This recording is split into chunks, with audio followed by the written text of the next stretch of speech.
Well, good morning, everybody. It's a beautiful day here in Monte Carlo. I'm Phil Simborg. I'm a part of the Galaxy team and a co-founder of the Backgammon Learning Center with my good friend Perry Gartner. And we have a lot of exciting matches starting now, but we're starting out with the semifinals of the Super Jackpot. There were 16 players with an entry fee of $7,500 each. It's a pretty hefty Super Jackpot. Let's see. Today I am going to be streaming an incredible match between Victor Ashkenazi and Peter Jess Thompson. Obviously and clearly two of the best players in the world.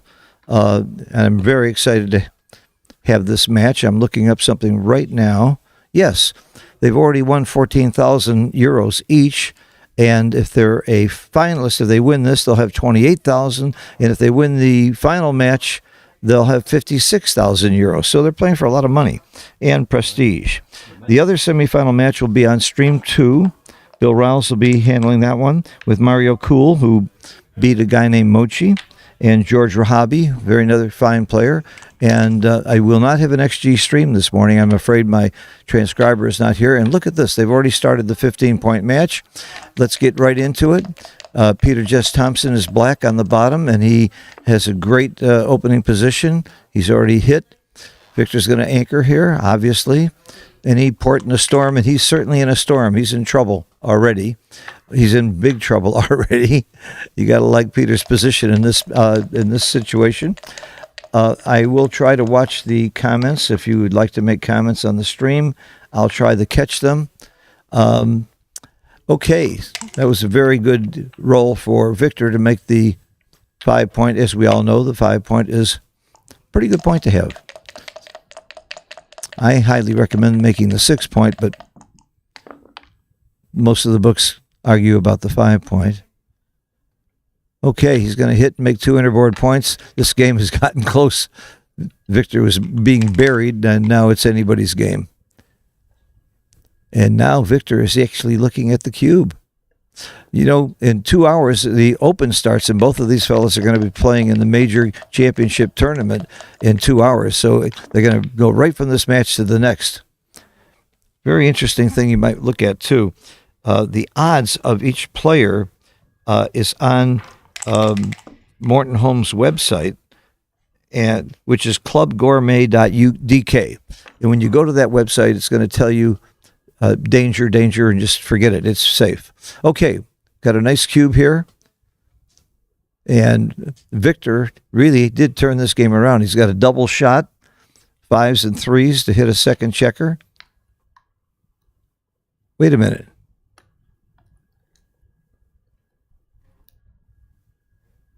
There's a checker on the bar. And I'm sorry, I got it backwards. He's got a shot the other way. Okay, because white is doubling. I looked up and was giving you that other information. Wow, that was really a very quick turnaround. I turned around and said, hey, he's buried. He's got much of a chance. That's backgammon. 4 rows later, Victor's cubing him out. Okay, very gammonish position if Peter was to take that cube. I wish we had the XG feed. We will have it for the rest of the tournament on Stream 1. And you'll be able to see right away how they're doing, PR-wise. With these two guys, I'll bet anything that both of them are going to be close to 2 PR, somewhere in that range. They're both just incredible players.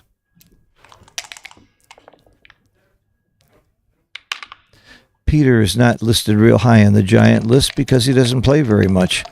Victor has been playing a lot and just killing it. And his PRs are unbelievable.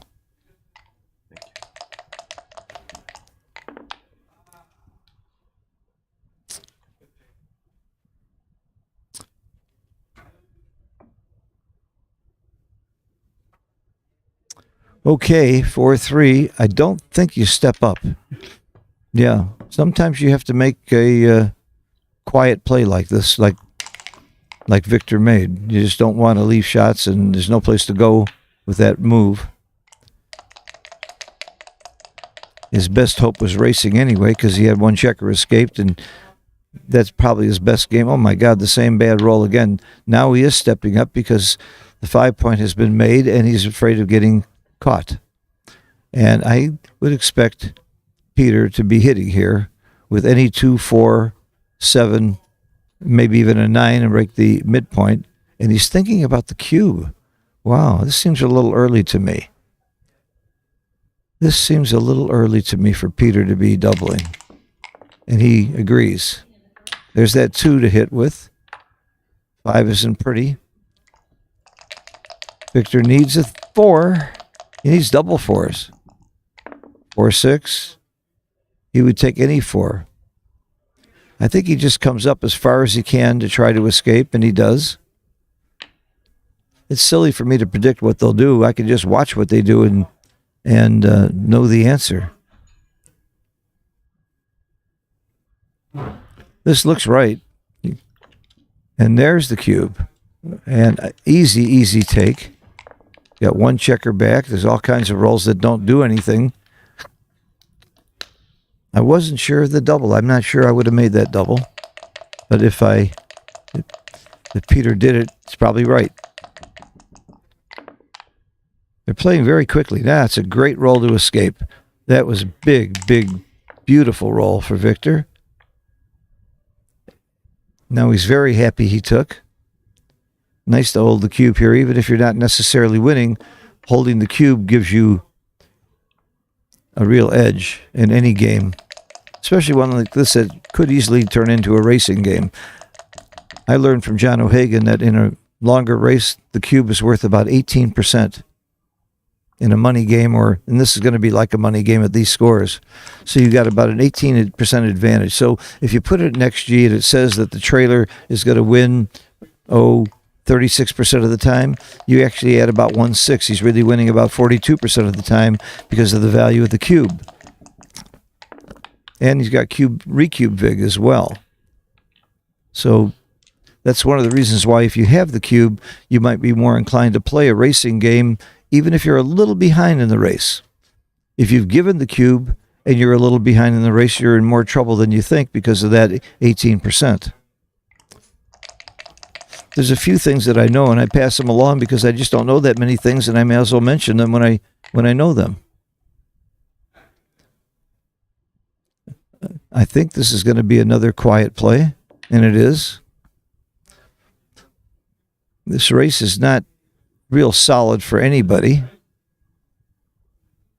This is a great place for colorless counting because there's 15 checkers on each side of the board, and you can just match up the two sides without worrying about what color the checkers are.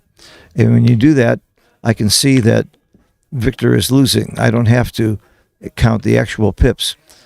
My good friend and student, Bob Urquhart, who passed away from Austin, Texas, came up with the idea of colorless counting, and together we perfected it, and it saves a tremendous amount of time in counting pips.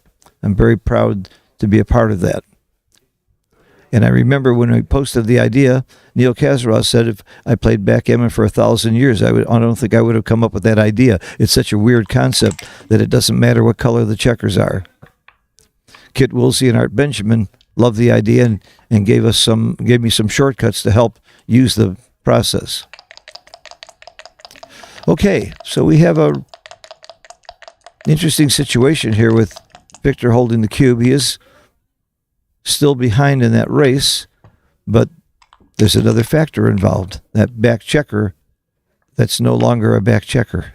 So now it's a pure race, and Victor's behind, but not a lot. Holding the cube is not too bad.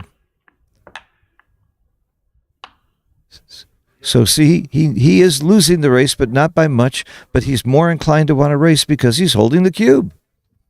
I'm only going to repeat that about 40 times because it's the one thing I know. Be sure and stay tuned. I was shocked when I saw Martin Holmes' odds that Michi was more highly favored than Mochi by a little bit. And then a very smart man pointed out it's not necessarily because of the skill of the player. It's when you look at the draw sheet, who's got an easier draw. So Michi probably has an easier draw than Mochi if you look at who he has to play. But if you look at it, Michi's 15 to 1 and Mochi's 20 to 1. If you looked at Victor Ashkenazi, he's 33 to 1. If you look at Peter Just Thompson, he's 25 to 1. And again, that doesn't reflect the difference in skill as much as the draw sheet. Okay, Victor needs some good numbers here to catch up and take the lead. That's not that good, but it fills an empty spot. It's nice to fill the 4-point. His chances are not bad because of the cube. Cube vig is big in races. Now, the shorter the race, the less the cube vig, because the less chance you have to catch up and use the cube. That's why a 4-roll position is a take and a 3-roll position is a pass. Cube vig. And, of course, the odds of winning. Double twos is an average roll. Your average roll is about 8. So don't get upset if your opponent rolls double twos. And be happy if he rolls double ones. It's all about the pips. Pips is pips. Jake Jacobs taught me that years ago. It's all about the pips. But there is distribution too. Okay, not a great roll for Victor. 2 pips under par. Under par. Same roll. Okay. 1, 2, 3, 4.5 rolls to 1, 2, 3, 4 rolls. So Victor's got to roll some doubles and big numbers, and he's got to see Peter miss. The odds are pretty good right now. Pretty good right now for Peter. Now I would say I would give Peter about 100 to 1 odds of winning after that double six. And I'm sure I'm wrong. It's not that high. We see these kinds of things all the time. This is gin. Gin, by the way, refers to gin rummy. When you win a hand of gin rummy, which is my best game and my favorite game, and I think everybody knows I teach backgammon. I also teach gin rummy. All right. Got a close match here to start, 2 to 1. I guarantee you they're both playing incredibly well. I haven't seen a lot of really complicated or difficult cubes or plays. I was a little surprised at that cube. I thought it was a little early. And he was even thinking about it the roll before, which I was sure was early, and he agreed. 3-2, you don't like splitting into stacks. I don't like anything here. I wouldn't move. I think the right thing to do is not to move. I bring 2 down in these situations. Looks like that's what he's going to do. I've been taught, David Rockwell, one of my teachers at the Backgammon Learning Center, just hammered it into me. Don't split into stacks. And in Mucci's new book with Mark Olson, they talk about prime versus blitz. White's in a blitzing position here with those stacks. He wants to unstack by hitting. So don't give him something to hit by splitting. So I really like the 2 down, even though you have a double indirect. Double indirect. Is that the right terminology? Double indirect? If there is a terminology for it, Michi will come up with a good one. So he did split. I don't think it's a bad play. It might be right.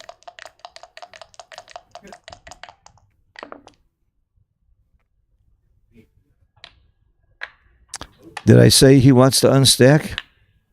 That's why he's hitting with the 2. He's got this big stack. This is very, very risky, but he's got such a inflexible position that you want to do some damage here.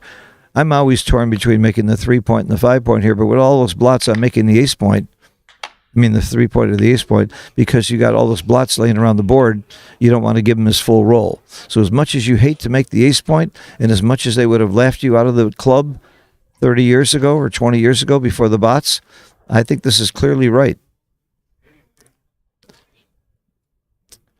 Those 2 blots on the other side of the board, you just don't want him to have total freedom to use his full roll. I think that's why you got to make that ace point. I love this play.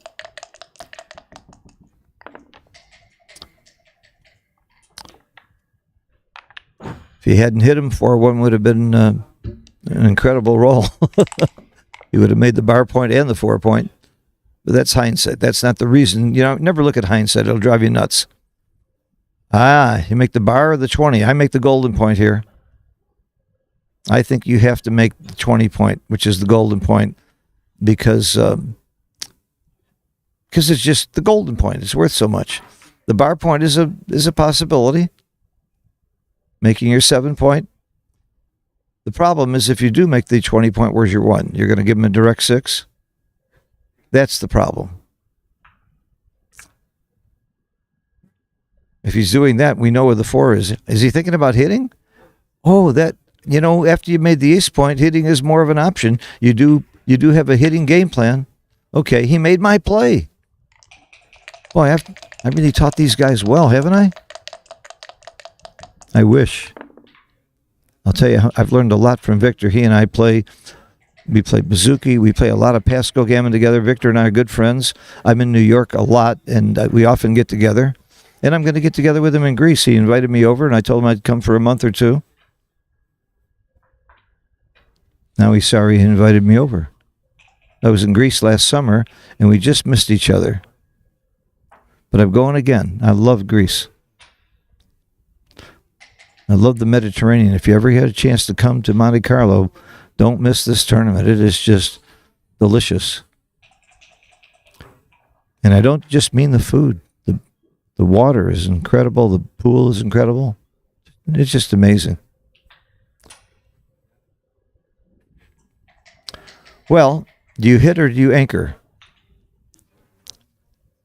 I don't know the answer. If you don't have the blot, you hit in the second. But I still think you hit. I still think you hit. He's counting the race. He's figuring out what his best game plan is. This is one of the things that really top players are doing much more than your average player. What's my overall goal and game plan?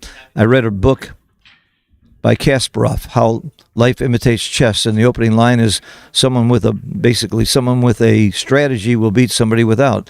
And the strategy in backgammon is racing, blocking, or hitting. And we also call anchor game the fourth strategy. And you try to play to your best strategy. So what is his strategy here? Does he want to play a hitting game, or does he want to play the anchor game by making the 18-point? And I must tell you, I have no idea.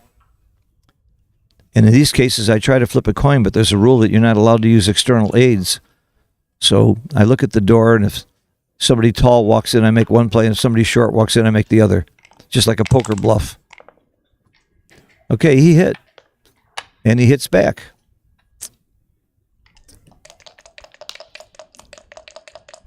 Remember that once you make your ace point, you got to forget about the priming game. You want to play racing or hitting, mostly hitting, because that's the only value of having the ace point. The ace point's about as good as other points when you play a hitting game, and it's worthless for a priming game.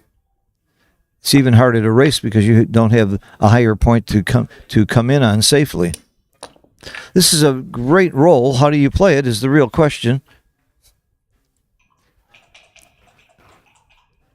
Making the 4, that was the part he knew he was going to do. If you know you're going to do part of the play, or if a part of the play is forced, you make it and then look for the rest of it.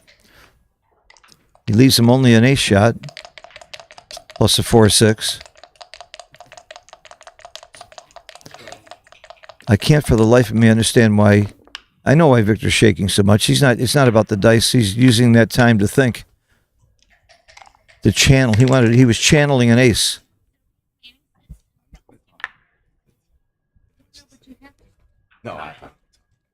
No, I leave it open because I do want to invite someone to come, and if he sits there, they won't come. Yeah. Okay. Manny, I don't like Manny. Me and Phil have a long feud. Yeah, I don't like Canadians. He only likes telling jokes to Canadians. I love Manny. Everybody knows that. Play tennis soon, or did you go already? I'm a little busy right now. You're supposed to keep them away from me. All right, what's happening here? I don't even know who's playing anymore. Oh, it's Victor. That's Victor on roll. I can tell by the shaking. And he rolls a blank. That's what I call a blank. Now, he could make the 3-point, but he really breaks his game up. But what's his alternative? See, there's no such thing as a good play or bad play. It's only better or worse than the alternatives. And this is the great alternative that I'm sure I would have seen. This has got to be right. He's got to be playing a priming game. It's a great priming move. He's looking at making the 3-point. Are you going to play a priming game or a hitting game? The hitting game plays into your opponent because he's got 300 board points and Victor's only got 2, and he's got the ace point made. So I don't think a hitting game is his best game. I think a priming game by game plan theory says he should make the 9-point. But I'll bet you that Victor makes the right play, and he did make the 9-point. He agreed with my theory. Again, this is something that Perry Gartner, my mentor, just drummed into me, and he learned it from Paul McGrill. You've got to consider strategy. Strategy trumps tactics. Strategy is your game plan. Tactics are just how you move those checkers around. Somebody told me once that I move the checkers as well as anybody in the game, but I just move the wrong checkers. So it was sort of a compliment. Okay, he's thinking about the cube. He's got market losers? No, I don't see that many market losers. John O'Higgins says you need to have 25%. He's got to make the 5-point or the 3-point and have a dance with all those checkers back. I don't see the market losers here, and I must be wrong. Peter is doubling. Now watch Victor pass and make me look like a fool. Thank you for taking, Victor. I didn't think this is a double. I just didn't count it. What's he going to roll? A 3-1? Come on. Even with a 3-1, if he can come in here, he still hasn't lost his market, but I guess there's enough gammon possibility and potential, and Peter sees something that I don't. That's why Peter's in the semifinals of the Super Jackpot, and I'm sitting here doing commentary. Now you split to get the double covers. What a great double this was. I said this was a good double, didn't I? What a stupid double that was. Didn't I say that? He hit him. How could he double this? Oh, he's going to hit him. That was really a good double, you know, because if he doesn't come in and hit him now, he's got a hell of a position. But even with all those checkers back, Victor's still going to have game. Oh, he hit him. Thumb double. Wow. Look at this position. How would you like to be holding the cube now and be Victor when your opponent has 4 checkers back, 5 checkers back? How could he give this cube? What an idiot. Can't believe it. I'm going to offer him some lessons. He needs some lessons. I don't think that was a double. I wish we had XG. I'm sure XG would prove me wrong, because I promise you, if you want to make a bet between me and Peter Just Thompson, you'd be a real idiot if you bet it on me. I don't like this play. I don't think he's got the timing for this game. I think I would have gone up to the 5-point to have more checkers to get out. Oh, what is Victor thinking about? Lunch? You think he's thinking about what he's going to have for lunch? He's got 6s and 2s and 11s and 12s to hit. This is a lousy board that Peter has because his ace point is made. This is an easy one for Victor to bring home. This might be a recube. The match score really isn't a major factor right now. 2-1 and a match to 15 means that you're still going to treat everything pretty much like money. You're going to assume the take point's pretty close to 22 to 25%. Gammon value is pretty close to 0.5. And if you don't understand gammon value and take points, then you need to study. And I recommend thousands of great books out there. We've got so many new good backgammon books, incredible. And, of course, one of the best is the new one by Mochi and Mark Olson that you can buy on Galaxy. Michi's written some great books lately. Hey, Phil, may I join you for a few minutes? I think this is interesting. Huh? Yeah, join you for a minute or two. I think this is a very interesting position. Yeah, have a seat. Yeah. I'm being joined by my good friend from Chicago. You got to get in the picture here. Rory. She'll take care of that. By Rory Pascar, who he doesn't know anything about backgammon, but he has good visual sense. And what I am seeing in this position? Yeah, I'm ready to talk into the mic. Yes. Not to me. What I'm seeing here is that there is a serious potential for black to crack. If they get one or two of those, that obviously the guy that's on the 9-point or the guy that's on the 14-point, or potentially both of them hit, Yeah, they might make a triple anchor, Yeah. but say goodbye to your 6-point pretty soon if you don't roll. Rory, what kind of a crack was that? I mean, what kind of a crack is that to make? I mean, I'm friends with these guys, and you're talking about them cracking? Yes. Okay. I think this must be a recube. It's a very. You think it must be a recube? Must be a recube because of the crack factor. Well, here's my thinking. Yeah. If you were, I like Woolsey's law. If you were Peter, are you taking or dropping, and are you sure? If you're not sure, Not sure. If you're not sure, then for sure it's a double. And obviously, Victor does not agree with us. He must know it's just an automatic take. There's no way he's thinking. That's like his worst, isn't it? Or close to it. It's pretty bad. It's pretty bad. But still doesn't hurt him much. So if he's going to roll his worst and he's still in a strong position, that's another reason to double too. That's part of O'Hagan's law. Interested to see how this one plays out. Are you just bringing that checker up from the back?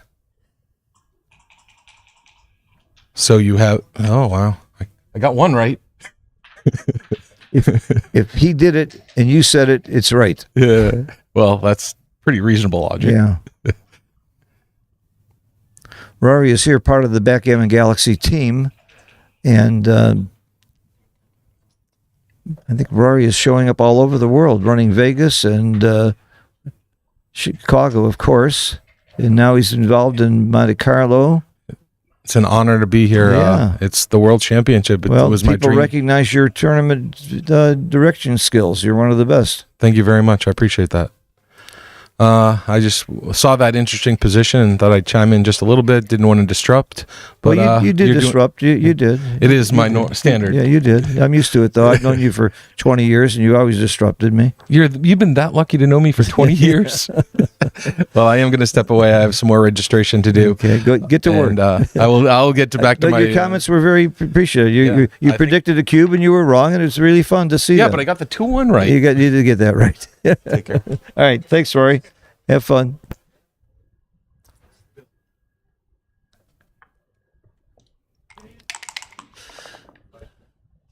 Could he possibly think he was too good? Now, there is that idea. And starting to look that way now that he's... Look at this. Rory was right. Rory, you went away. He's cracked. It's all because of you. What was right? You predicted... Look, he's cracked. You said that black was going to crack, and he cracked. And now he's doubling. Now it might be too good. But if he... I would have had a 4 cube there. Or my opponent may have had a 4 cube. I don't know. It might have been too good by the time after he cracks. His game is pretty hopeless. I don't know. You know what too good means, everybody? That means that you're going to win too many gammons, and maybe you should play on. Now, if Victor doesn't agree with me, I bet on Victor. But I would have stopped and thought about being too good. I guess Victor just liked the idea of cashing.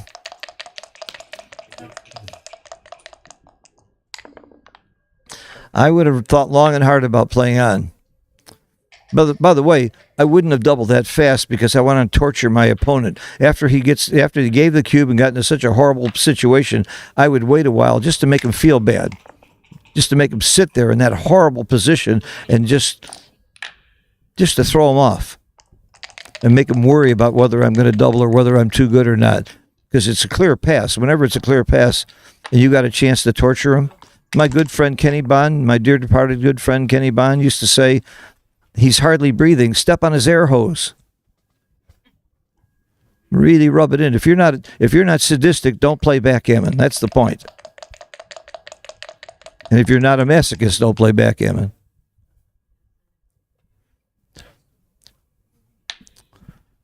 All right, he needs to come up. If you read Mochi's new book with Mark Olson, Prime versus Blitz, this is a priming position for black because he's made the 5-point. So your goal is to get those checkers out and get them up.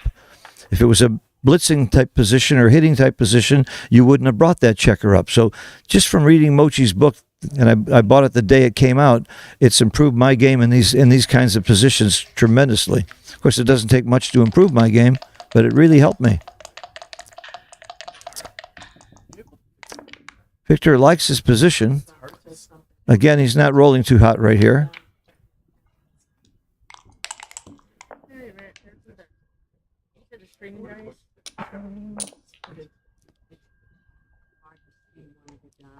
On the right side.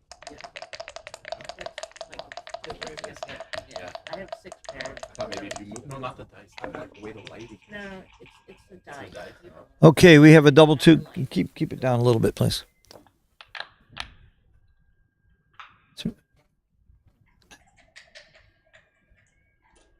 I think the last one is up. The other possibility, of course, is only one other possibility, and that's a cross. Unless he's played all 4. I may have missed it because I was distracted a little bit.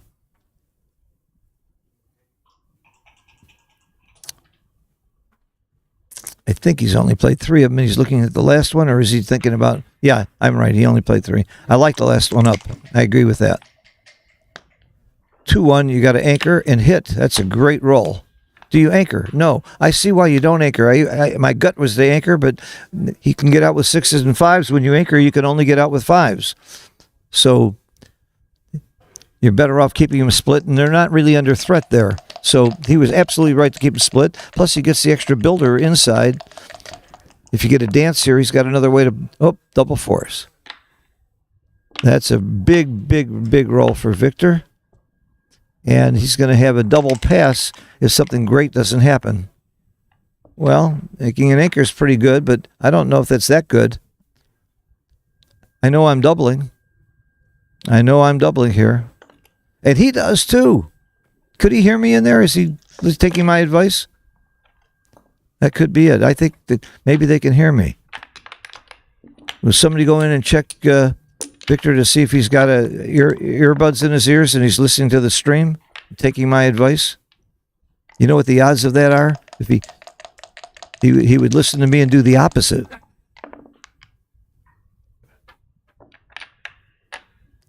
This is very clear. You don't let your opponent live on your 5-point or 4-point in the early game.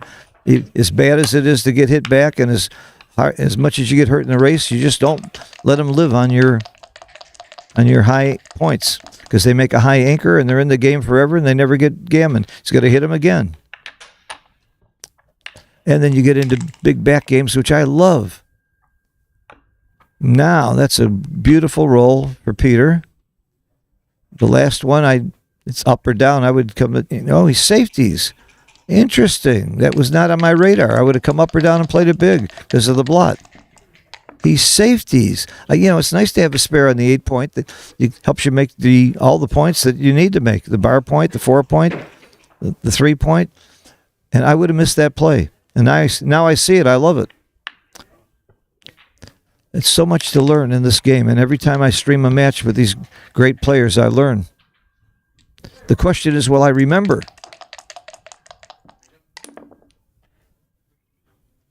That's a great roll. There's no question you come up here because you're going against a priming game, and then you look for the other 2. The other 2 are not much you can do. I think you go to the 5-point.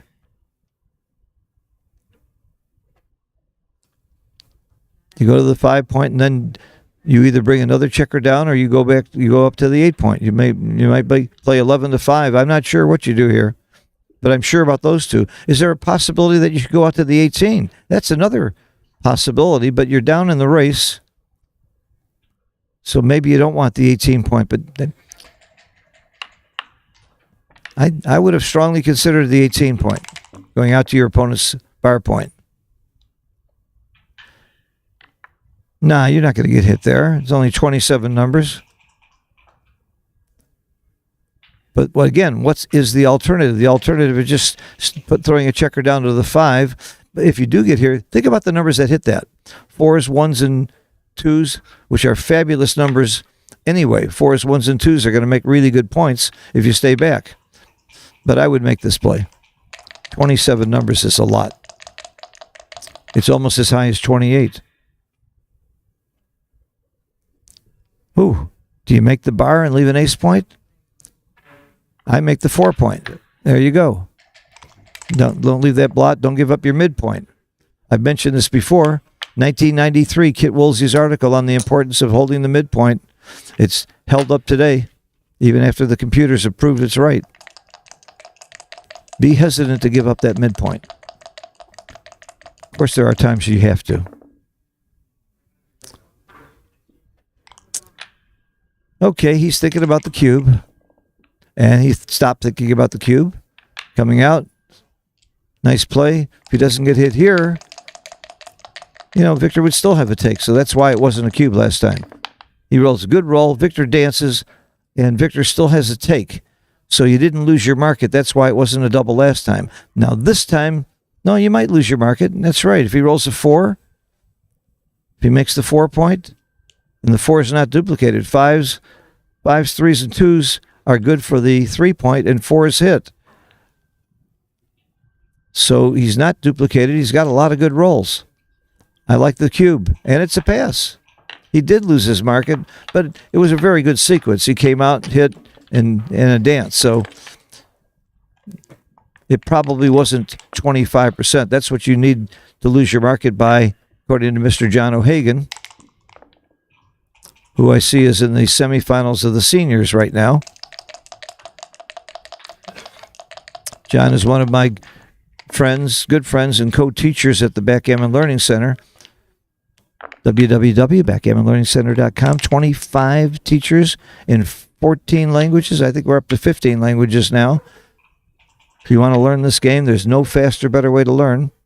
And if you don't learn from us, there's other really great teachers out there, including Mark Olson. Seb Wilkinson is here. He's a great teacher. Look how fast you grab that cube. He's saying, you know what I think of your cube? When he takes it that fast, that's what he's saying. He's being snotty. Don't be snotty. And look, he's punished by giving that cube with a horrible roll. I know what I do. I give him a 5.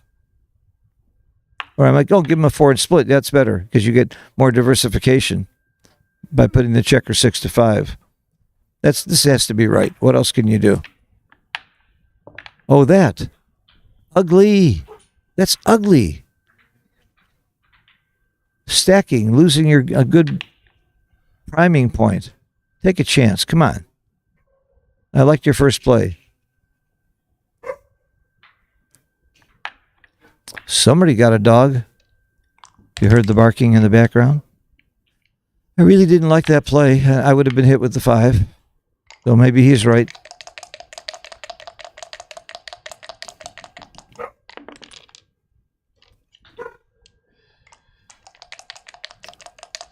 Is that a player or a dog we hear? Okay.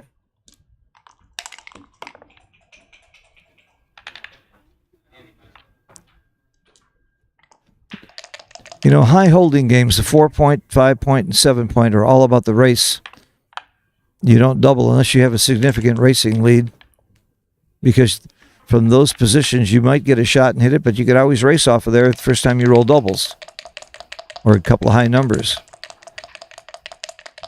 And I guess Victor was ahead enough in the race to give that cube, but it didn't seem like it to me. I didn't like the cube.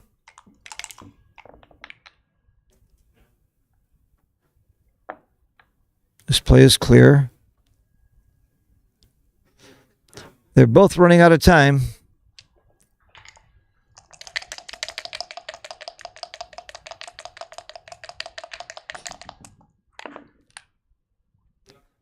Ace point.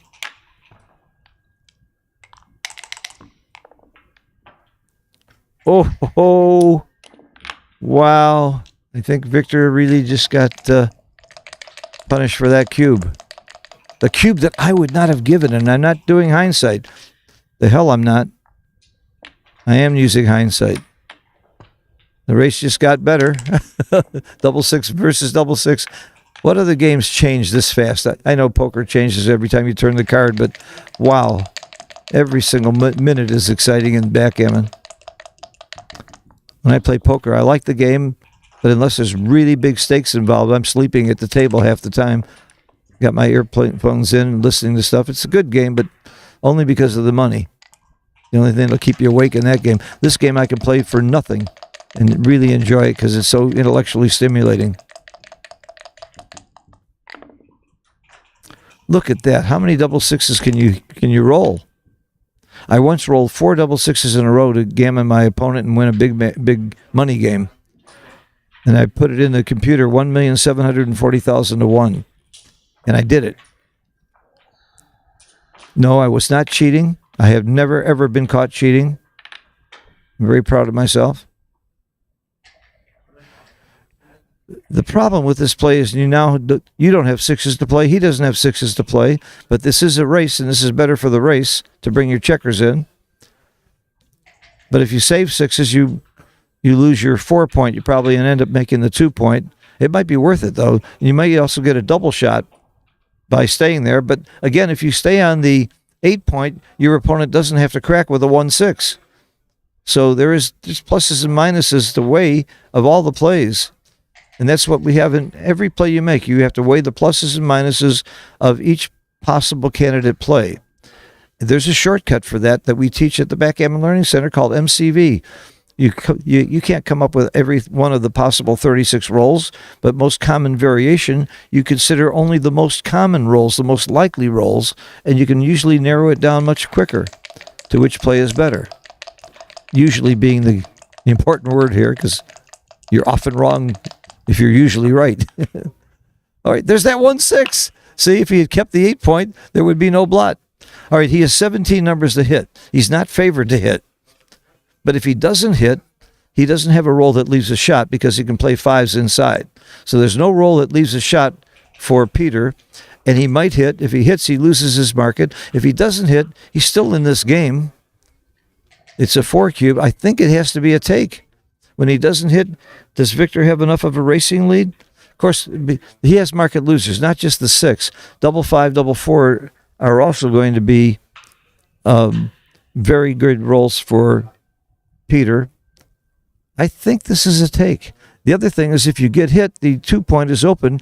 30% of the time you're going to come in on the first roll. Now, it's not that great. Yeah, I take it too. Good take. I think this is a take. And now he's thrilled to be holding the cube. Now, there's 16 numbers that don't get by here. So that means he gets by with 20 numbers. But if he doesn't get by, he only gets hit about a third of the time. That's 5% wins for Peter by the hit. But there's rolls that get by. Now, when he gets by, he hasn't won the race, so that's why he didn't have a recube. If the race was assured, it would be redouble pass. And if it was that case, then you wouldn't have seen the initial redouble by Peter. This is very exciting.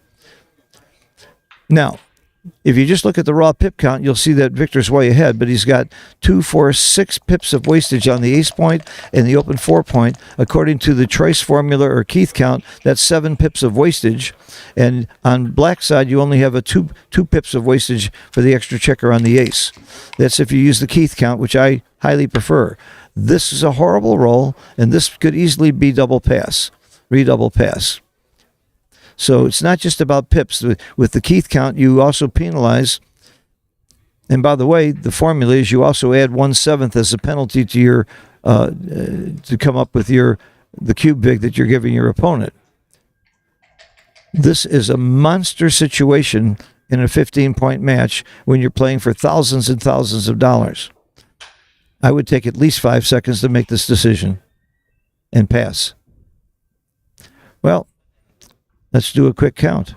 10, 20, 30, 45, 55, 60, 69 for black.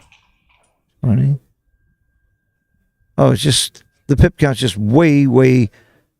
I stopped counting because I don't see how you can possibly take this cube. But if there's no reason not to take your time on an 8 cube. How many 8 cubes have we seen? I've been streaming here for the last 4 days, and how many 8 cubes have we seen? So, and there's a lot of money riding on this match.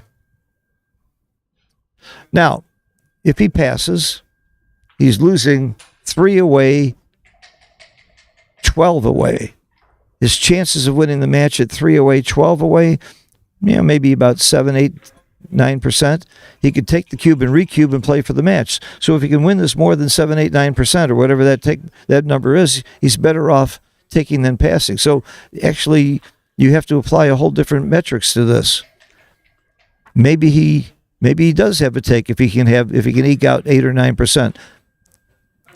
Now, the way to figure out your match equity at 3 away, 12 away, is to be a genius, be great at math, or use Neil's numbers. Neil Kazaros came up with a brilliant way that I learned many years ago. I'm 78 years old. I forgot how to use Neil's numbers at these scores. I should learn this. But I'm just guessing that you're probably going to be, maybe, let's say you have 10% chance to win at that score. Then if you have more than 10% here, you take it and recube to 16. And by the way, you don't necessarily recube on the first roll. You wait until you roll a good roll or two and make it hard for Victor to decide. Maybe you use the cube as a weapon. Why just give it away? So you take the cube, you have one or two good rolls, and then you give it back to 16, and he took it. He probably is in that range. The funny thing is that Victor gave that recube very quickly, but there is a huge differential in the pip count. See, I take off the 3 and look for the 2. It might be right to go 6-4, or it might be right to unstack. He did the right thing. You take it off first. Now, one or two good rolls, and you're going to see a recube. Wow, this is huge. I can't wait to see that cube in XG. And Victor's not rolling very well. One or two good rolls here, and you're going to see a recube. That's not bad. Victor's really doing poorly. It might... Victor really needs a good roll here. That's just mediocre. 5 is 5 pips, and vacating the 4 point is not... This is a great roll. We're going to see a recube. You're going to see a recube, I think, on the next roll. He doesn't need much to recube.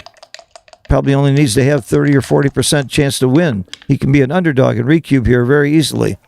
I think you're going to see it. Let's see. 1, 2, 3, 4. No, I'm wrong. 1, 2, 3, 4. Oh, my God. Oh, my God. Now he's sorry he didn't recube. Game over. Oh, what a swing. Was Victor's cube right to begin with? His recube to 8, was it right? He did it pretty quickly. Check the chat. Anybody in the chat run it?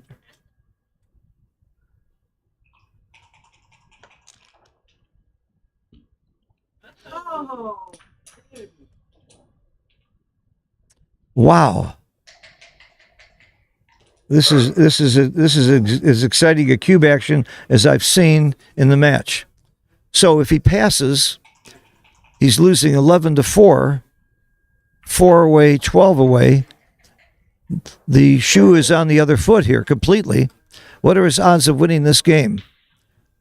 1, 2, 3 rolls, maybe 4 against 1, 2, 3, 4 rolls for sure. Wow.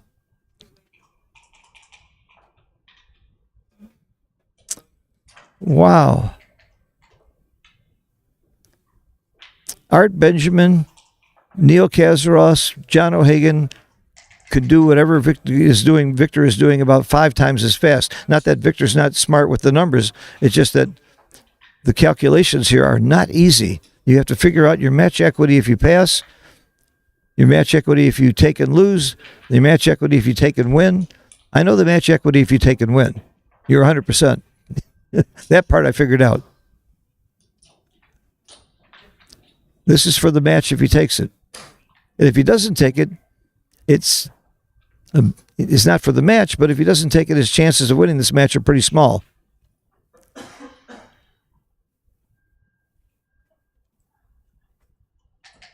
God, I wish I had XG now. I wish I knew the answers to this. With 16 minutes on the clock and you got a 16 cube, you just take your time.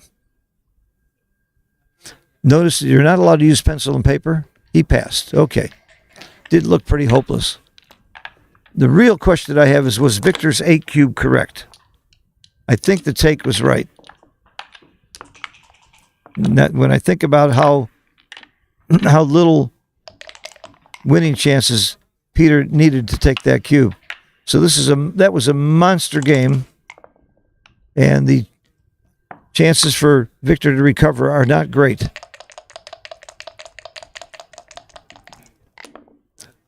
I promise you, Victor's going to have nightmares about that cube Nah, I'm sorry. Victor has so many big games, big pressure situations. He's in so many finals.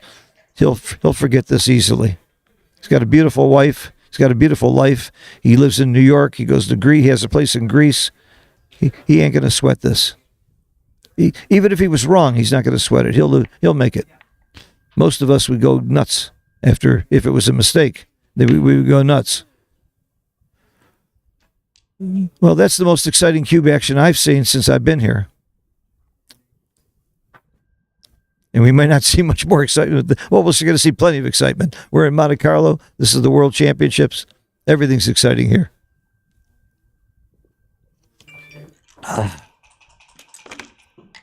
Very aggressive double, but you need to be aggressive when you're losing by this much. And probably the biggest fault that intermediates make when they're leading, they drop too many cubes. Look how Peter just scooped it up. Sure, he could lose 2 points. That hurts. But how much does it help him to win 2 points? It's huge. It's not huge to lose 2 points, but it sure is huge to win 2 points and be 2 away from winning the match. So that's why he snapped it up. That's without getting into the technicalities of take points and the features of the exact position. Just the philosophy here. Just your mindset. And I liked Victor's cube there.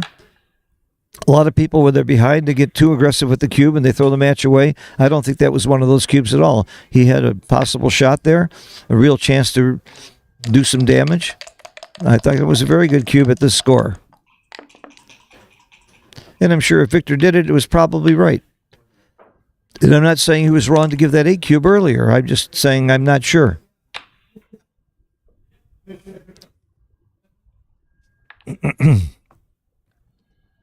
Stephen Wright once said, you know that feeling when you lean back in the chair and you don't know if you're going to fall back or not? He says, that's the way I am all the time. Well, that's the way I am in backgammon all the time. I'm just not sure. I know how to play an opening 3-1, though, very well. Big roll. Big roll. Race is just huge now. He's holding the cube.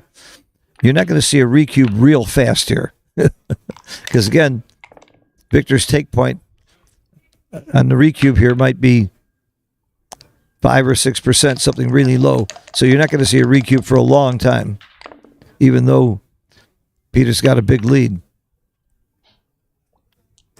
Now, his lead isn't that huge, actually. It isn't that huge. You can compare the two sides and see. He's thinking about it. I think you got to be over 90% to redouble here, I would think. I don't think it can be close to that. But again, you're playing for big money. You got 20 minutes on the clock. Take your time. What's the hurry?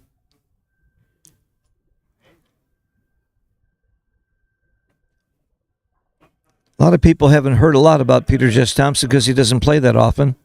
He's from Denmark, and people in the know he's as good as anybody in the world, or sure, right up there. I'm not saying he's as good as Mochi, but he's right up there with the very best of them.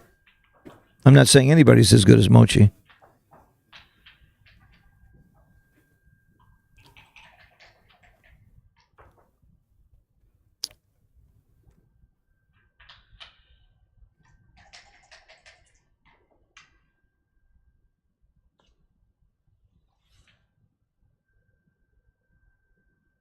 I don't see how this can be a recube yet, but if Peter's thinking it, he must have a reasonable thought about it.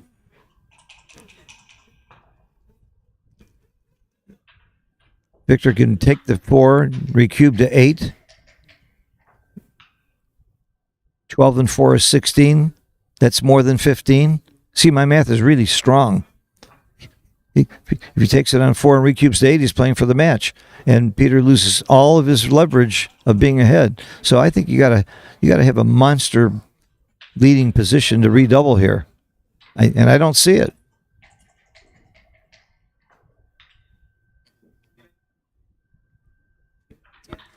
If I had to guess, I'd say that Victor has about 12% chance here, maybe 14.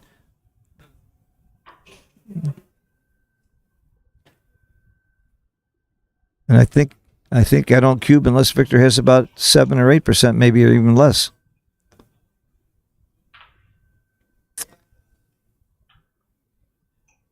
You are allowed to use your fingers and any other parts of your body that you want to count.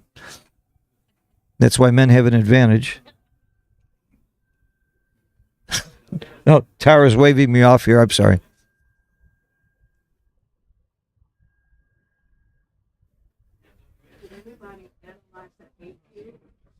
I haven't seen it. Antoinette is behind me and asking if anybody analyzed the 8 cube. Did anybody do it? Was it a double? 91% for Peter when he gave the 8 cube. So maybe it probably was right to. Now the question is whether or not it was a take. Then, if it was 91%, is 9% enough to take that cube? I think it's right at the threshold. Probably was right. But what are we here?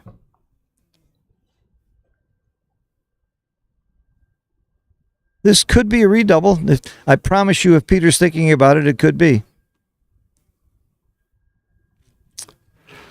Wow. He rolled. That's what I would have done. I come into the 5 point. Somebody once said you got to bring him in to take him off. And I read from Walter Trice saying that is a really misleading statement. You got to worry about your distribution when you bring him in too. It's in Walter Trice's book, Backgammon Boot Camp, which I think is one of the best.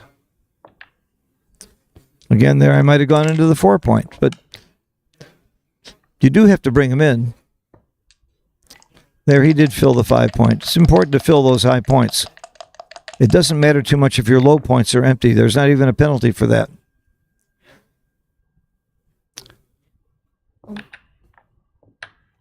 Okay. I think Peter's pretty happy he didn't recube now. Of course, he'd be looking at a 16 cube. I'm sorry, go to 4, then to 8. It'd be an 8 cube. I got that part wrong. Okay.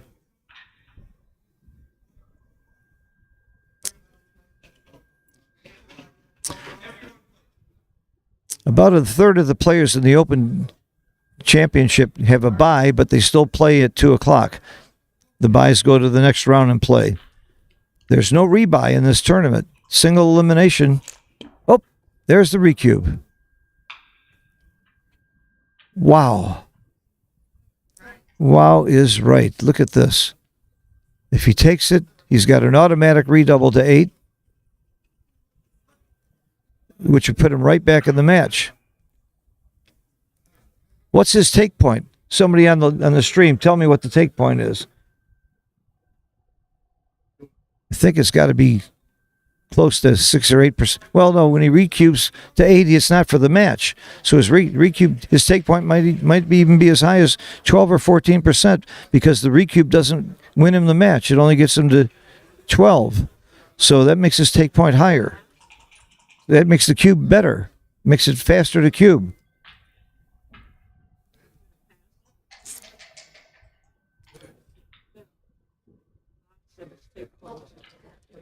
I don't know. Antoinette, you're asking me if it's a pass or a take? If I knew, I wouldn't be sitting here. I'd be playing out there. I don't know.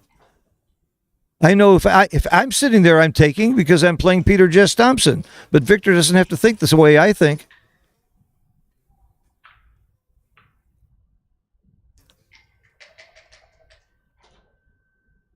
I was surprised at the double. I thought you got to be super strong, but you don't have to be quite as strong, because the recube doesn't win the match for Victor. So the take point is not the same as the match equity. There's a number in between. And I don't have he did take. All right. I thought I would have taken. I wouldn't have doubled it. Oh my God. That is How do you redouble after a double 5? Because it doesn't matter. Because you're going to lose anyway. You just redouble and pray. Redouble and pray. We got to fix this thing. Oh, man. What cube action. What a match. Oh, another double 5. Is there a fat lady around to start singing? Because that's when the match is over. I'm scoring it. Very exciting. Very great play, I'm sure. I can't wait to see all those cubes. Because somebody's recorded this match, I'm sure. Stay tuned for the championship first round of the Monte-Carlo championships. And we're gonna stream Sander Liloff because we always stream the previous champion in the first round. I'm not sure who Sander's playing, but we're gonna stream Sander on one of the streams, and on the other stream, I'm hoping we'll have stream 1 will be Sander. On stream 2, I would love to see David Wells and Dirk Sheeman. They're going to be streamed on 2? Okay, good. I mean, there's going to be some incredible matches. From now on, you're going to see nothing but quality play, and you have seen quality play. I don't think you'll see a more exciting match than this. And it ain't over. It is not over. It's pretty much over, but it's not over. The fat lady saying? Okay. Antoinette says it's over. And who knows more about Monte Carlo than Antoinette? Is there anybody that's been here more than you, Antoinette? Not living. I don't know if there's anybody dead that's been here more than you. Maybe the dead people are still here.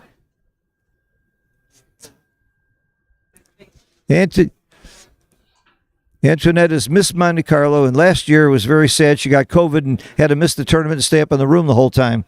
I felt very sorry for Antoinette. We all did. But she came anyway. That's the kind of trooper she is. Yeah, I would spend 14 seconds on this, 14 minutes on this one. Look at that. Almost no chance at all, and he's trying to figure out how he can possibly win. Is this gin? No, he's got 8 checkers. He got to roll 2 doubles, and you got to take out 4 checkers. Nope. Oh, he wasted the 6. He needs two doubles or it's over, and they got to be good ones too. Game-o. Shake hands. Great match. Very well played. Very exciting. Thank you, guys. I would normally do an interview with Peter right now, but they have a match starting very soon. Well, he's got an hour. This match was quick. Maybe Peter will stop over. Oh my God! I'd really love to have XG feed on this one and see those cubes. There was a lot of math there, way over my head. I would have estimated, and John O'Hagan and great players like the two you were watching did more than estimate. They were doing calculations like you can't believe. Normally, there's not that much complicated math in backgammon, but in this match, there sure was. Trying to figure out your match equities and everything else. It's just amazing. What a match. What an exciting match. Stay tuned for a lot more excitement. I just want to say congratulations to the winners. Maybe I can get Peter over here real quick.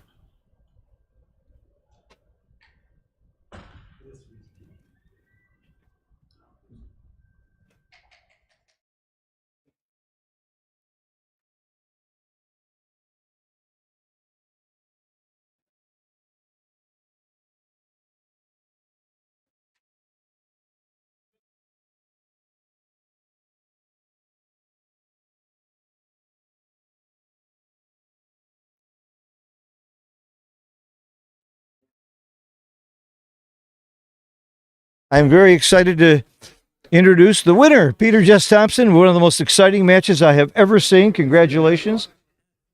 Those cubes were very exciting.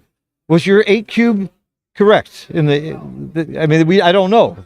Are you pretty sure about it? No. It was 100% of VQ. Yeah. 100%? 100% of VQ. Yeah. So you're confident of all of your cube action? No, I'm confident of all of the ones that I made. Okay.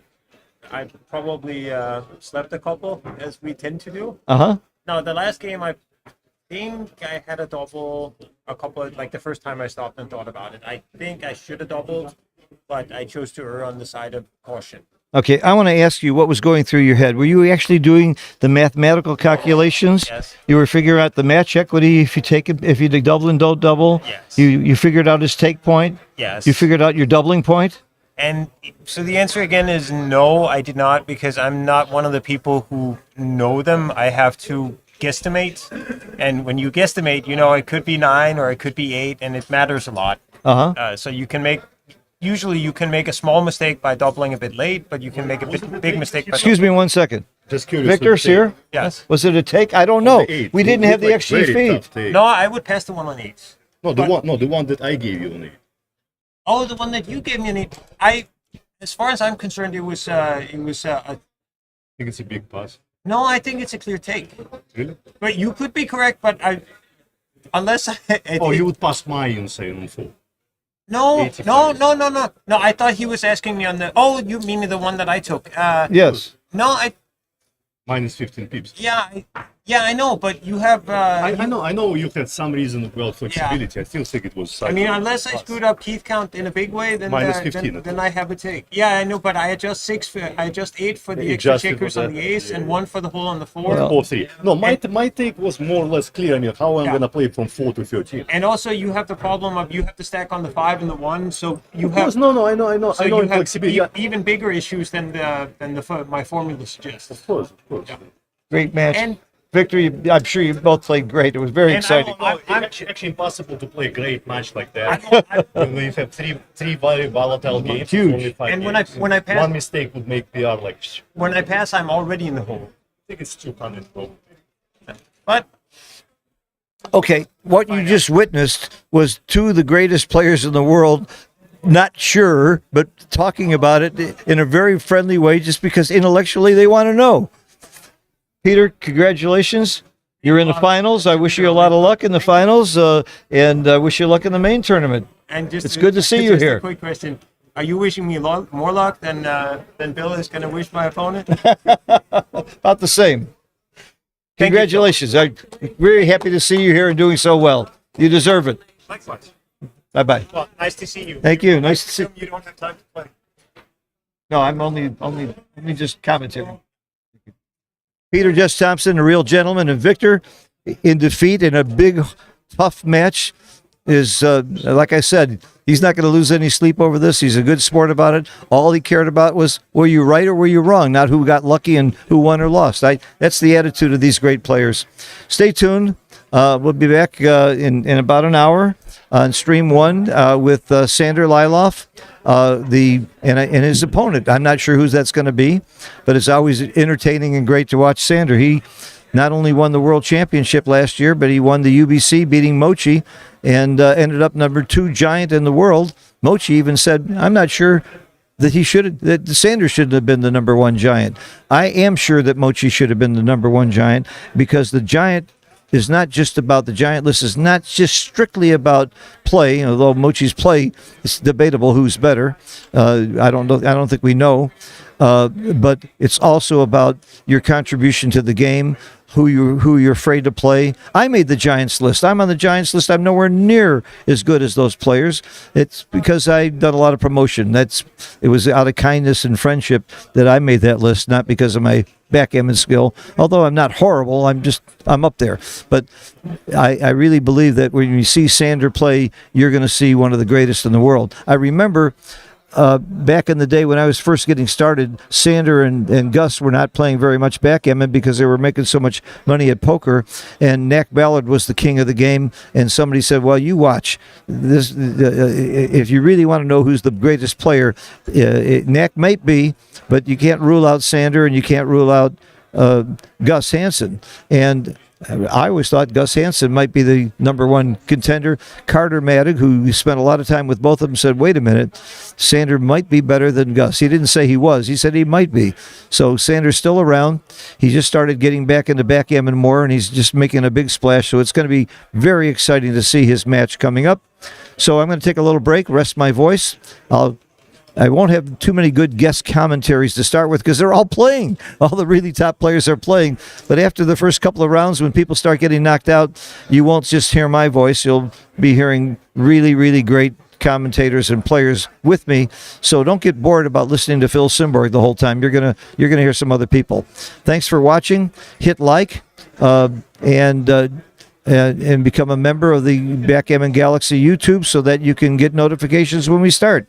Talk to you later, and we'll see you in an hour.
I'm blurry again.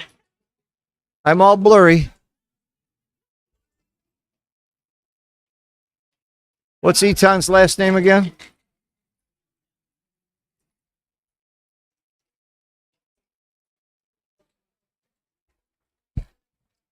He's been playing backgammon. Amon.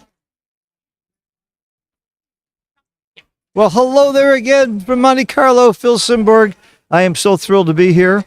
On stream one today, we're going to have the first round, and it's especially exciting first round because we have the world champion from last year, Sander Liloff, with us on this first round match, and he's playing a total unknown in backgammon, Eton Ilfeld.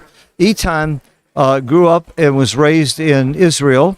He lives in London. He's also an American citizen. He's the creator of Mind Sports Olympiad, which you can go online and look up. Very, and part of their promotion is backgammon, but he's a chess master. But 6 months ago, he started playing backgammon. He takes lessons from the great Tim Cross, who I know is a fantastic teacher, and I respect people who teach backgammon very much. I think they're very special people, probably better than any other kind of class of people in the world. But Tim is an incredible known player as well as a very good teacher. So let's see how much a guy can learn in 6 months to come to his first big tournament and meet the world champion and the number 2 giant in the world, Sander Liloff. Now, here's something else that's really interesting about this match. The winner of this match will play Mochi. And, you know, I was talking earlier, if you heard it, about the odds of the individual players winning. Michi had a better odds of winning, 15 to 1, as opposed to Mochi's 20 to 1. And now I know why. Because Michi doesn't have to play Mochi in the second, Sander Liloff in the second round, unless Sander, of course, loses, which could happen. We saw a guy last night playing one of the Hall was playing Kazuki, one of the best players in the world, and Galen had been playing for 3 months and gave him a hell of a game. They got the double match point. So here now we have a guy 6 months, twice as much experience as Galen. Galen didn't play badly either. His checker play wasn't great, but his cue play was very good. And for 3 months, this guy's a genius. I mean, I've been playing 71 years, and I'm not that much better than that guy. I mean, I'm better, but not that much better. So we should have a very interesting match here. We do have the XG feed from now on, and I will try to check the chat. It's hard for me to check the chat and watch the match at the same time when I don't have somebody helping me. And I don't have a co-commentator yet because all the good players are playing and all the good commentators are playing. So it's tough, but later on as we move on and people get knocked out, I will have somebody helping me, and I can save my voice and get a little bit of more expert information to you. So right now you'll just have to put up with me. By the way, I'm Phil Simborg from the Backgammon Learning Center, and he's handing out a Mind Sports Olympiad to Sander. Sander's living mostly in Montenegro, but he's a citizen of the world. And again, Eton is in London. So what's happening here? We have about 200 entrants in the championship division. It is double elimination. If you lose, though, and you win in the fighters bracket, you come back and you play something that's different from the way it used to be. It's only going to be a single match. Whoever wins that wins the championship. But what they're doing is the undefeated player who goes through the bracket undefeated gets some extra money. But the award of the world champion will go to the single winner of one match, the one who wins the fighters bracket and the one who went undefeated. So we've seen people come back from the fighters bracket win. In fact, I'll never forget Jürgen Granstedt winning his third world championship against Joe Russell. He had to beat Joe twice, and he did. And to Joe's credit, Joe was very not feeling well and very sick the first match. And the second match, Joe came back and he lost, but he played, I think, under 3 PR. He played incredibly well for a guy who wasn't feeling well and who had that kind of pressure. But Joe Russell is used to pressure. He's still one of my heroes, and he was a world champion before that already. He's already got the title world champion. But now you don't have to win twice anymore. You just have to win once, which I think is much better. It's a much more exciting final that way. And the player who, even though he lost once, in order to get through that losers bracket, he's got to play a lot more matches. I don't know how many more. I think it's 3 or 4 more matches to get back to that final seat. So it really is, I think, an even thing. I know in L.A. they play you only have to win one from the fighters bracket, and other places are the same way. I think that's the way it should be. Okay, you can see they're getting ready to start. I do have an XG feed, which is great. And we have also the pip count on the screen, which is great. That's going to save me a lot of work. Again, I will do my best to watch the chat. If you have any questions, now's a good time to ask them right before they start. I'll look at the chat right now. If you had a phone, you could use it with a tablet staff, but we don't have a phone. Somebody asked how much is the award for the champion. That wasn't posted yet because we didn't know until 2 minutes ago how many players we had. As a matter of fact, Sander had not registered for the tournament as of about 15, 20 minutes ago. Why not? Because he didn't register last year. He forgot to register. He came in at the last minute and he won. So he decided he would do the same thing this time. So there were also about 9 or 10 other late entrants that entered after after everything closed. But by the way, go to you can go to the website and check on the draw, and a lot of people get mixed up when they go to the website. I'm going to try and look up something right now so I say this right. First of all, you can go to clubgourmet.dk and see what the odds are in every player, and you can actually make a bet if you want to. When you go to that website, it's going to warn you that it's not a certified website. Don't go here, it's dangerous. Ignore all that, it's not dangerous. They just put that up because they don't know who's running it, and it's not registered internationally. But Morton Holm has been doing the book, and it's his website, and he's taking care of that. So that's your place to go. Okay, and you can go to drawboss.com, drawboss.com, and again, it'll ask you to register, or you don't have to do that. Just scroll down to the Backgammon World Championships 2023. Then you can hit on the championship bracket or the intermediate bracket, and I think they'll have some other brackets there in addition. We've got a seniors, DMP, speed gammon, doubles, all kinds of things I think will eventually be up there. But you can actually see the draw, who's going to play who, and what country they're from, and so on. So, again, we've got Sander, who is going to be playing the black checkers at the bottom of the screen, and Etan Ilfield, who is playing the checkers at the top of the screen, the white checkers, and it's a 17-point match. So I am going to have a little stamina here. This is the first match of many, many that I'll be doing all week, and again, I'll be getting help as time goes by. I'm trying to spare my voice a little bit, but if you see pauses, sometimes they do have to pause to let the transcriber catch up if he has a problem when they play too fast or whatever. I'm sure Sander is very nervous. He hasn't played that much backgammon before. By the way, Sander not only won the World Championship last year, he also won the UBC Challenge, beating Mochi, and Mochi won the UBC in Istanbul that I was happy to be there and do the commentary, and Mochi won that, and he gets to challenge Sander again for that title that I believe is going to be in December in Copenhagen. Okay, the rules here, they're playing responsible moves. If your opponent makes an illegal move, you can allow it if you like it. If he makes a ridiculous move like putting his own checker on the bar or something that's impossible to do, that move is going to be corrected. I really believe that we should have referees. I believe we should have a monitor for every major match. Some people say, well, how much will that cost? People will volunteer. I used to be the chairman of the U.S. Racquetball Association referees, and we had a requirement that everybody who played in the tournament had a referee one match. And then after that was to make sure we had enough. And after the first round, people were volunteering all the time. People like to referee, and it's a good, fun way to watch the match.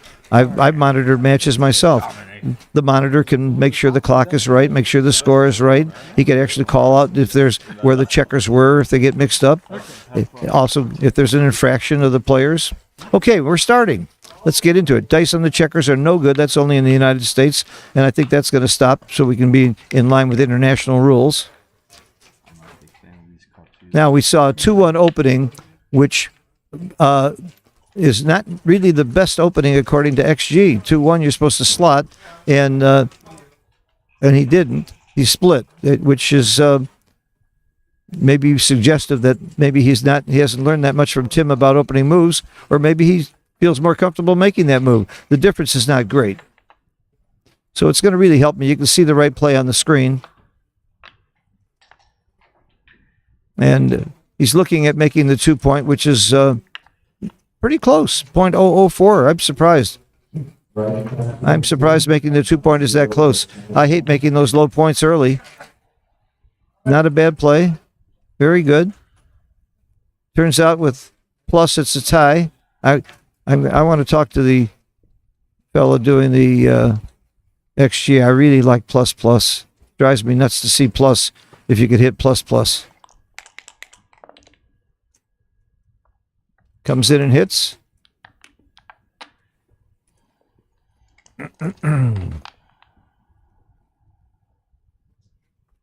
We can already see there's the PR that Etan is not playing. He's at 6 PR already because probably just that one move of the 2-1 opening. But that'll disappear very quickly as you play on. And this is a no-brainer hit. And what's he looking at?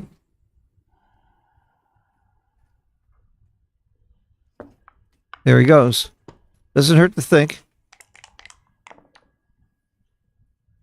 But I don't think too long on a no-brainer. Here's another no-brainer hit. This is Sander. Am I wrong? Don't you come off the 18-point and hit? What else is there? You make the 2-point. Now, that's the play I'm seeing. And then you hit the 2-point to put up 2. When your opponent hits you twice, you don't have that many ways to hit back. Usually it's only about 11 ways, maybe a double one. So in that case, it would have been 12 out of 36 rolls hit back. That's why 2 on the bar is better by far.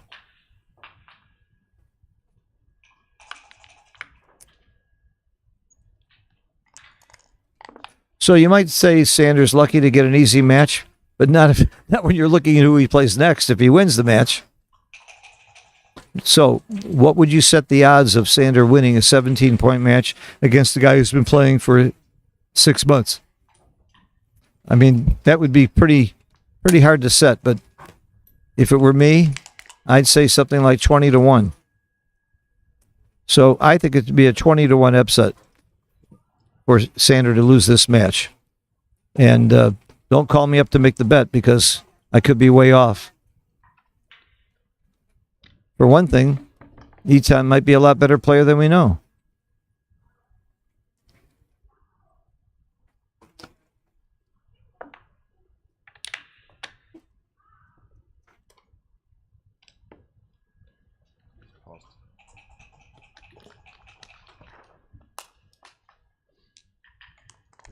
Well, that's 2 errors for Etan this early in the game. I think the 2, you just come up. That's all you can do. You don't want to create another blot in the outfield. Oh no, 1311 is right. You do need to unstack. That's right. You get that sixth checker, the fifth checker was on top. You unstack. Now you are going to get. I think you make the 5 and hit loose. And then you just make the 5.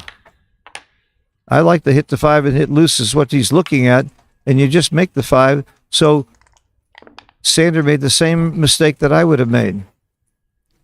I would go for the blitz, and it was wrong. It was clearly wrong. Because why? Because you have a very nice priming game. Oh, he's going to double anyway. He's not afraid to use the cube. It's a big double, big take. Not big double. It's a good, reasonable double and reasonable take. The next time you talk to the transcriber, please use plus plus. Or using plus, and I hate that. Maybe that is good. If you can. All right, thanks.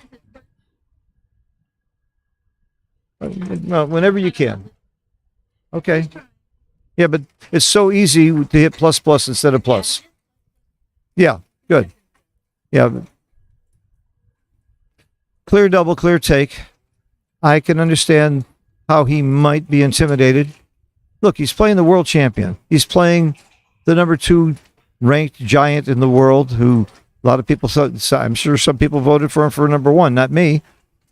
I would still go with Mochi because of all the other things he does for the game. Hey, yes, he took it. By the way, if I was his coach, I would say gamble a little bit on that cube and on your checker play. You got to gamble something. How else are you going to beat Sander? I know when I had my first really big match in a final, I asked my coach if he had any advice. He said hedge. Not the best advice I ever had, but he actually turned out to be wrong advice because I won. Okay, 8-5. Slot. Let's see if Eton has learned slotting plays from Tim Cross. I'm going to blame Tim Cross for everything if he doesn't play well. He's Tim Cross's protege, student. He's only been playing for 6 months, though, and you certainly can't blame him. In 6 months, I mean, it's amazing. Like we saw a guy with 3 months' experience last night give a really big fight to Kazuki, one of the best in the world. By the way, if you missed it, Kazuki played 2 matches, last 2 matches under 2 PR. So we're right to call Kazuki one of the best in the world. He slotted. Good for him. And it didn't pay off, but he got to give him credit. The 5 is supposed to come out.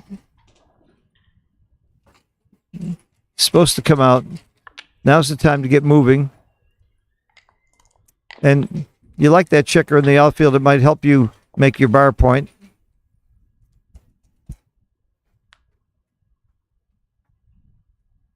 There's no cute play here. You don't throw a checker away. You don't create a new blot. You just play to the 6 point. Now, this is very easy.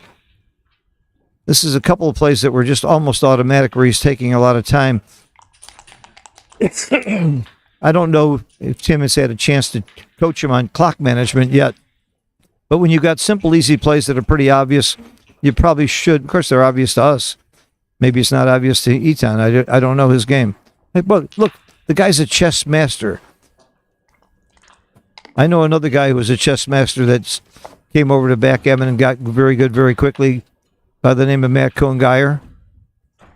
How about Bill Roberti, world speed chess champion? I know Sankiewicz, Neil Kazaros. There's quite a few really good chess players that also are great backgammon players. I'm sure I'm missing some, and I apologize. I don't know them all.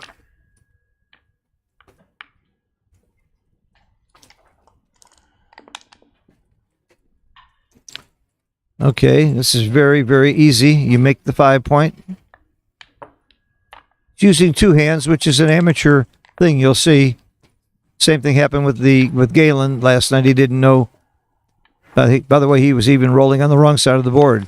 He just hadn't played live. He'd only been playing on Backgammon Galaxy. You can't fault him for that. But he made it to the finals without somebody stopping him. That surprised me. It wouldn't happen against me.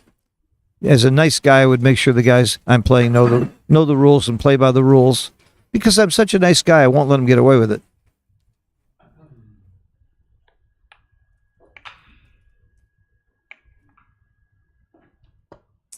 This is a reasonable play. .003 means nothing. That means if you rolled it out, it could even be right. Okay. That's a pretty simple play as I see it. He was thinking about maybe staying for more contact. And in fact, I didn't look at XG, but it is tempting to stay because Eton's got pretty stiff on all those points. That's a good play. The right play. Got to button up, make that point. Modern backgammon, we're making the 1 point a lot more than we ever used to. Much more than when I learned the game. Because when I learned the game, we didn't have electricity.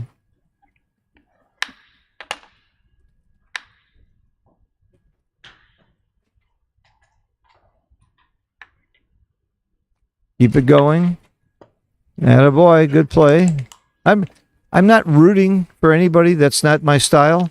But I am rooting for everybody to play well. So I don't have to root for Sander to play well.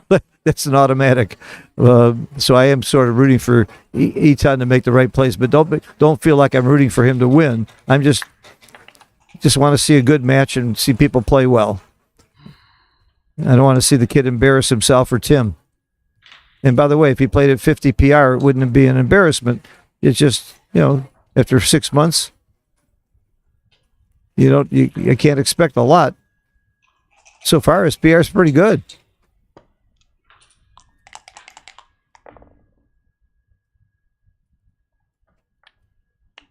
Oh, that's a big roll for Sander. That's a huge coming and hit there is a really, really big. It was starting to look like Eton had some game going there. 4-1. Look at this.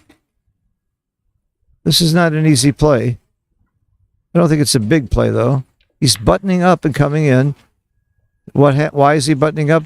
If Eton were to come in and hit loose with a 1 or a 3 plus a 2, 4 or 5, he wouldn't want to have 2-3 blots in the outfield. You just don't want to have too many blots. This is clearly the right play. Sander would like to get out of there and he can't. Junkie rolls.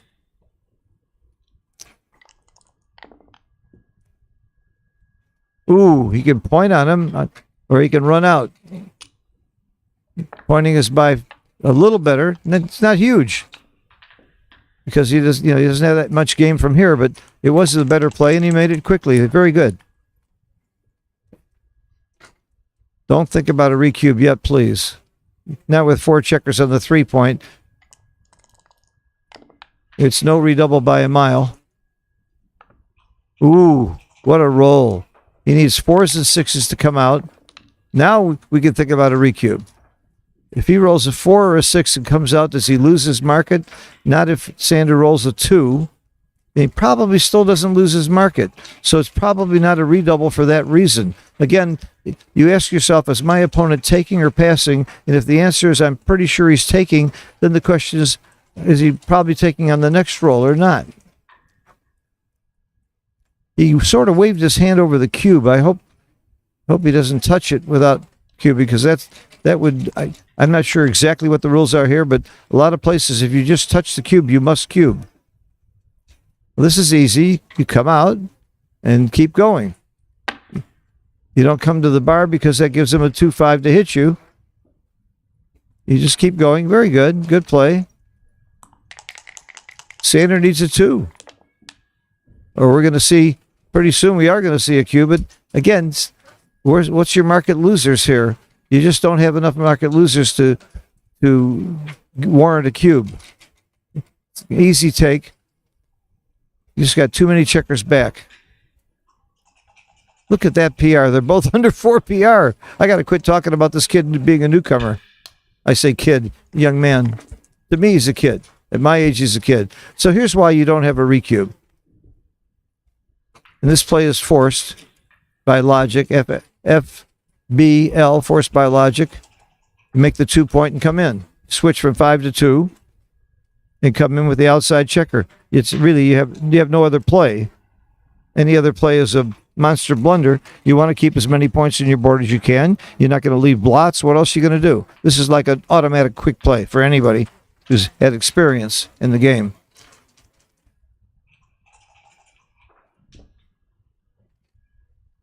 He'll figure it out because that's it. Yes, and bring the back checker in. You don't want to give up another point. You're not going to volunteer a shot.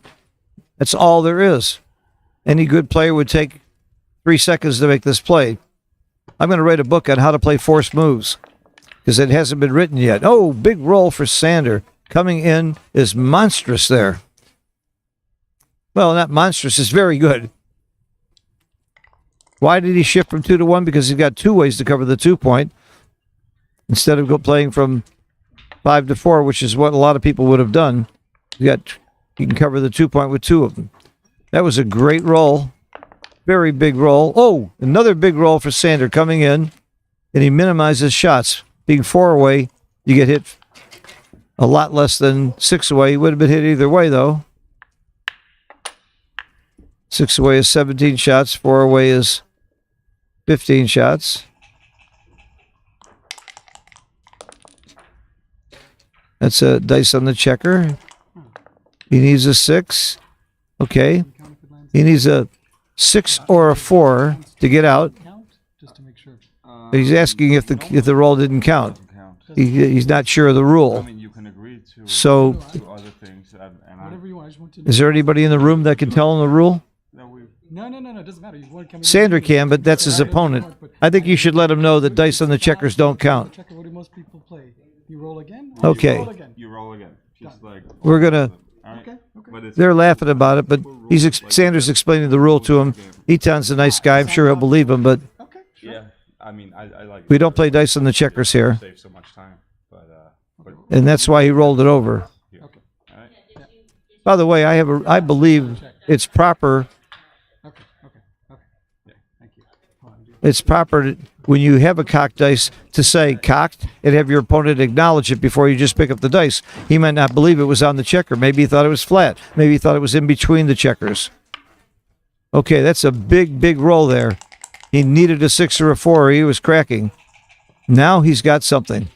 He's getting closer to a redouble. With the 6 point open, though, whenever Sander comes in, he's got a good game.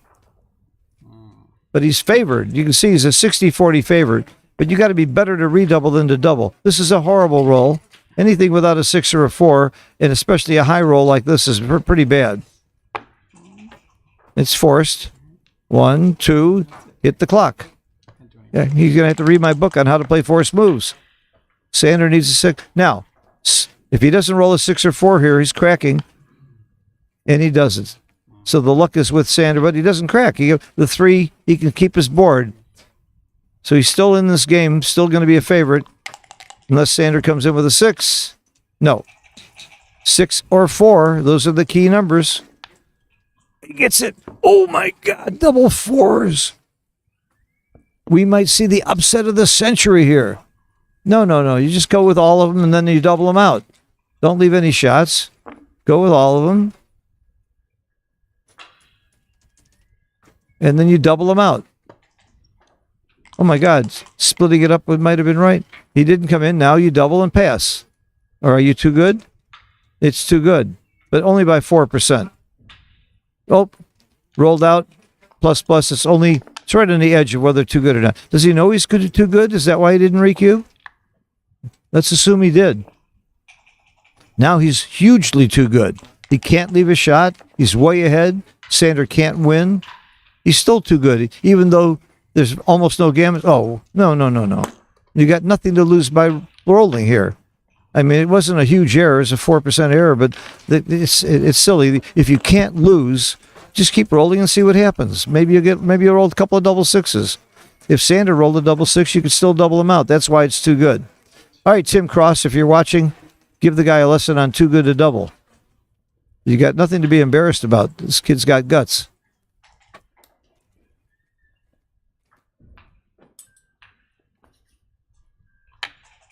Okay, we got a huge upset in the making. 2-0 is a little bit soon for me to say we got a big upset in the making. Anybody want to take Eton even money right now? Call me quickly and So I can take. go to your bank and get a lot of money. I can take not now. Because playing, but Sanders still got to be a huge favorite. Sanders is a huge favorite over almost anybody. Over 90% of this field, he's a huge favorite. Anytime, bro. Look at this. Even in the middle Look of at this. The kid's played at 3.44. I'm gonna stop talking about him being a newbie and all that. He's gonna play at 3.44. I got to talk about him in a different light.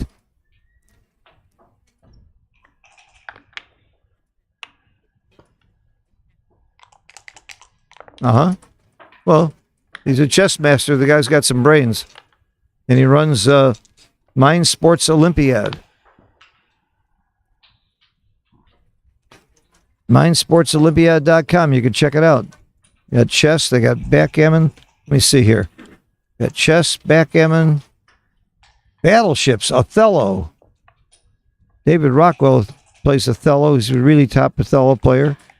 I don't see Go, Acquire, Monopoly, Countdown, Azul. A whole bunch of games I've never heard of. Okay. Let's see what's going on here. Sander going for the big play, which is right, to hit 2 and punish for making the right play.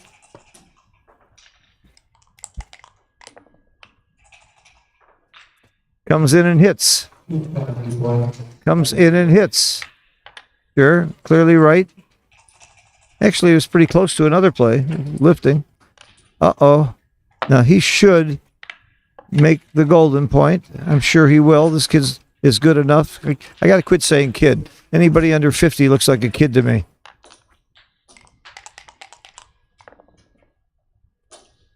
Comes in and makes the bar. Okay, we got, I call this spy versus spy when you're holding each other's 20 points.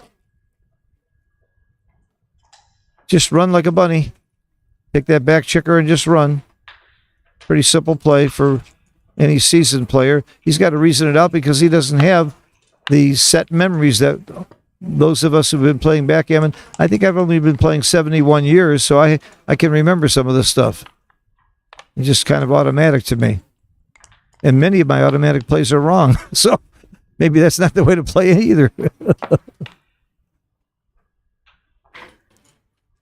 Somebody texted me that I was doing a good job with the commentary, but I was disparaging my own game too much. And I know I tend to do that. And I don't think I've got an ego. I know I'm a decent player. I'm on the Giants list. I've won some tournaments. But when I'm watching guys like Sander and Mochi and people like that, I just feel like I'm a beginner. So it's all relative. Against those guys, in my opinion, I can't hold a candle to them, and I just feel like I don't have it, but my friend pointed out correctly, it makes me look bad. I'm teaching all these people. I've taught 400 students. Many of my students are very, very top players. But that I'm not going. I am going to tell you I'm a great teacher. I never said I was a great player. Those who can do. Those who can't, teach gym or teach backgammon. Well, this is not an easy play. There's no safe play. You could come out and make.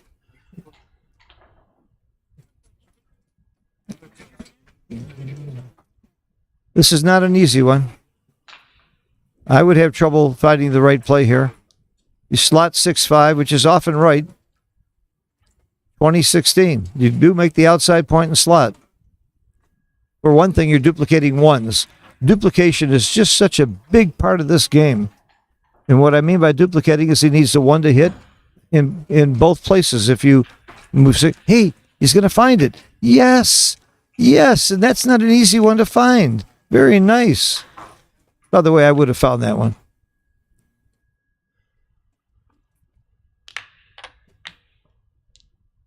Sander finds the right play very quickly.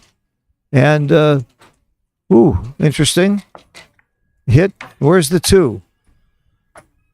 Where's the 2? Hit 2. How many people here would hit 2? Raise your hand if you would hit 2. Okay, I would have gotten that one right. It's still not an easy play, and he got it. I'll tell you what, my hat's off to Tim Cross. You've done a hell of a job for a guy who's been playing 6 months, regardless of what happens from further. My roommate has better door than a window. Mate, good to see you. He's part of the glue that keeps this tournament going.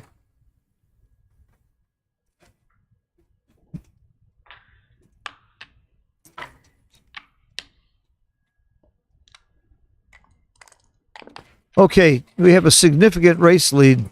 Well, 21 pips less 14 pip race lead, 29. Okay, we got a significant race lead for Sander, and the race is always important. But, you know, they don't have the race showing on the screen like we do. But I guarantee you Sander knows the race within a pip or two all the time. There are some top players that keep a running count. Matt Congar keeps a running count.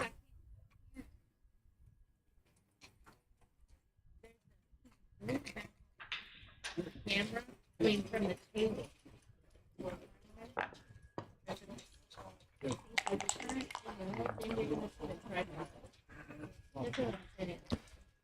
Well, the ones are really not easy here. Where's the one? Oh, yeah, that's right. He played it from the 5 point out. 5-3. I think you're supposed to whack. You got to play a hitting game here. You're supposed to hit him off the 5 point. No, I don't like this play. Oh, .002? Okay. It was a wash. My hitting play was .002 better. You want to join me? Love to have you. I have a terrible voice. I can't join you, so sorry. I don't know what you said. I can't hear you. I got Matty here. Wise guy roommate.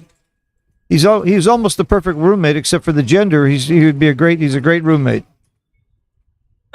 And nowadays you could help that. It used to be I'd say you can't help that, but now you could do something about that. You know, Mate. You don't have to be a guy anymore. Okay. Although it's forbidden in my country to change my gender. I'm from Hungary, Budapest.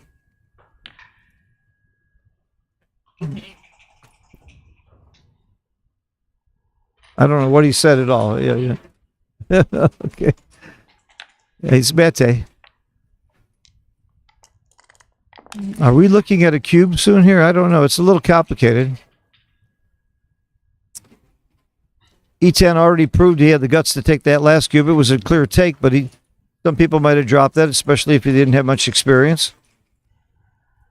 2010 or 2014, 13-9. They're both real close. Either one is fine.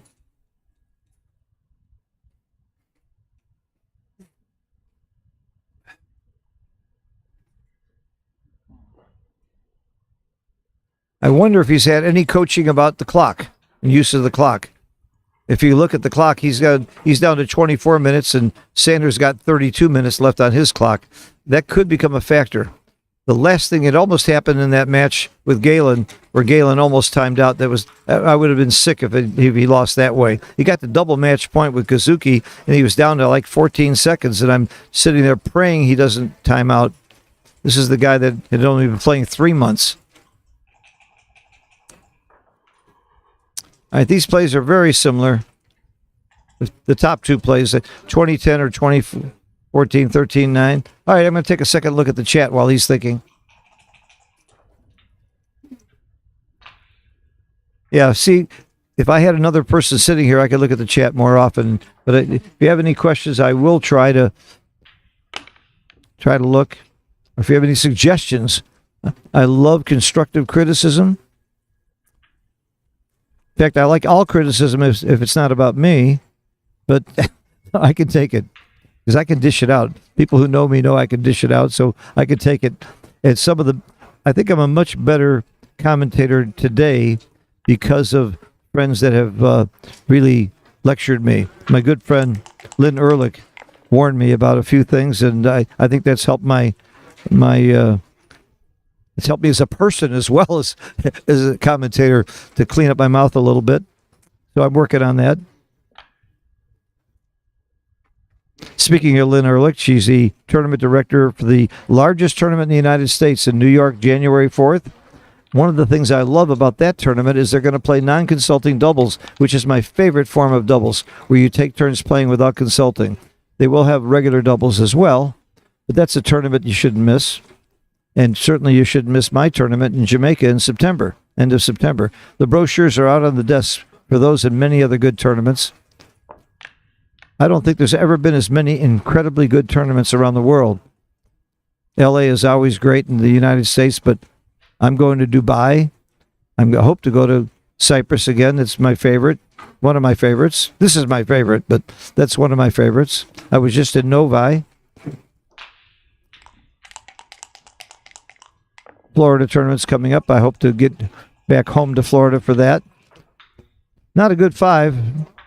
Got to slot something. You may as well slot the point you want to make. You'd rather make the 3-point than the 2-point or the ace-point. It's starting to shape up very nicely for Eton. For a long time, I was thinking because of the race lead and the position that Sander was in pretty good shape, but got to like Eton's position a lot more right now. Not a lot more, but you got to like it more than it was. This is ugly. Do you make the 2-point? You do. That's it. At least you're doing something productive and making a point.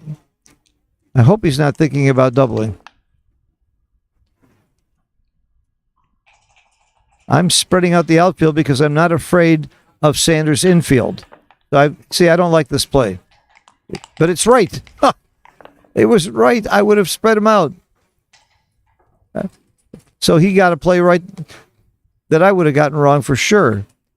Maybe if I thought about it longer, I would have gotten it right. I don't think so. I think I was coming off the 13-point in case he came out to have more shots at him. My play would have worked, but that doesn't mean it's right. So you don't want to mess around with your inner board. That's right. Move those checkers. Keep them going.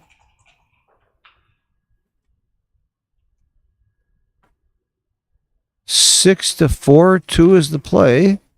Wow. Give up your 6-point so you make it harder for your opponent to get by blocking 5s instead of 4s. And you vacate your 6-point. Wow. That was not on my radar. I would have missed the play. So Sander is thinking about the cube. He has a 16-pip race lead. I think it's an easy take. I think it's a very easy take. I'm not sure how many market losers you have. I don't think I would double this. Sander's thinking about it. Maybe, there's such a thing as a bluff double. By the way, Sander is a tremendously famous, well-known top poker player, so he's not afraid to do some bluffing. He knows how to do it. What is he doing? Does he not realize? Okay. Whew. He didn't realize he could bring it home? That scared me.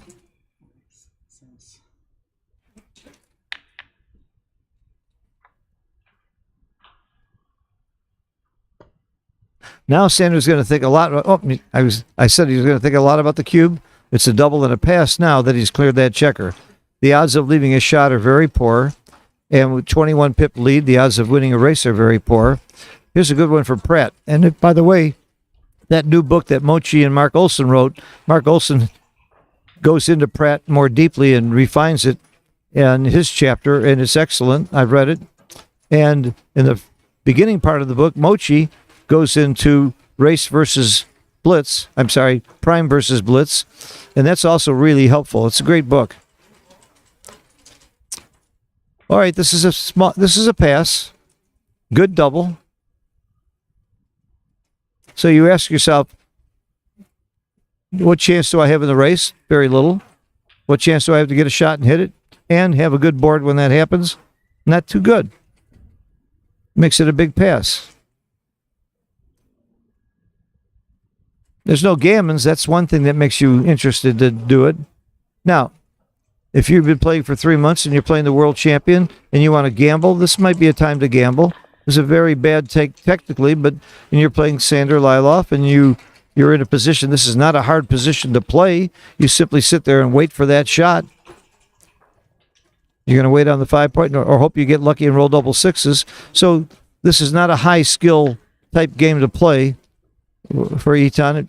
So even though it showed up as a big blunder, it's not that terrible a gamble against the Sander Liloff. I'm not going to name names, but I've beaten some very, very top players. I have a very good record against some very top players by doing just what he did, by taking a big gamble on positions where I don't think they have a playing advantage on me. I'm not sure I would take that big a gamble. That's giving away a little bit too much. I think it was 11% error.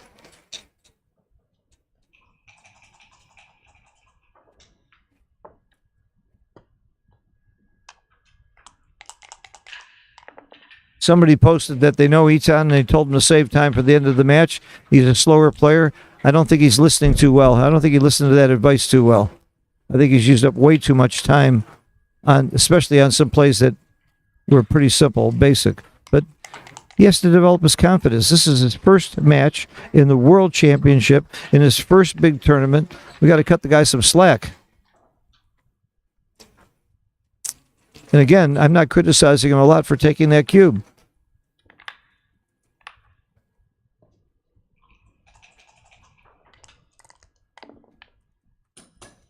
I wonder if clearing the 7 point was right there, or could have been not too bad. I didn't get a chance to look at it because I don't like what double sixes does now. He's going to correct that immediately, though. Now everything plays. Double threes is awkward, but it plays.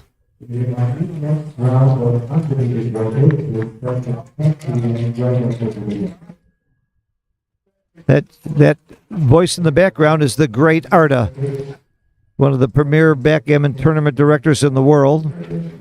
And Mark Olson brought on an incredible team. He's got 16 people working this tournament, including me. And Arda is the tournament director. Bill Riles and Tara Mendocino in charge of all this streaming and transcription. A lot of really good stuff going on here. This is a class tournament. And if you used to come to Monte Carlo in the past, one of the things maybe you didn't like is they were playing on junky plastic boards. A lot of us used to bring our own boards. Now they're beautiful FM wooden boards. Maybe they're not FM, maybe they're the Galaxy boards, but you go to shop.galaxy.com and you'll see they're the kind of boards that you're looking at right now. Really good, solid wooden boards that play beautifully. Wonderful surfaces that can be replaced instantly if you got a problem with it or they wear out. I have no financial interest whatsoever in either of those companies. I just think they're great, and I do appreciate that they hired me. I wouldn't be in Monte Carlo necessarily. Well, I might be here to play because I've come here to play when I wasn't hired, but I'm really enjoying this. I hope you are too. Let us know if you like it. Hit like. You got positive or negative comments? I want to hear them all. Okay. You run with a checker here rather than break your board. This is something we saw Galen do wrong. That was one of the problems he had. If I was going to coach Galen, I would talk to him about breaking your board in these positions. He did it a couple times in critical points against Kazuki. So just run, baby. Don't take up that much time on the clock.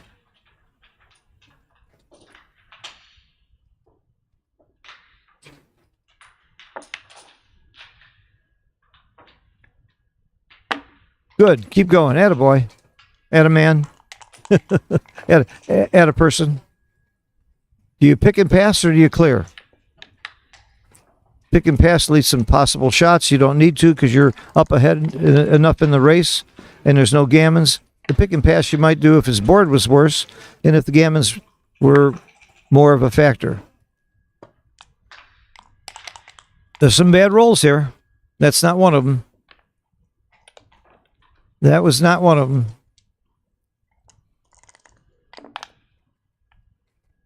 We didn't know until the last minute who Sander would be playing because Sander didn't enter the tournament until the last minute. because he forgot to enter last year, entered at the last minute and won. So he decided he would do the same this time. Sounds like a little superstitious, doesn't it? I guess if you play poker, you got to be superstitious. I have a saying, superstition brings bad luck. So I walk under ladders. If you were walking down the street with me and there was a ladder, you'd watch me walk under it. And I've been done that all my life, and I've had bad luck all my life. Maybe I should change. Ooh, look at this roll. Look at this roll. I guess that's right. You want the guy to run. You could hit him. You could point. You could hold him up. But again, what's he going to do? Roll double six if you don't hit him? I wouldn't worry about that. That's not going to happen. Now he wishes he hit him.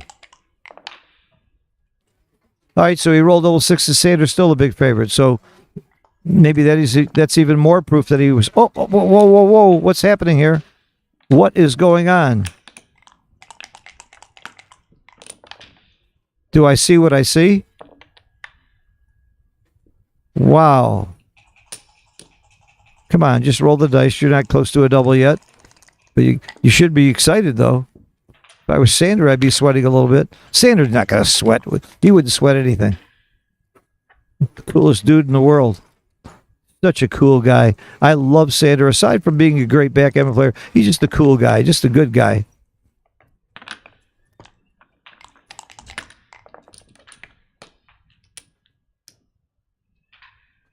Look at this game is not out of reach. 1, 2, 3, 4. 1, 2, 3. Sander rolls 2 ones, he wins. If he rolls 1 double, he wins. It's not a double yet, though.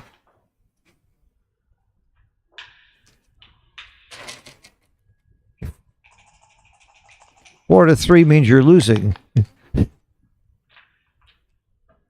One hand. If I were Sander, I would ask him to please use one hand. Okay, all he needs is a double, or Sander to roll 2 ones. That's the wrong double. That was not the right double.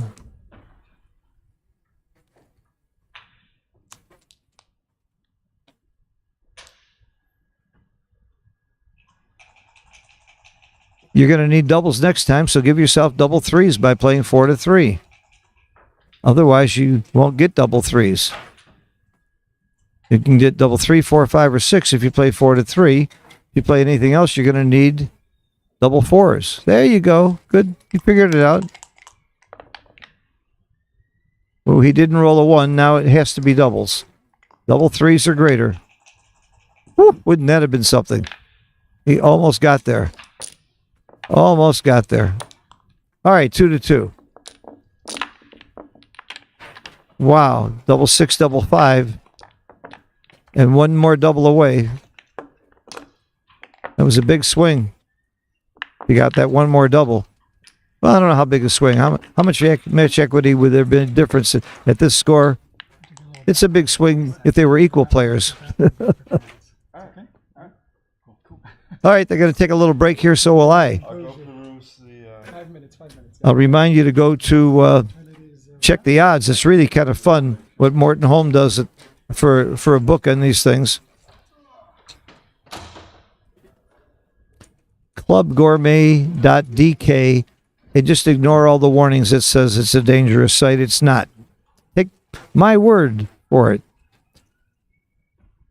Then go to drawboss.com, drawboss.com, and you can see the brackets. You can see that who's playing who and how they're doing. Somebody questioned, you can't use 2 hands. That's correct. You move the checkers with 1 hand, there's a reason for that. With 2 hands, it's really easy to make a mistake. Move an extra checker, take an extra checker off. All kinds of things can happen. It's very hard for your opponent to watch that. As a matter of fact, you're supposed to use 1 hand and use that same hand to hit the clock so that you don't make it confusing that way either. And if I were the tournament director or I were Tara, I would tell him to please use 1 hand because it looks better and it's proper and it's also better for the audience and the transcriber. Thank you, Tara. She took a hint. Tara finally took a hint from me. She's going to tell him to use 1 hand. It's just nicer. If I were Sander, I would do it, but Sander's just too nice a guy. I'm not. And it's not that I'm not a nice guy. I have a tremendous amount of respect for the game and the rules. And if I see a newcomer or somebody that doesn't follow the rules, I want them to do it just for the sake of the game, to do it properly. I play tennis at a club where you have to wear all white, and I wear all white. Of course, they wouldn't let me on the court without it. I play pickleball a couple times a week. If somebody serves without calling the score, I'm not going to let the serve stand. I'll say, I'm sorry, that was not a serve. And if you do it the second time, you lose a point. That's the rules. So follow the rules. And if you don't know them, I'm not mad if you don't know them, but gently inform them. Now, on the rules, we have recently seen unification of the United States rules with the World Backgammon Federation. I want to thank everybody who worked on that project. I think it was wonderful. Rich Munitz did an incredible job from the United States side. And it's wonderful that we have one set of rules. I don't agree with all the rules, but I'd rather have one set of rules that I don't entirely agree with than several sets of rules where I hate all of them. So there's a lot of things that I think the wording could be improved. I got a good note last night that I didn't have a chance to respond to from my good friend Colin Owen, who pointed out a whole bunch of rules, particularly pertaining to the baffle box, that I think need to be revised. They should let Colin and I wrote the rules on the baffle box because we've had the most experience with it probably than anybody. But they've got some rules that need to be revised, but they'll fix it up eventually. And when they do fix it up eventually, I still won't like some rules. You can't please everybody, but even the rules I don't like, I'll respect and follow them. And I think I can get off my high horse now. I can get off my stage. What do you call that? My soapbox. I was the first rules commissioner for the USBGF. Worked really hard to get those rules together because they used to be lousy. The old ABT rules were lousy. I'll say it right now. I love the old ABT. I have great respect for Bill Davis and the people who ran those tournaments and promoted the game, but the rules were terrible. They were ambiguous and very unclear, and some of the rules were just outright wrong. And I think we got that very well solved now. I was the rules commissioner for the U.S. Handball Association and the U.S. Racquetball Association, so I've spent a lot of time writing rules because if they don't have good rules, I'm afraid of what I might do to get around them. So I need them to keep myself in check. I'm even a big stickler for having written rules for chouettes. How many times do you sit down at a chouette and you have arguments?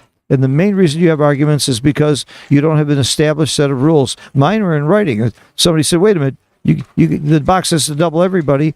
If that's true or not, and I say so, and I can show them in writing that's the case. I'm not just making it up at the time. So and we have a really great international game here. There's a lot of money at stake, a lot of prestige at stake. Let's be professional. Okay, I'm now off that soapbox. I'm going to relax.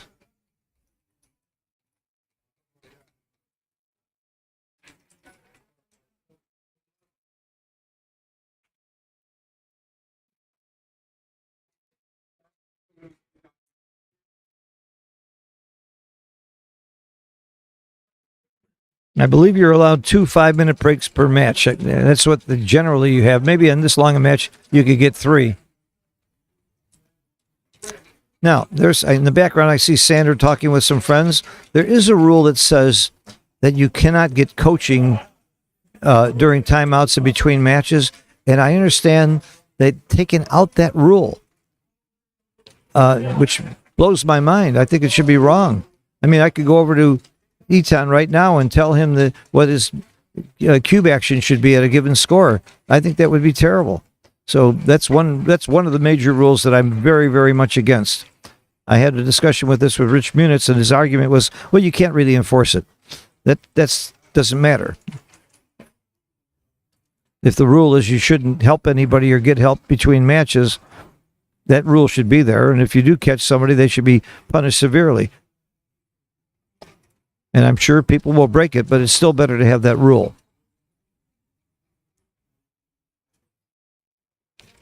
Otherwise, 3 away, 5 away, 2 away, 4 away. Call a timeout and go get some help and find out when you're supposed to cube and when you're supposed to take. I hate that. That'd be terrible.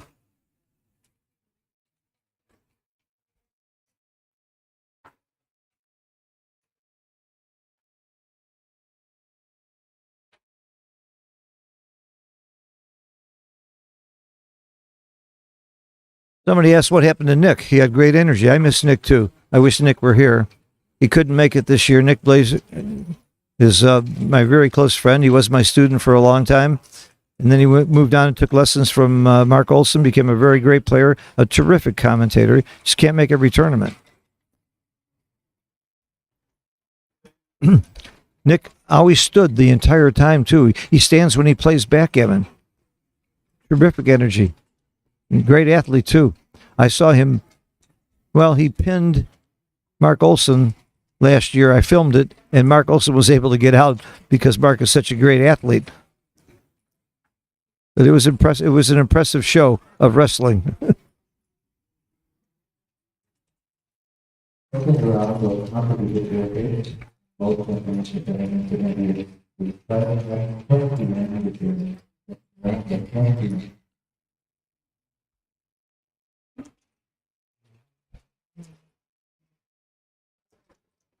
Somebody asked me why I'm dressed up. I'm wearing slacks and a nice shirt. My friends are taking me to dinner at some really fancy restaurant tonight, and it just wouldn't be appropriate for me to be wearing shorts and a polo shirt. And I may not have time to change from doing commentary to running the dinner. But one of the fun things about Monte Carlo is the great, great restaurants. And I ate at Nobu the other night, which is a famous, great restaurant with incredible food. And I don't even know the place I'm going tonight. I forgot the name of it, but it's one of the fanciest, most expensive restaurants in Monte Carlo.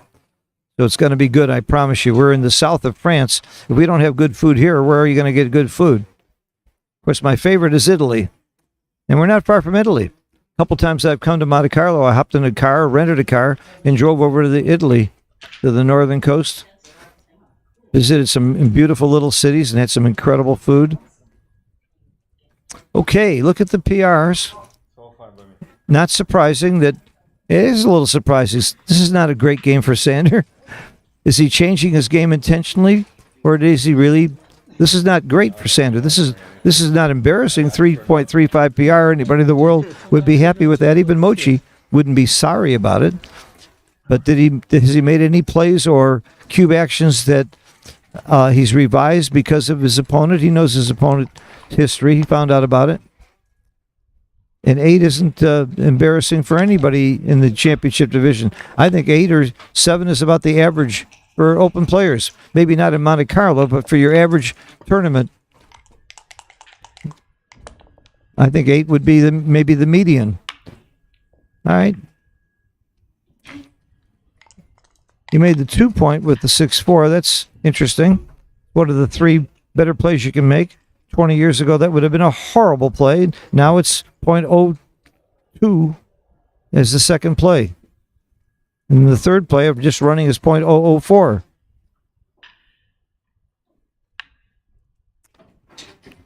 That's an easy play to split.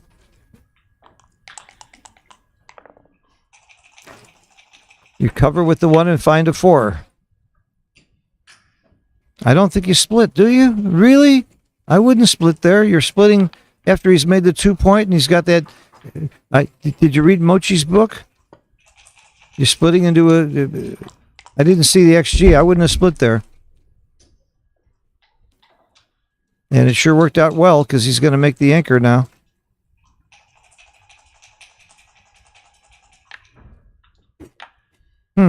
Okay. If Sander did it, it's probably right and I'm wrong. Did anybody run that or see it? Was it right to split?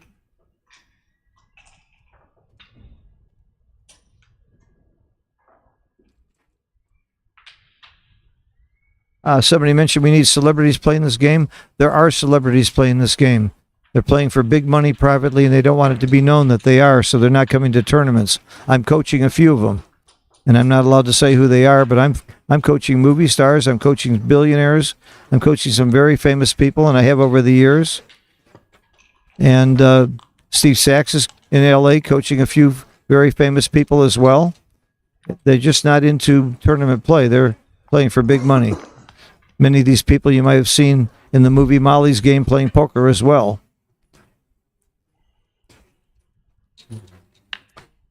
Falafel and I, my dear departed friend Falafel, who we are often remembering, especially in this tournament, he and I coached a guy who played backgammon for $1 million a point. That's when he and I started working together quite a bit. And there are a lot of celebrities involved in that group as well. It was all part of the LA scene.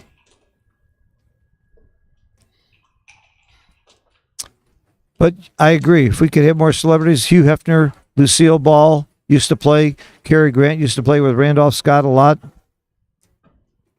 Back in the day.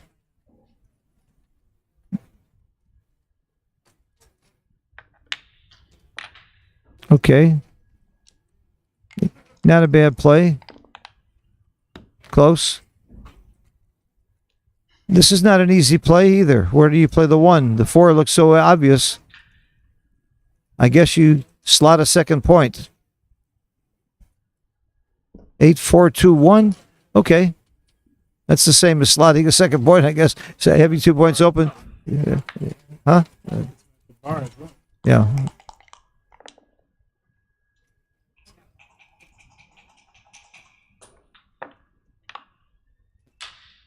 So Brandon, my good buddy Brandon is here. He suggested maybe you could have slotted the bar there. Did you win your first match? You won your first match. Anything can happen. Anybody can win here. Played Alex Neyman. Played a good player.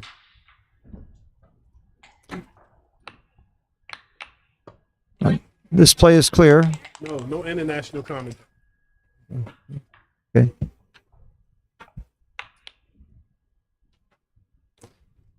So we have what I call spy versus spy, when you each have high holding games.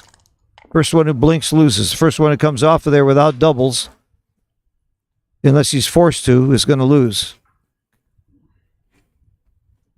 So somehow you got to hold your anchor, especially when there's strong boards on both sides. Here it's right to break the midpoint as opposed to breaking your anchor. This illustrates that spy versus spy theory.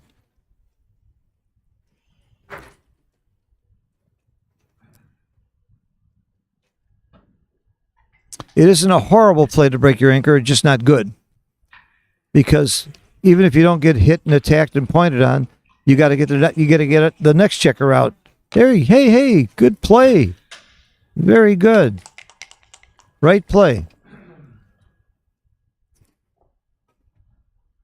All right, Sanders, you can hit and leave the blot there. Do you just make the 2 point? You're down, Sanders down in the race, which is one reason why hitting is more attractive. If he was up in the race, he would eschew the hit, probably. But because he's down in the race, he realizes he needs to do something about it. His game plan is hitting. This is a pretty good game plan here, called hitting and covering. Now Sanders in big trouble if he doesn't roll a 5. I think this is Brandon, how can you say too good that fast to be right? No wonder you won your match. It's way too good to double. Big mistake to double. You got to roll and see what happens. You hit that second checker. You got a lot of gammons. There's not too many ways to lose from there. And he didn't think very long about it. So, again, clock management. That's something he should have been thinking about. And he spent a lot of time on some plays that he really shouldn't have been thinking about. So, Probably not a tournament player, so he's just thinking about a cash game. So he just started doing that. he's been playing for 6 months. Oh, okay. Jesus. Oh, wow. Yeah. Yeah. Sit down and make comments into the microphone or don't say anything. Right. One or the other. I'd love to have you, but I don't want you. Yeah, it's distracting. I'd like to have you if you want I to. love you. Sit beside you and listen.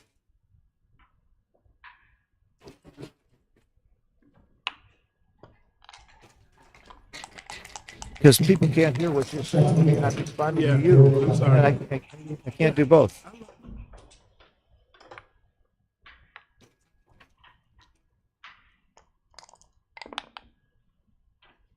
Now, see, I didn't like that roll. He didn't shake his dice. I would warn him if he was my opponent. Sanders, too nice a guy, doesn't care. All right, they got the score right. But if my opponent doesn't shake his dice, I'm going to very, very nicely tell him the first time. And the second time I pull out my gun. All right, comes in and hits. It's just that the guy is inexperienced. This is his first tournament. So you cut him some slack, but you be nice about it. The reason I also tell him is so his next round, win or lose, he's going to be playing some more. I want to make sure he's not upsetting anybody else in the next round. There are people who would get very upset when you don't shake your dice. Look at this. He's not shaking his dice at all. That would bother me. Just aesthetically, it bothers me. I don't think he can control the dice. It's against the rules. You got to shake up and down vigorously. Usually, I think it's 2 times now is the rule. Up and down hard 2 times. Okay. What do you do now? This is just terrible. 24-18 is the right play. 8-2 hit. I know I probably would have hit. Keep the game more complicated.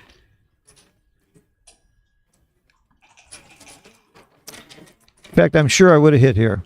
With those 2 other blots in the outfield, I really like the hit, and it's the second best play, but not wrong by much. This play was not on the top 2 or 3. I missed it. Not like Sander to be off that much.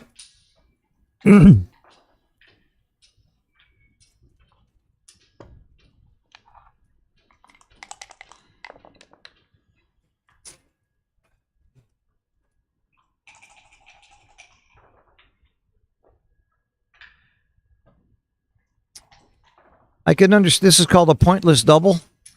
No point in your inner board except for the 6 point. It's called a pointless double. And it is a double. Good for him. Good for him. He's got lots of good things that can happen here, including making great points or rolling a 2. This is a wonderful roll. Make the bar. It's almost automatic. There you go. It's a wonderful roll and a wonderful double.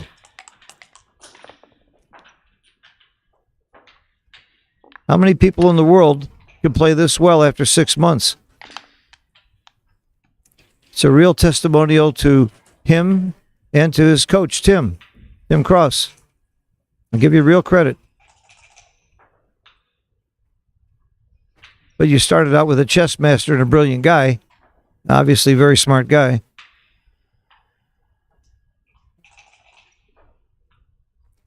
Interesting. You don't hit inside, you hit the checker on the outside to help your prime better. And he's right to think about it. This is tricky. Most people would just automatically hit the checker on the 4 point and look for a 2. But it's actually better to hit 13-9. That's going to advance your prime. So again, think about what is my game plan here. You got a priming game. What's going to advance the prime better? All right. He makes the wrong play, but it's certainly not terrible at all. .024. I'm not sure I would have made the right play myself, I must tell you. This is a great roll for Sander. This is a great roll. I think you make the 4 point.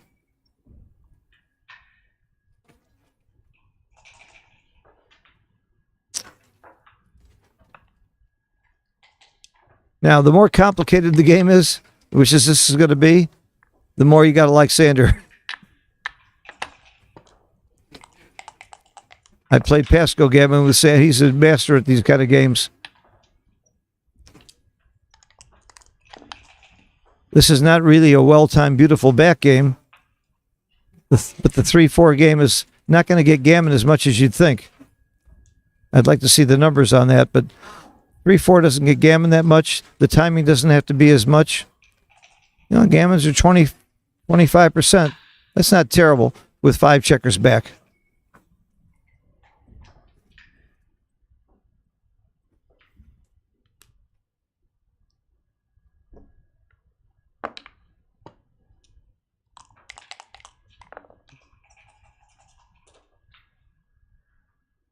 Okay, does Sander play Baluki? I do. I slot the 5 point. These are so hard, though. Slotting the 5 point is very wrong. And would have been my, well, 0.064. It would be my play. I'd slot the 5. I just try to get hit more, but maybe you just can't time this game and you just worry about gammons. But thank you, Sander. That's my play. Keep the game complicated. Try and time the game. All right, I'm not embarrassed to be wrong like Sander Liloff. It's like being wrong by Mochi. I want to get hit, and I would test this guy to see if he knows not to hit. It would be interesting if he knew it would be wrong to keep hitting. Okay, at this point, though, it might not be wrong. With that prime out there, you might get him to collapse. You might want to overtime him.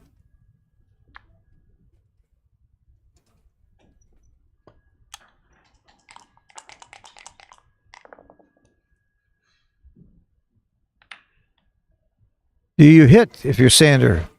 I'm not sure I even make that point. It would have been tempting not to hit at all. He needs 6s. Oh, he got it. A 6 is very big for Sander right there. But I don't even know if it was right for Sander to hit there. Timing is everything in these games. We haven't seen many back games so far in the last four days that I've been doing the commentary. There's a reason for it. You're not supposed to, good players are supposed to avoid back games, and if they get in one and get doubled, just drop them.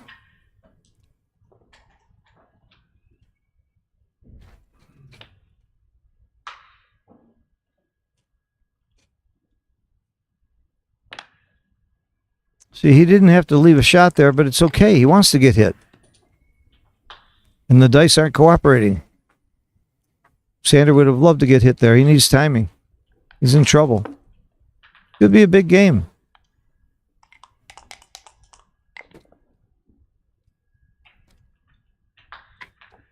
Simple. Make the 4.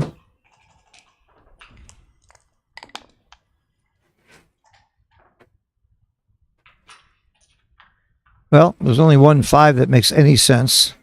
That's it. The 2. That's it.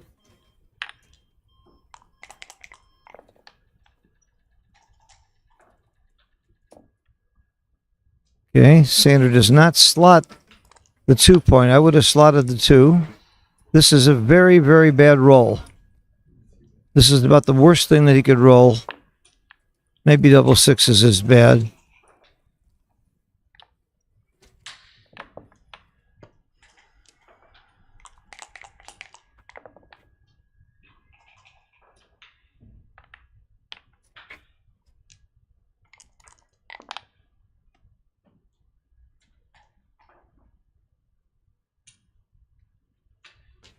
Clear from the rear, 8-1. It's not, well, it gives you more flexibility because he has to come out.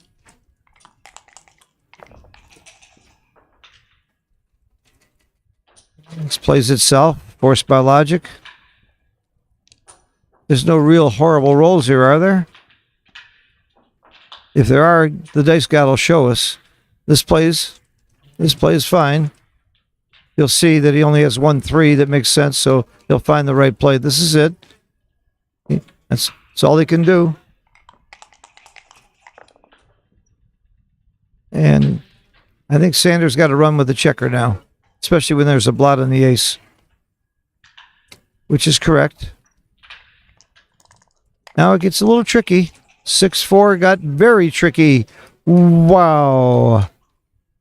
There is an anti-joker roll if there ever was one. Oh my God.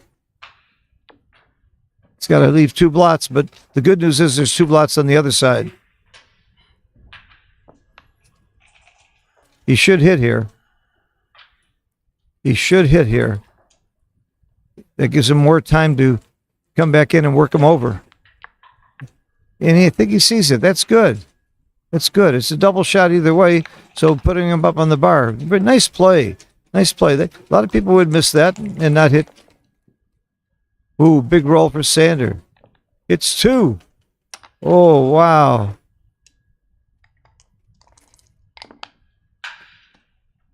Okay, that's some counterplay.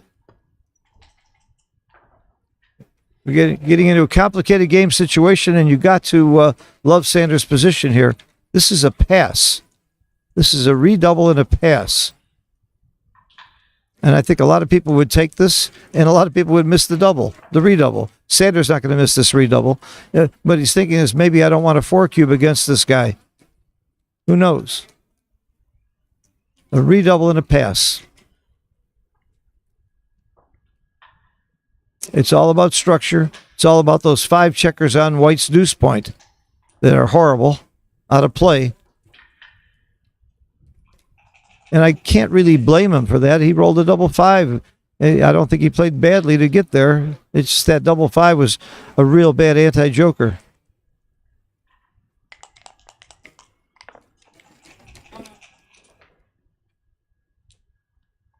Somebody said it's up to his opponent to tell him to shake properly. I don't entirely agree. I think it's also up to the tournament director or an official if they see it. I think that's part of the job of a tournament director. It's any infractions they should call as well as the opponent.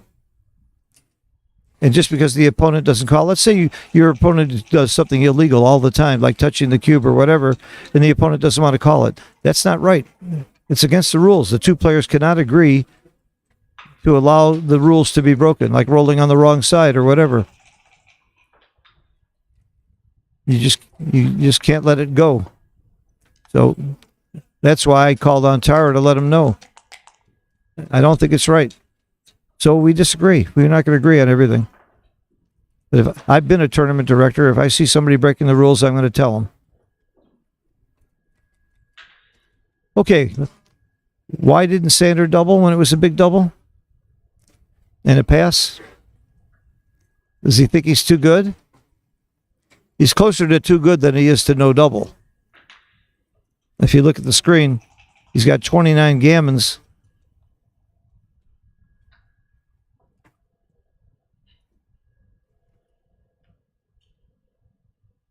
Sander could be playing poker here. Take a long time to double, hoping the guy will take. Sander knows this is a pass. I guarantee you. So is this poker?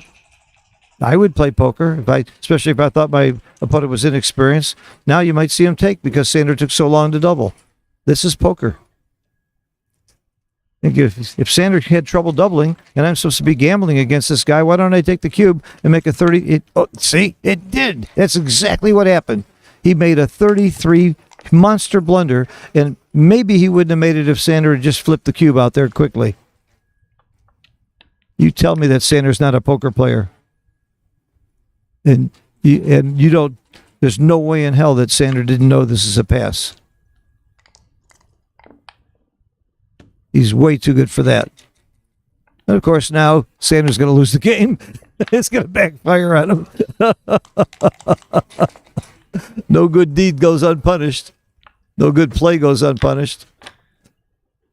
Roll a 1 here, you're right in the game. Even a 2 is pretty damn good. Oh, there's a 1 and a 5 out. Oh my God. He's right in this game. The 5 out. Where else are you going to do it? Now a dance? Now a dance by Sander? Oh my God, this is really... Oh, he came in. Whew. And comes in with the 5? Sure. Whew. This could be a big... The 6 here would be amazing turnaround. Amazing turnaround. This is a terrible roll. He's got to leave a direct shot somewhere. That's where. 6s and 3s and 9s and 10s. Uh-oh. Uh-oh. There's a hit. Moves a lot of wood, as they say. 2, 3, and in? No? Out. Okay. I would have thought maybe to the 6, but you're playing for the outfield. Wow, that was a great roll for Sander. He was starting to get in trouble there. I was starting to hold my breath a little bit.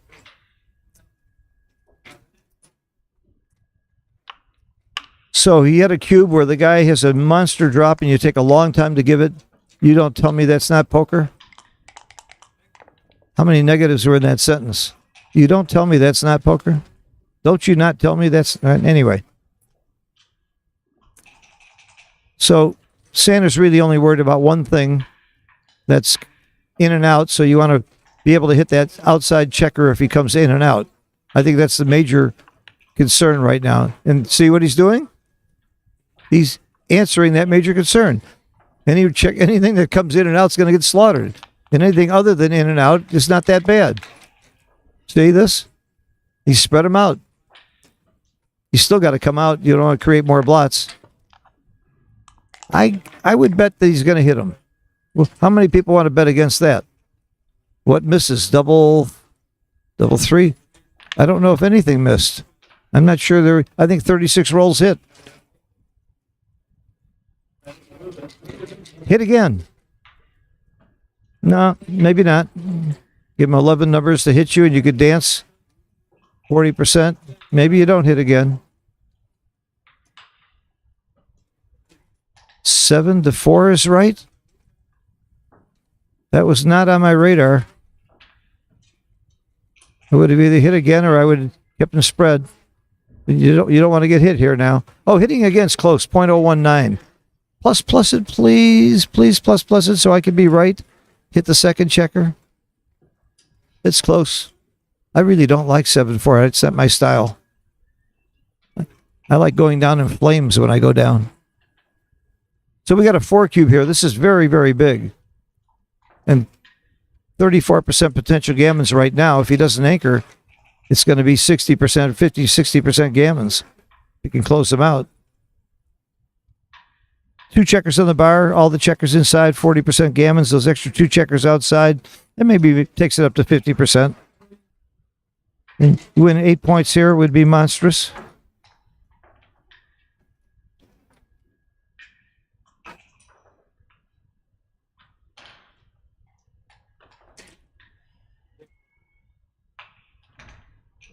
What Sander doesn't know and what we do know is that the 2 plays are close. And he's probably not thinking about a third play. Well, he could be.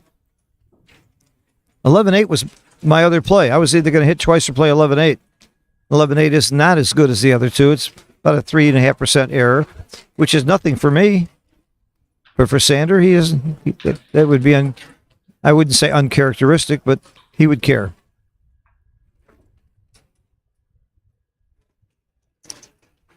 There's a good argument to play conservative if you are the better. Oh, here we go. I like this.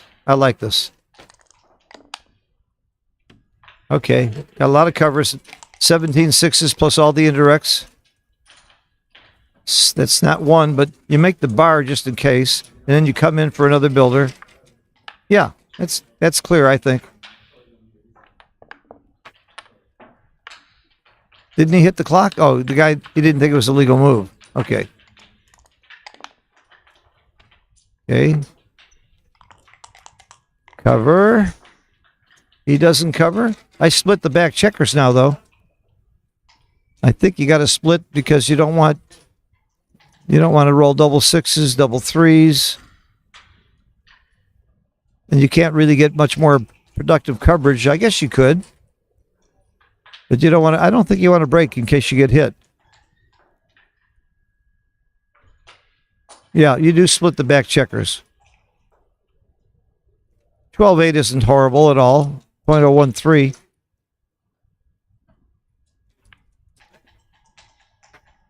Again, it's really close.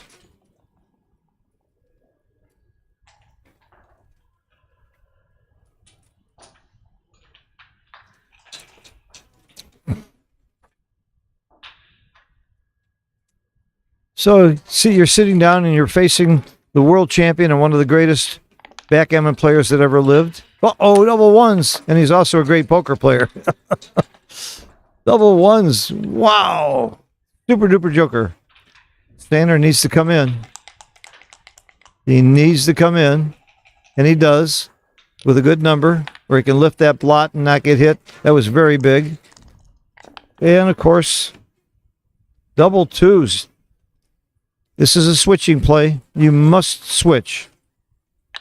You must switch. Get him up on the bar so that you have a chance to roll those sixes and get out of there while he's at it, boy. He did it.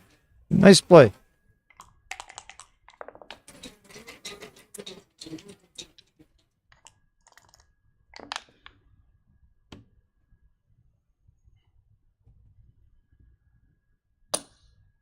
Well, my coach just showed up. Guy who's taught me more about backgammon than anybody in the history of the game. Charlie Briggs. Sit down over here, Charlie. Watch the game from here. Jason Briggs' son. Great backgammon player. Great basketball player. What'd you score? 36 points in one game? Or 33? 42? I'm sorry if I insulted you. And a straight A student. My hero. Steve Saxon, I've been coaching him for years. Every time he makes a mistake, I blame Steve, and Steve blames me. This game could have turned around, especially with those double ones, but Sanders got it back in shape. Uh-oh. Still could turn around.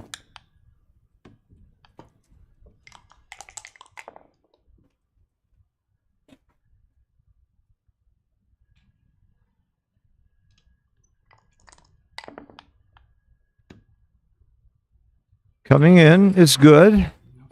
Doesn't crack anything. Sander will hit him with a 4. 3-2? No. Now, do you come off the...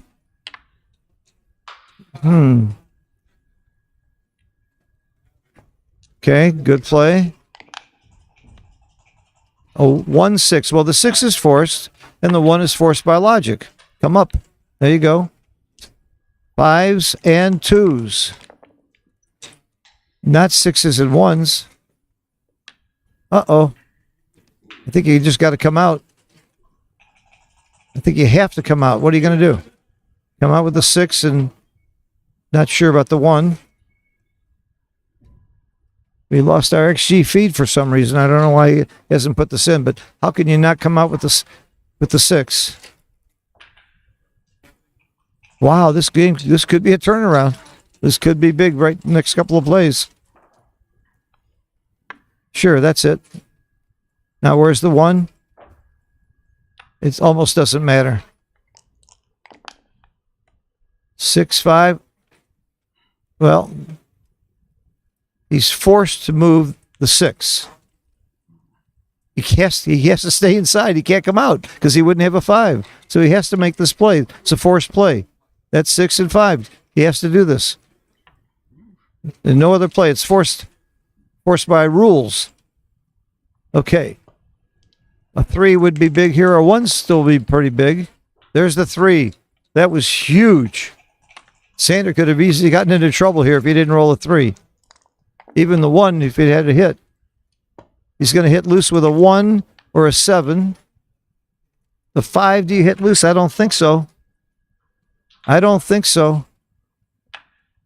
You don't hit loose with the 5. You got to keep that 5 prime.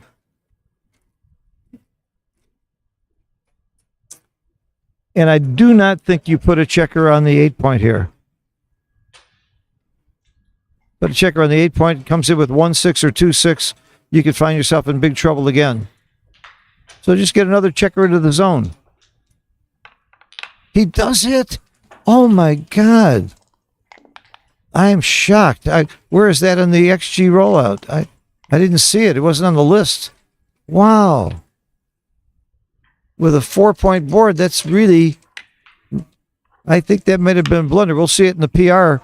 We'll see it show up, and next time we see Sanders' PR, it's going to jump. It did. 4.48. Yeah, that was an uncharacteristic blunder by Sander. I don't know how much because it was off the screen. Screen only shows the top, 6 plays? 2, 4, 6 plays. It wasn't in the top 6. The man is human. And I wasn't sure if he was human. Worked out all right. It was an unnecessary risk.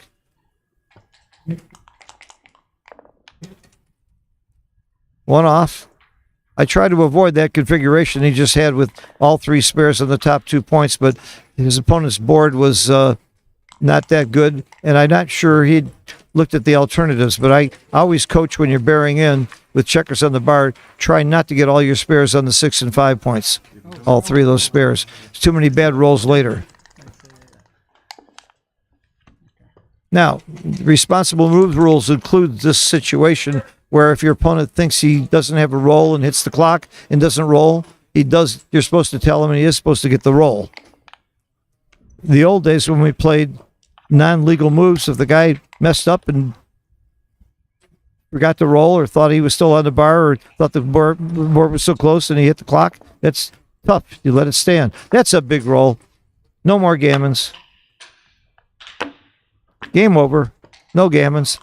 Very exciting game. There were several times where he could have turned it around. Of course, it was a very, very big blunder to take the cube to begin with. And a really, really nice poker play by Sander. Nobody's going to ever convince me that he wasn't playing poker there. Unless he might have been thinking he was too good. Maybe that's part of it. I've sat there and thought I was too good, and my opponent takes after a long time, but that kind of stuff will not work against top players. What a ploy. It's a big game for Sander. You're right.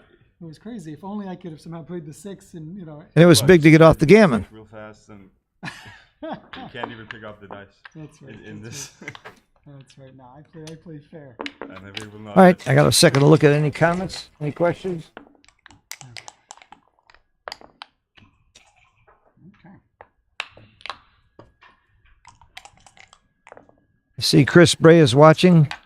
Hello, Chris. I tremendously respect you and your books and your knowledge of the game and your teaching skills.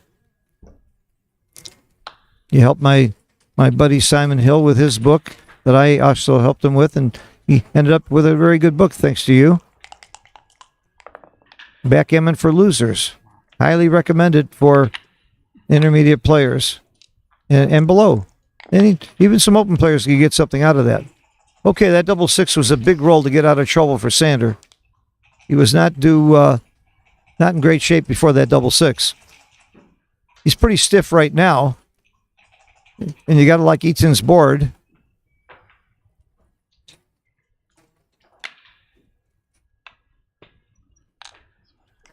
Good play. Good play, Eaton. Get those check breakers moving. Do you point at him or do you make the 4 point? I don't know. That board over there, I wasn't sure. Looks like he made the wrong play. He should have not taken the risk, and he got punished for it by getting hit.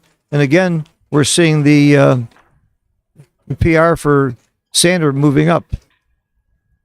Now, real good question. If these exact same plays came up and Sander was playing Mochi, would he be playing better? Or would he be making the same plays? I don't know the answer to that.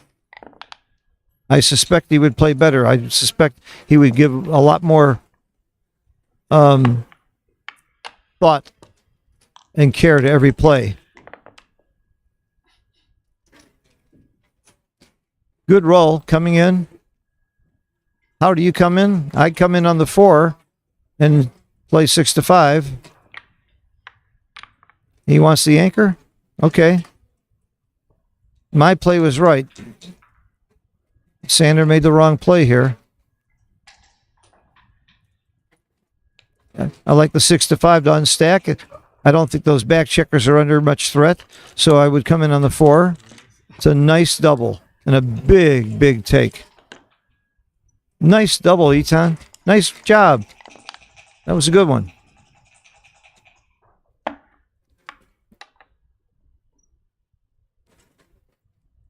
Hitting a dance might have been a market loser.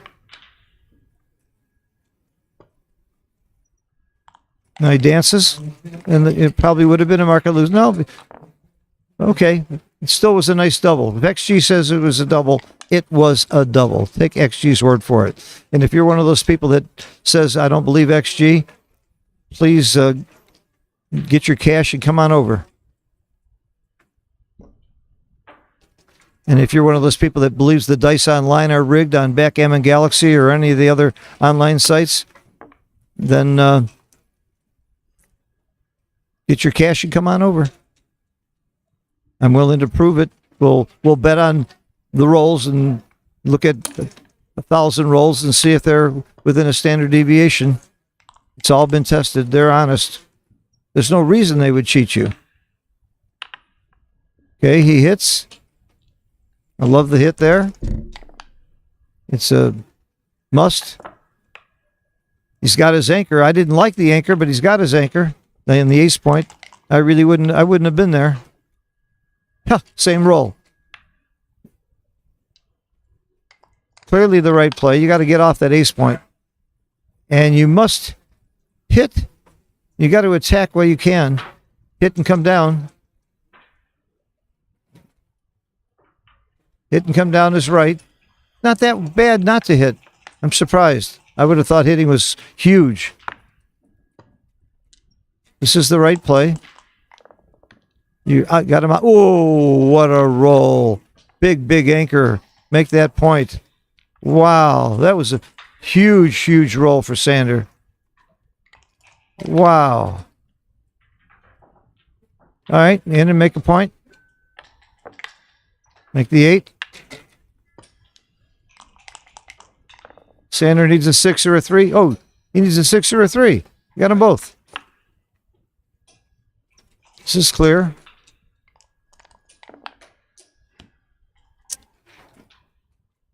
Come out. He's come out from the 2 point. Or the 23 point. Why? Because you don't have anything else. Process of elimination. Show me another play. What's play B, as they say?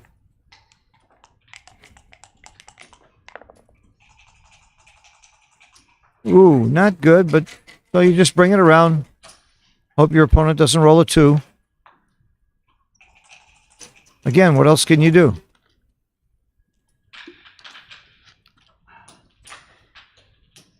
Is he thinking about making a point? No, this is it. This is it. Oh, there's another play. 15, 11, 5, 4. Why would you do that? Wow.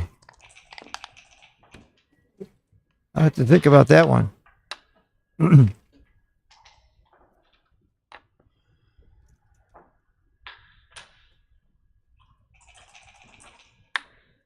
That's right. You're not going to find another 6. 1s and 4s. 1 and a hit. Hit's awfully loose here. I'm not so sure about this hit. Wow. It's close.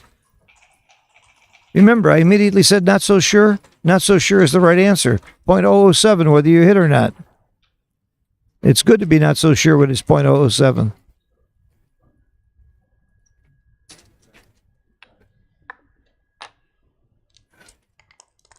It's an action play, and he gets rewarded. Anchor, make the 3 point, the butterfly point, according to Michi. That's all you got. A 6 would be nice. A 2 would be nice. A 5, 4, not so nice. I guess it brings the checker to safety to the 7 point.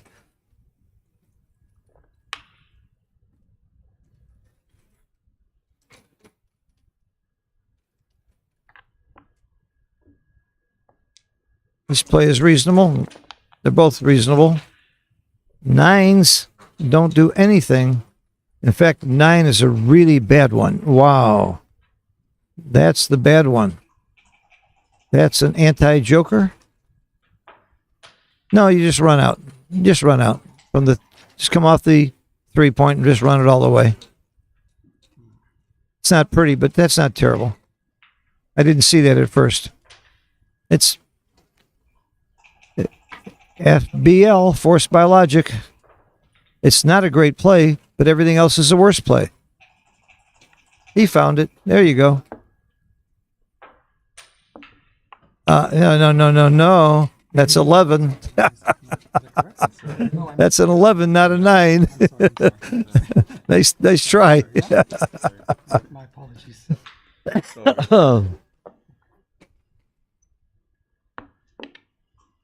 There we go. That just shows you his inexperience, but experienced players will do that too. And the more I see he's inexperienced, the more I am in awe of this guy's ability for such a short time. I spoke to him for a little bit before the match started. What's that? Okay. Sander did not have to correct that according to the rules. He could have let it stand. And I think he'd be better off if the guy had made the illegal play. I'm not sure I would have been that nice. I don't think I would. I think the rules would allow him to put it in the wrong place. Of course, he might have found it before the end of the term. I would wait till the whole move is done to decide which is better for me. And again, call me a bad guy if you want to, but I'm not. I don't play any other game or sport where when my opponent messes up, I'm supposed to help him. You'd like to come up with the 1, but then where's the 2? So that you have no choice but to come in here.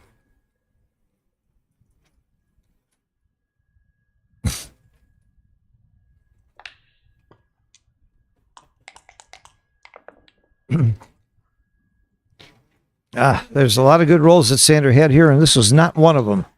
Do you hit? It's not his style to throw checkers out of play. He's probably going to hit.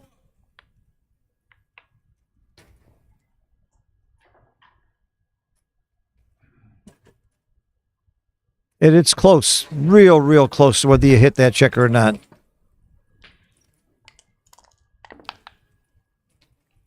Got a dance. He wants to cover. He wants 3s and 6s to come up. He got everything. He made the point, made another point. Now the last 3, there's a real argument for coming out to the bar so that you don't crack while he's on the board. In fact, I would come out to the bar.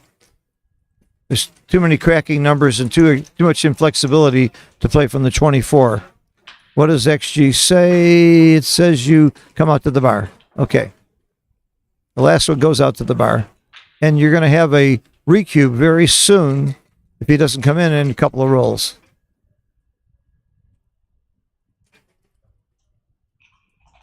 I'll give 3-1 that Sander makes the right play. Maybe the score scares you a little bit. When you're winning, you don't want to risk gammon, so you might play 24 up.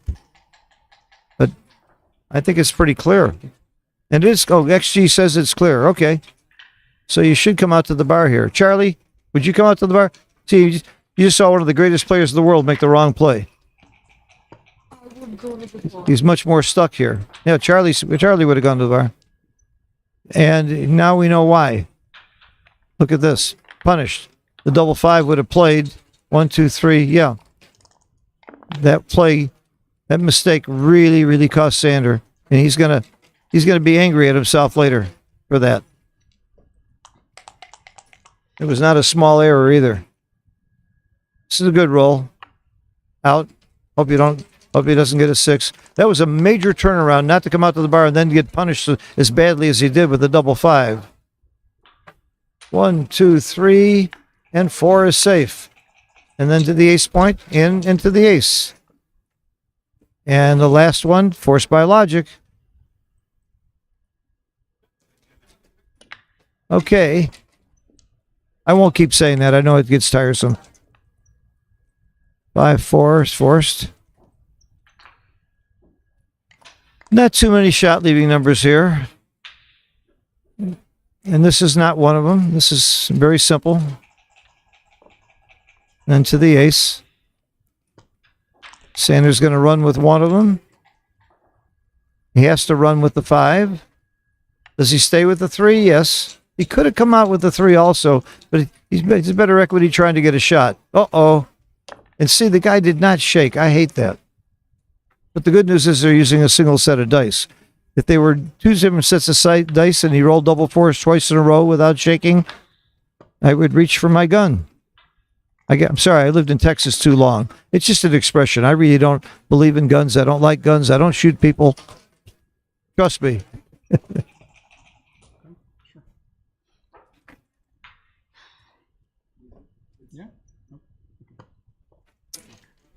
I think they're letting the transcriber catch up. That's what they were doing. This is a good play. Can't leave a shot. You take the checkers off. Why clear 2 points and give your opponent an easier way to come in? That was a big swing. That one mistake that Sander made and then gets punished for it. by rolling double fives.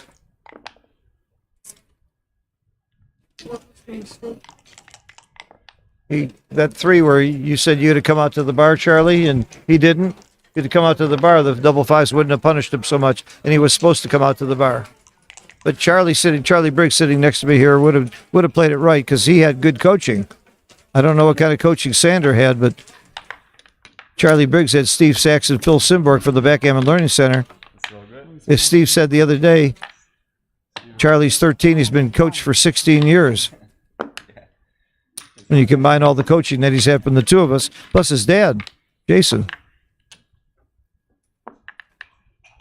All right, another break time, and I'm going to go take a potty break, and I'll be back shortly. Everybody, I want you to meet my buddy Charlie. He is the best 13-year-old backgammon player in Palm Beach. Is that right? Probably is, by far. By the way, we took a cruise last year through Greece for a couple weeks. We had a Chouette, Ben Friesen, Steve Sachs, me, several other really good players, and Charlie held his own. Did you end up winning money? $10 a point?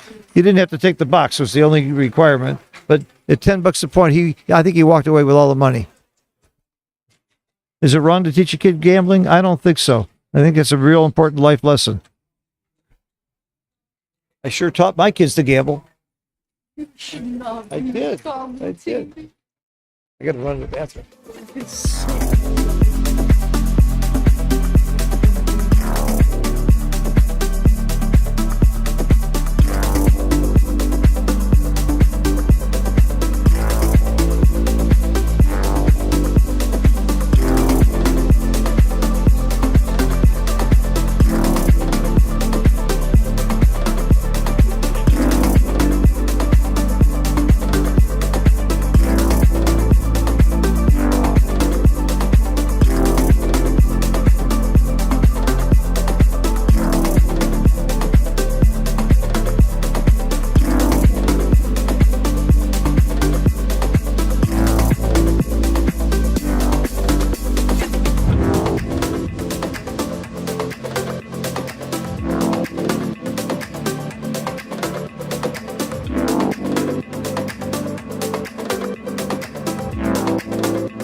Everybody thinks they're pretty good. Why do you think they're paying me to do I'm kidding. I actually I think mean, it's my good. God. I think it's good stuff.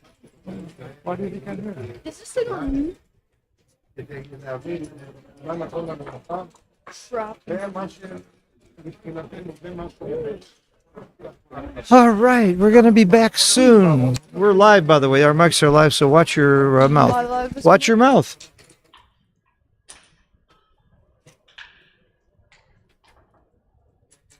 Oh, I really need you for something. Go get me a latte. Buy yourself something too. Here. Okay. And bring me change. Thanks, Billy boy. I need a latte. Thanks a lot.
Better.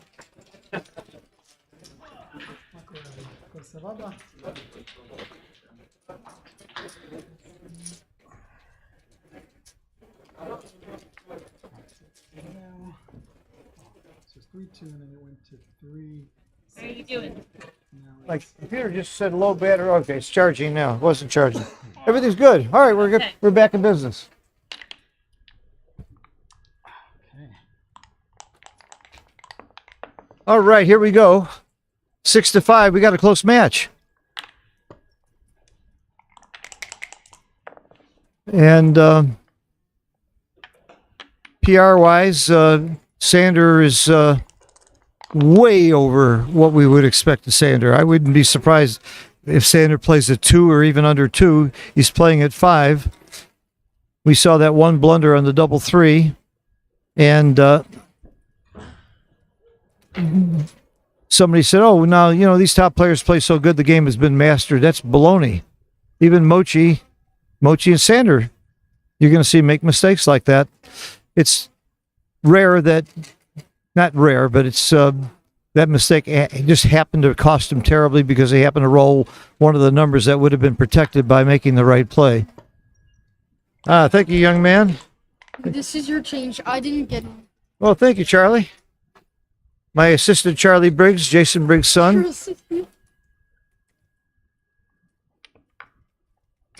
I need some hot liquid for my voice every now and then to try and save my voice. I can't wait until some people get knocked out and I have some really good co-commentators to join me and do more of the talking. But you know what? I don't have to keep talking. We can watch more, and I can just talk when something more interesting happens. I bet you people would like that. That's a nice idea.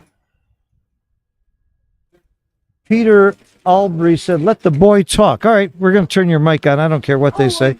You get to talk now. Say hello to everybody. Okay, hello guys. Introduce yourself. Who are you? Where are you from? I'm Charlie Briggs. I'm from Florida, You're in from America. Florida, and he's a straight A student, a fantastic athlete, a great backgammon player, and a very sweet guy and a good friend of mine. He's going to marry my granddaughter, but not for another couple of years. I never agreed to this. For a couple of years. My granddaughter, Evie.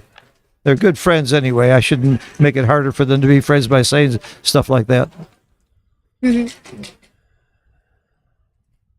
Charlie and I have traveled the world together. We've been all over Greece and Italy. all over Florida. We took a cruise together through the Caribbean.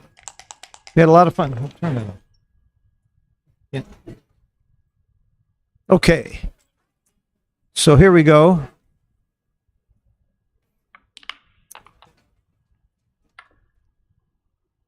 Wow, the double hit is right. The double hit is clearly right, especially because of that blot on the 5-point. The blot on the 5-point makes the hit right.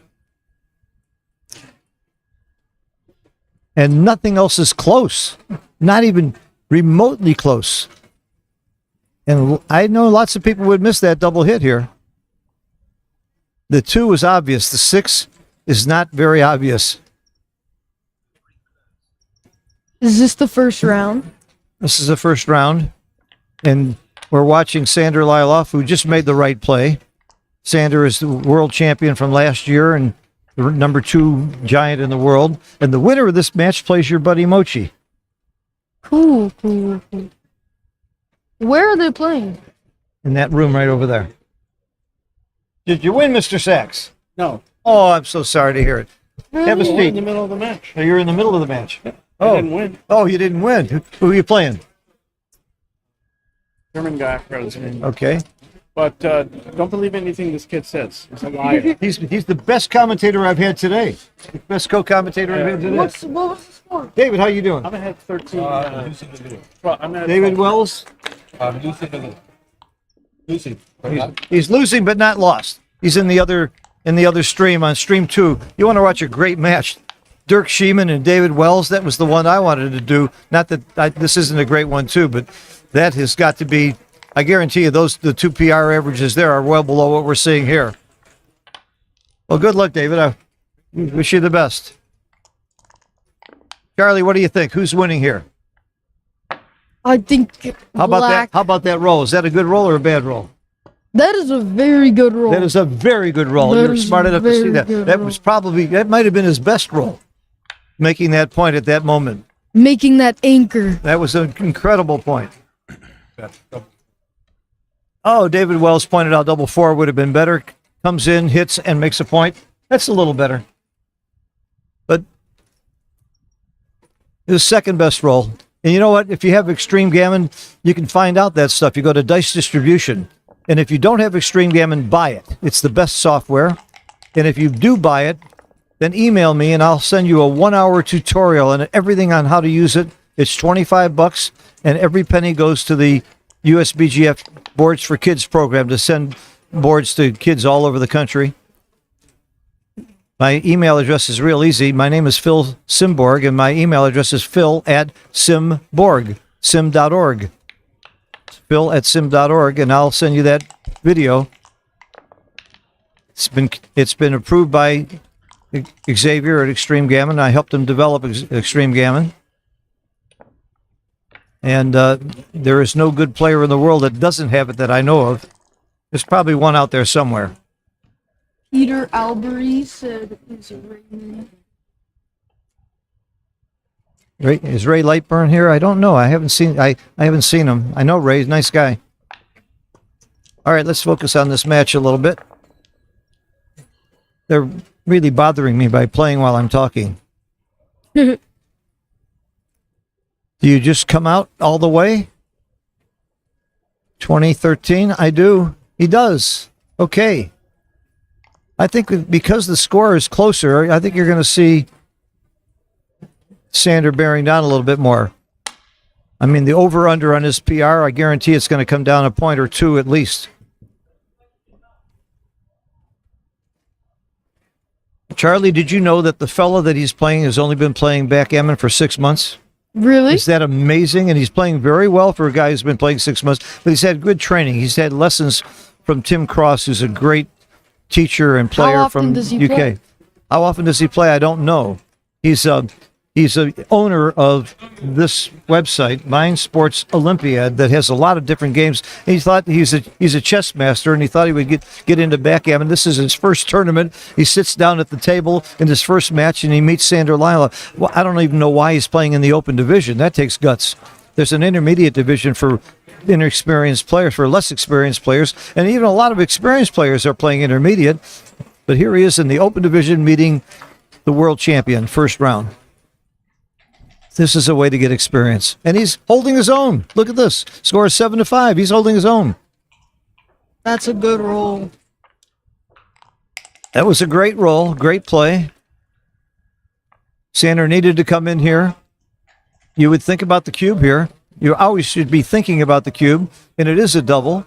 So you ask yourself, again, Woolsey's Law, would I take or pass? If the answer is yes, I would take, then do you have market losers?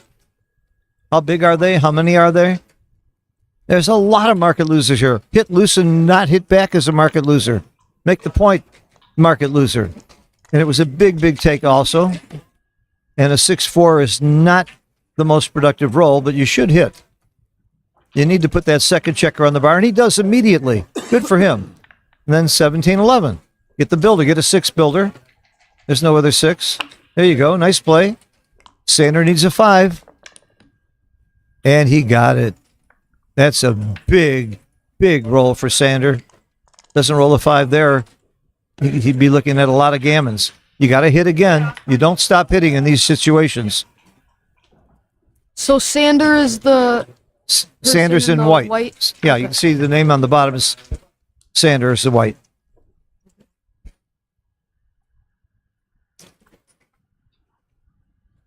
$11-10 is right here. And 24-23, so you can get out. 11-10. I might have missed that. I might have missed 24-23 and concentrated on the... Oh my God. Oh, that's painful. That hurt. Oh. Vacating the 6 point there. And oh, that hurt. Okay, well, he didn't make too many blunders like that. And by the way, his clock is ticking down. 7 minutes is not a lot of time for as much time as there may be left in this match. One of his friends did advise him to save time, and he told me he posted that he's a slow player, but maybe he's just trying to hurry up a little too much at the wrong times.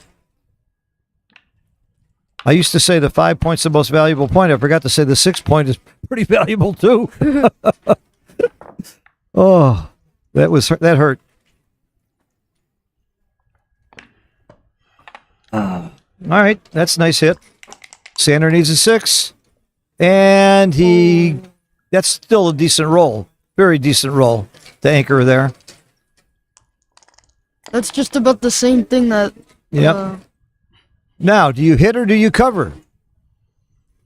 Do you hit or do you cover? If you cover, where's your 4? It's not too good. So I would hit. the hits. You would hit, Charlie? Yeah. Are you kidding me? It's right.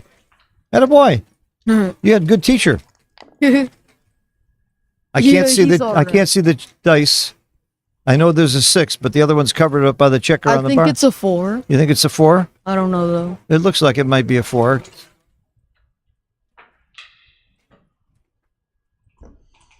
If it is, it doesn't cover, and that's his problem.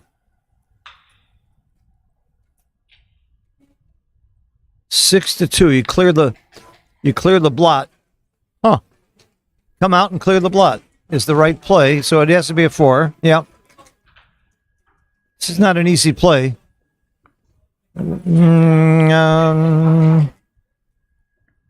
Attaboy. That's it. He got it. He found it. He shouldn't be in this position. He should still have a 6 point. This is going to be a hit. Immediate hit. And a big, big hit back and out because there's nothing else.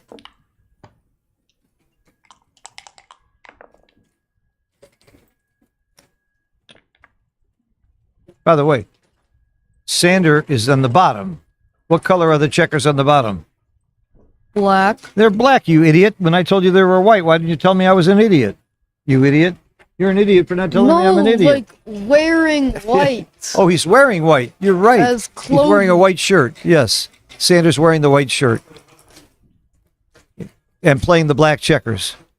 And playing the guy in the black. Now I'm confused. I think that's navy. I don't know. Now I'm confused. Okay. Sander holding the cube here is not a horrible thing. In fact, you like to be holding the cube when you're in the high 40 percentiles because the cube gives you extra wins. So his game has certainly improved.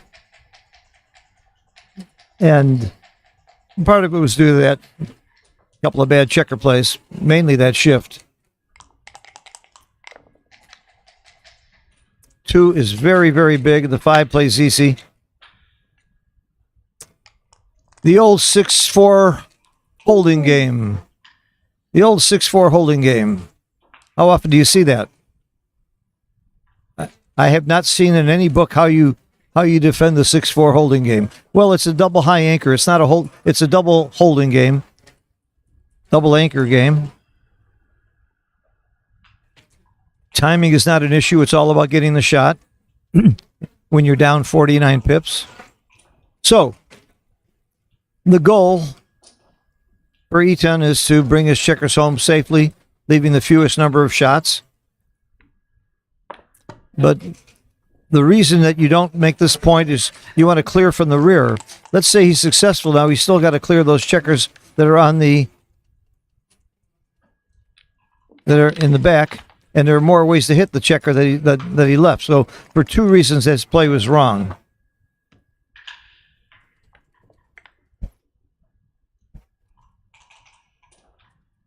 I'm getting some text messages, and I can actually see them. Thank you, Lynn Ehrlich, for your help. You gave me a couple of good advice here.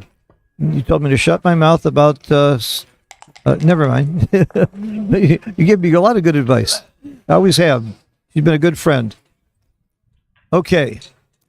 And I've been a good friend. I'm supporting her New York tournament a lot because I really like the tournament. It's biggest in the United States. Why wouldn't you go to the New York tournament? And you're in a gorgeous hotel, the Hyatt, overlooking the city.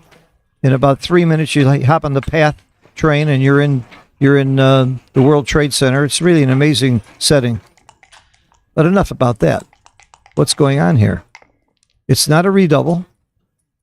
2-1 is not a good roll, but I guess you just... What else do? You come out, you hit. Let's see. He's got a 3-point board and a blot. I think you hit. And the hitting is wrong by 0.014 according to XG. It's very close. I would hit. After I looked at it, I mean 1916 made sense, but the hit with that blot, all the checkers back, the covers.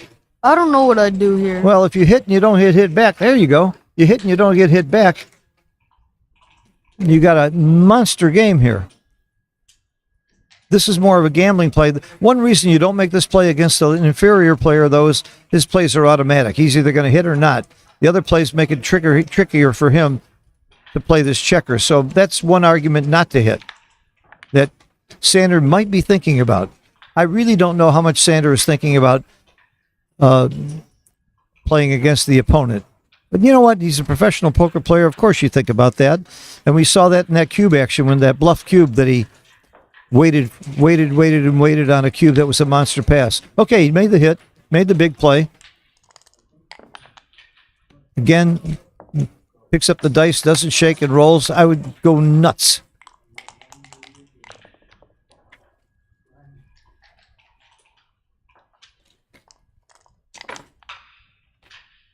As a matter of fact, Charlie, you can do me a favor. Yes. You know Arda? Tournament director? No? Oh, yes. Go tell Arda I need him for a minute. Okay.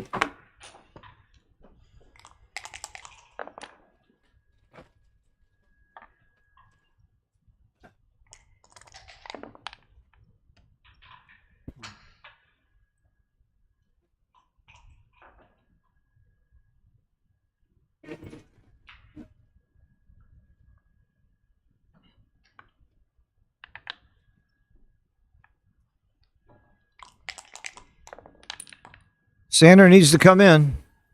Did you? Okay. Not a problem. Wow, this game has really turned. Sander was doing well. That hit did not turn out well. And he's in trouble. He's dancing 4 or 5 times in a row. He's a favorite to come in every time, you know. 20 out of 36 rolls come in.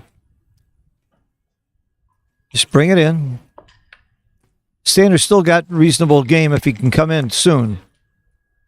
No, because he's likely to get a shot. Like right now, if he was in, it would have been great. Now it's only going to be like an indirect.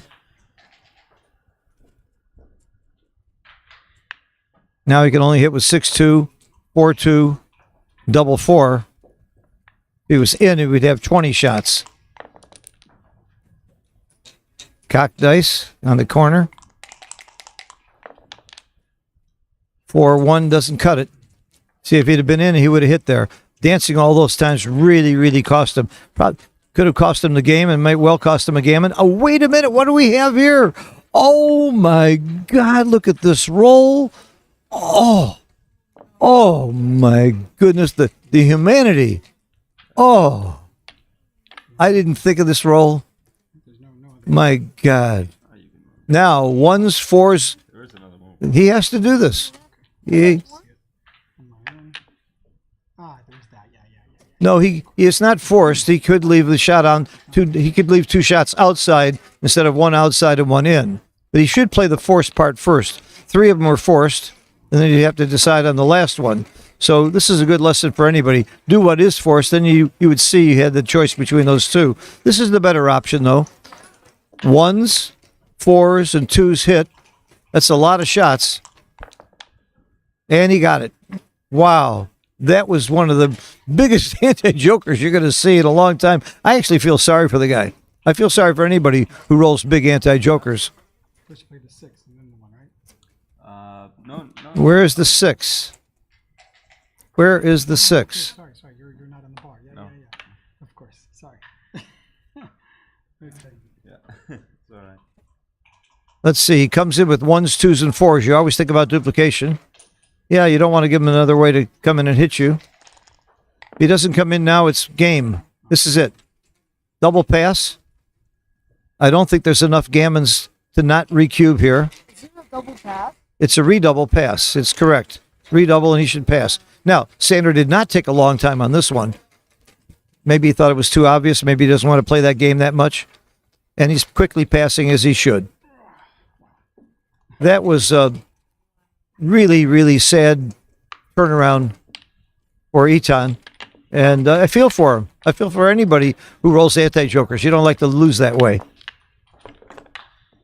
Of course, in the previous game, what about that double 5 anti-joker that Sander rolled that we don't feel that sorry for him because he could have prevented that with the right play. I don't think that Eton did anything wrong.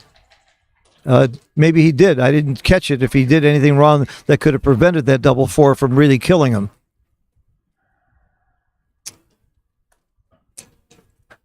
Charlie, you're not in the picture. Slide over here. Take a look. You got to get in the picture more. People want to see you. You're the better looking of the 2 right now. I was much better looking than you when I was your age, by the way. I didn't have those damn braces.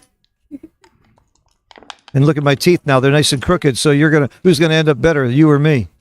Braces? I kind of like them. You like the braces? Makes your voice sound a little funny, too. Yeah, it does. You got to talk right into the mic when you talk. Oh, wait a minute. You can turn the mic on. Okay. It was muted. No, only when you walked away. Okay. We have 9-5, which is, what's the away score here, Charlie? 5. What? Come on, what's the away score? How many points do you need if you're 5 to get to 17? Oh, 12. And how many points do you need from 9 to 17? I'm being paid. You're being paid? Good luck, Charlie.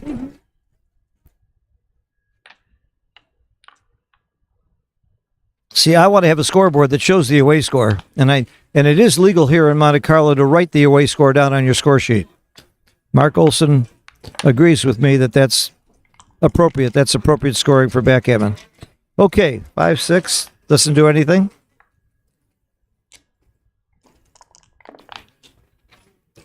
3-1. I guess you could safety and just go 4-3. 3-2. I mean, what else do? You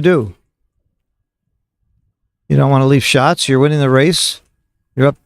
You only have one game plan here. Race. Yep. Good play. Very nice. 5-2. I come out and not worry about leaving the blot and make the point. You got 2 blots in his inner board. Why not come out? Leave him a shot. Oh, 8-3 is equal. They're equal. That's fine. When you're losing the race, you're not that concerned with getting hit. When you're winning the race, you just want to bring them in safely. Like right now, just bring it in safely. No other play. You're up in the race.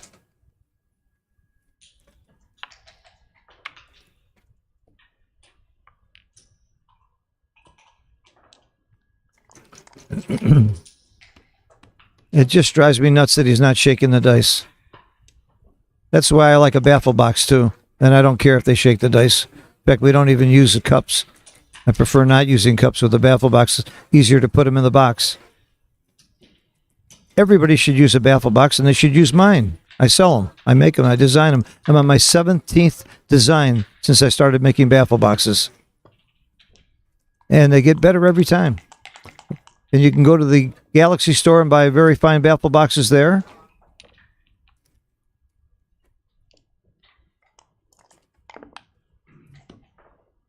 This is an even race, even though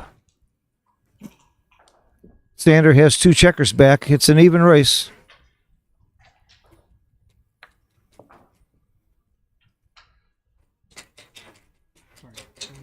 Huh. 2-1 is right. 2-1 is right. Just a little bit more flexibility. When you're racing and your opponent's up in the 5 point, the points aren't really that important. I'm surprised Sander didn't save a 6 there. And by the way, he was supposed to, but very small. Very, very small. But now you roll a 6-1, you're going to start worrying a little bit.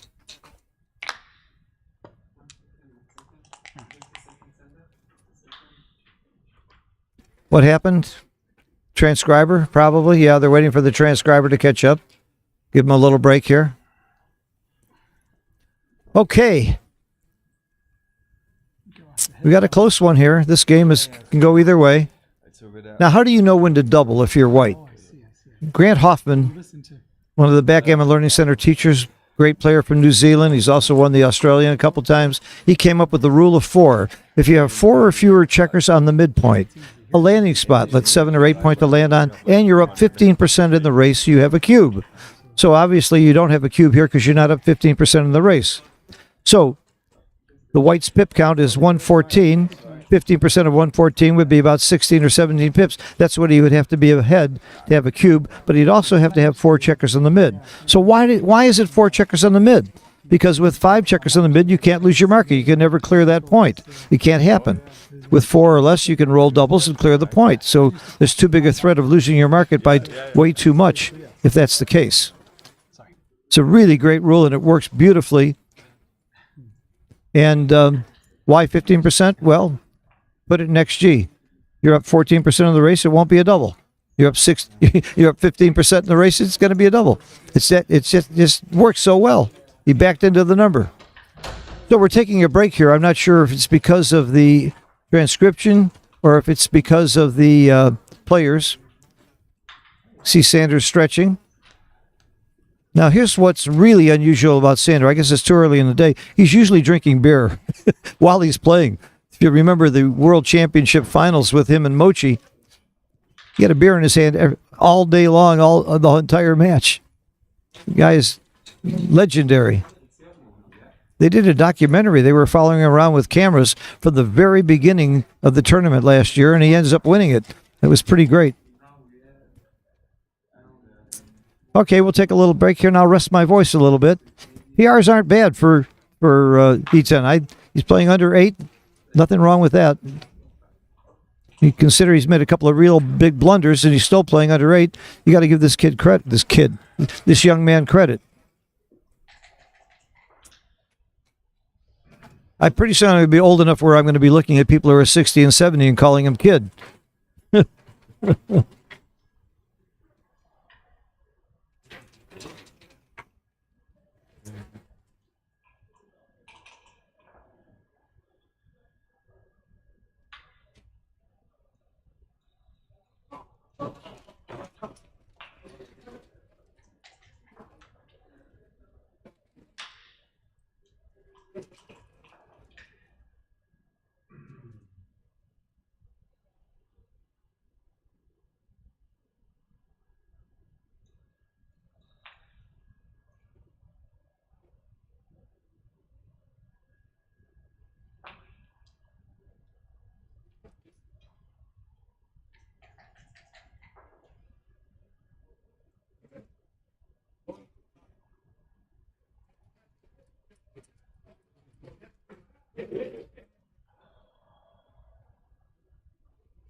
Well, we have this brief break. I'll tell you a little.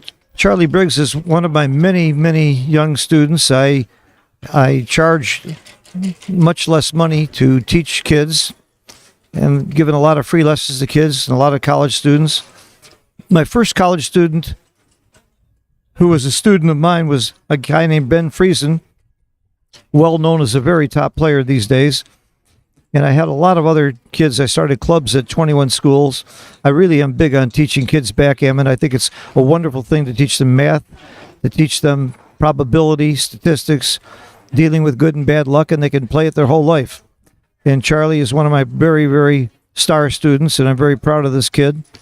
And I've got another one coming in, a 14-year-old kid from London who spends part-time in Monte Carlo that'll be here shortly, who's also one of my great students, teaching him about once a week. He's due here any second. I'm looking for him.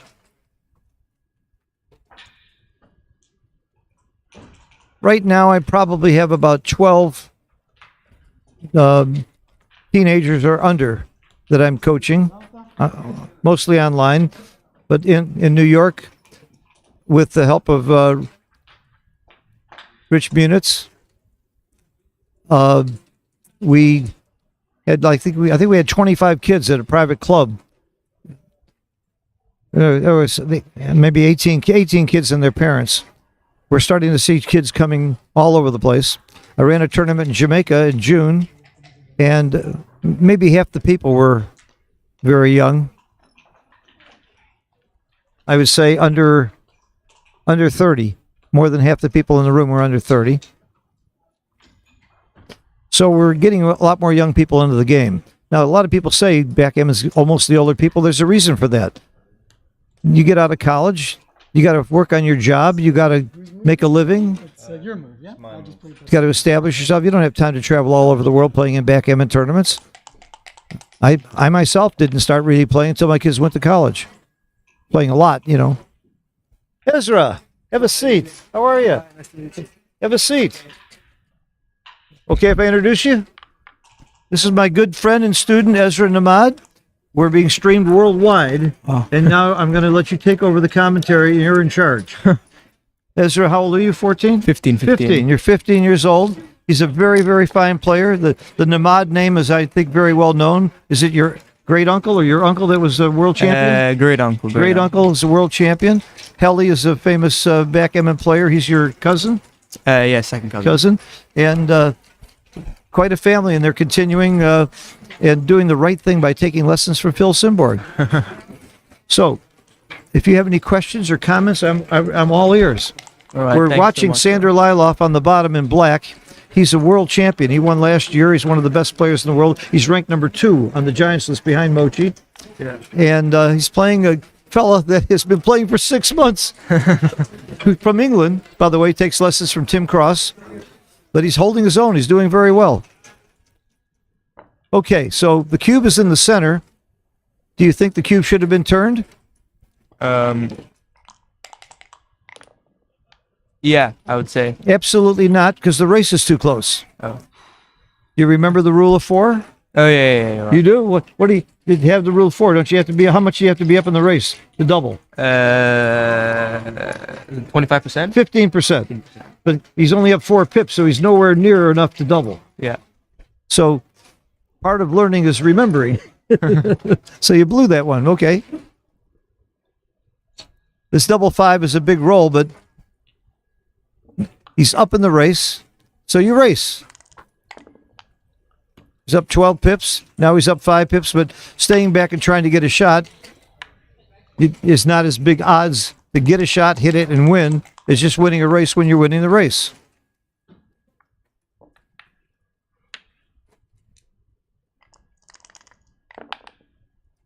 Charlie is my friend Charlie, my other student, is in the room. I'll introduce you. He's playing a DMP match right now. Yeah, I just spoke to him. Oh, you did? You should play DMP too. Yeah. Play some of this stuff. They don't let you play in the main tournament. They have some rule about kids gambling. I'll bet you $100 it's wrong to gamble for your kid. I believe you should teach kids gambling. This is a double. double and a small take. Now, we saw Sander do something that was a wonderful poker ploy earlier. Sanders is a really top poker player. He had a cube that was nowhere close to a take. He took forever to double. He agonized over it. He gave it, and the guy took. Yeah. So there's some poker in this game, and you can't tell me that Sander didn't know what he was doing. This is one of the smartest, best poker and backgammon players in the world. So he just took a little time on this cube. It's a monster cube. It's barely a take. He would like his opponent to pass, so maybe this wasn't a poker play. He was just thinking about it. The other thing that makes it hard to give this cube is when you're up in the score, you have to be a little bit more conservative. And good take. Nice work. And immediately rolls a great roll. Remember, the average roll is what? 8. No? 8. Yeah, very good. And he rolled 12, so that's a very good roll. 4 pips doesn't sound like a lot, but it's a lot in a short race like this. That's a big roll. Okay, it raises equity 3-4%. Double fives isn't that good, is it? Still pretty good. It's very good. It's great. Okay. It's like what we call gin. Yeah.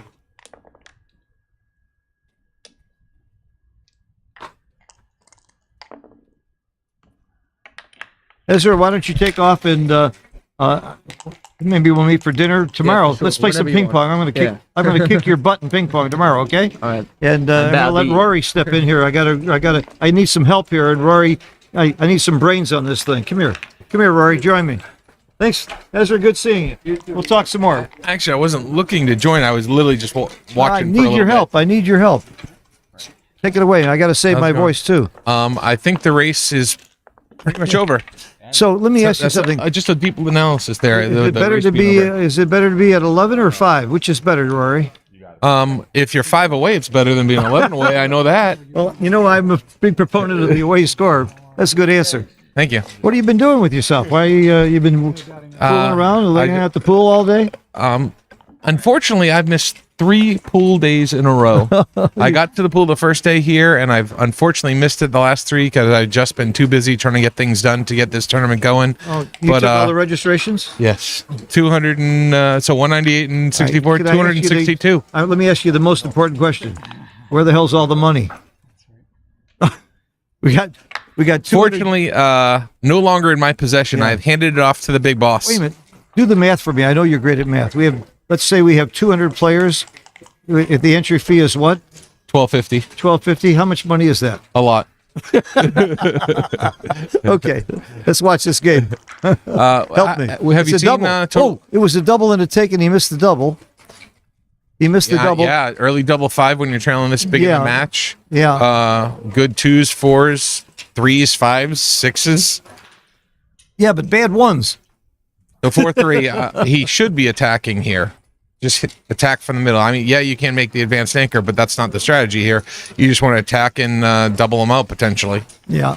This is very wrong. When you have your opponent outboarded 3-1, you should be hitting. Sure. This is a blitzing game. Sure, it's all about absolutely. game plan. So, do you know Eitan? Do you know anything about him? Yes, he's been playing for 6 months. He's a student of Tim Cross. Yep. And do you know what his background is? Yeah, I've talked to him. I already. The sport, Mind Sport Olympiad. Yeah. He's a chess master. And he plays like 40 to 60 different board games. I mean, he really is a gamer.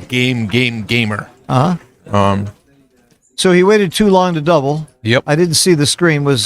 I'm sure it was a pass here. Yeah, it was. Especially at the score. Taking a break. So Sanders actually playing a 4. I'm guessing maybe he's adjusted his cubes a little bit.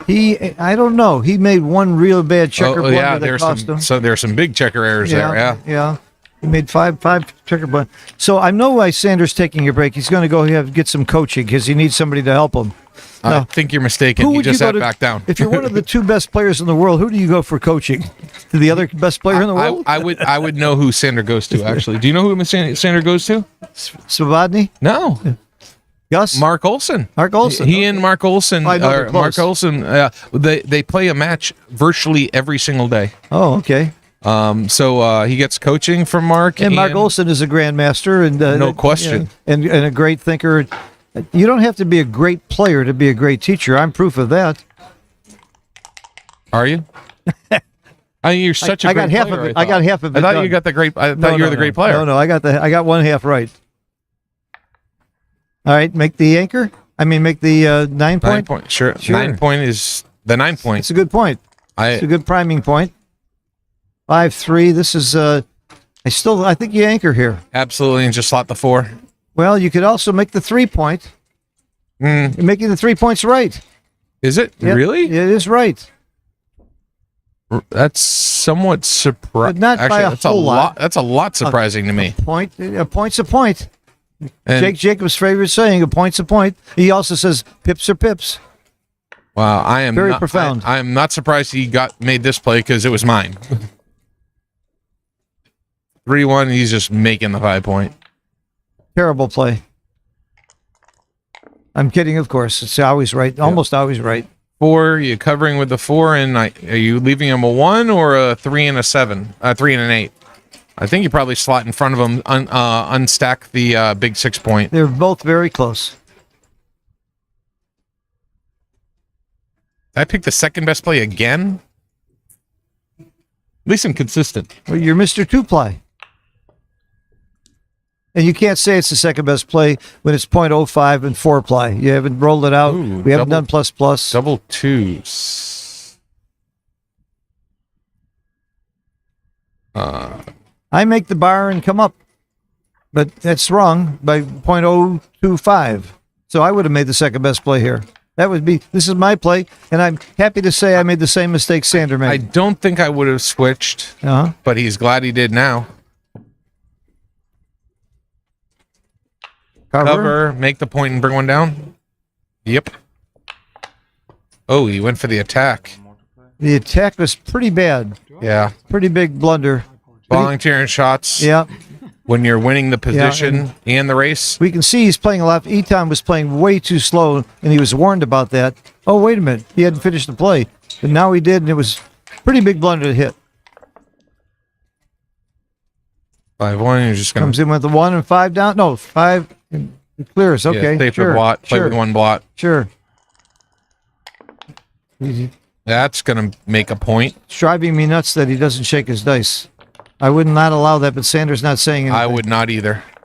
I'm right there with you. By the way, you're a tournament director. Yes. Don't you? If you were the tournament director and you saw that, wouldn't you say something? As the tournament director? 1,000,000,000% yes. Absolutely right. Somebody said it's up to the players to decide. It is not up to the players to decide what the rules are. It's up to the tournament director. So if I were the tournament director, I'd walk in there and say, between games, nicely, because the guy's new, please shake your dice every time. Twice, up and down hard. I don't know what the rule is. That the rule here? Yeah, twice, not 3 times. That's the WBIF rule. So Okay. I just reviewed that with Rich Munitz. So you agree with me? Okay. 100,000,000,000%. Yeah. If you see anybody doing an infraction, you're the tournament director. Other people should keep their mouth shut, but the tournament director and the other player absolutely should say something. Slotting behind or bringing it in? I think I should slot behind. Oh, no, you do bring it. It's the same. It's a tie, a virtual tie. Yeah. But he didn't lose that .015 equity. He got it right. 5-4, you just bring 2 down, I believe. Well, you don't want to leave shots. You don't want to break your board. There you go. Now, again, when does Sander have a double? The rule of 4. 4 if you are on the midpoint, landing place, up 15% of the race. He's only up 1 pip. You got to be up at least 10 to 15%. With 2 landing places, you can double a little sooner because your chances of leaving a shot are smaller. But also, when you're winning 11-6, you're going to double a little slower too. What you said there was a little fast for me. Okay, I know it's you. called the I've rule heard. of No, 4. I was going to say. I know. I've heard you speak of the rule of 4. I know. I've heard people like Art Benjamin speak of it. Yeah, Grant Hoffman came up with it. If black had 4 or fewer checkers on the midpoint, a landing spot, either the 7 or 8 point, and up 15% of the race, he has a double. Under normal, you need 15% at that You need point. 15%. Even with all what you said. Yes. Okay. 15%. So 4 in the mid, 7 or 8 point to land on, up 15%. You have a double. For a money game, that's right. Okay, gotcha. And it works almost every time, assuming there's no goofy distribution. Sure. Now, you would double faster if your opponent's board is weak, where a game, but assuming a position like this. So it works every time. Oh, it's right to hit. I guess that. I may not have hit here. And Sandra might not hit. The race is very close. That's why it's That's right why there. you hit. The race is very close. Was it a big mistake not to hit? Yeah, it was a blunder. It was a blunder? That's why I said before he made the play, Yeah. I said I might not have hit and I might have blundered. And I definitely, when I saw the numbers, I definitely thought Sandra would have hit. Well, when I saw the numbers, I said I would definitely hit. I liked his speed at which he cubed. He's like, I'm playing Sandra. I'm down 11-6. I'm a favorite. Get the cube out. And now Sandra actually has a decision. But it is a take. Oh, is it a monster take? Yep. You're going to get some shots here. It's not that easy to clear, and there's going to be a lot of wastage. And he was only 1-6 to. White is either going to leave a shot or waste. And he passed. Another blunder. We're seeing some blood. Sander is not playing up to his usual. That very well could be adjustment, but if he saw the numbers, I don't think he would have adjusted that much. And that's one thing I can talk about a little bit. I've done a little bit of research or study of better players making adjustments with the cube, specifically when they're playing weaker players, and often they adjust too much. They either pass things that they know are takes, but they don't think are huge takes or huge passes, or they don't. They're passing cubes that are just too big of takes, and that was one right there. Absolutely, good point. By the way, though, the score makes that mistake not as big. I think it was still a mentally pretty good blunder. It was a big blunder. Sander would not be happy if he saw that it was that big a blunder. I wonder if Sander is really applying his mental abilities here. This is far from his best game. Playing close to 5 is ridiculous for Sander. Yeah. I mean, more typically we would see a under 3 PR for Sander almost all the time. Yep, 28-13, 6-5. Yep. Hit on the 5 point. If you don't get hit back, is near. You did get hit. Well, one of his best, double twos. And the last one's coming down.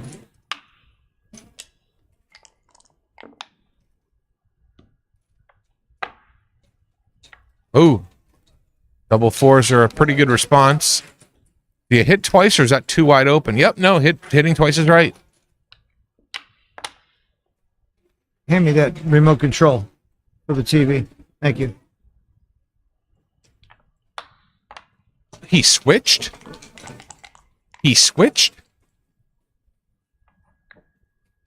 And he rolled. He switched. Painful.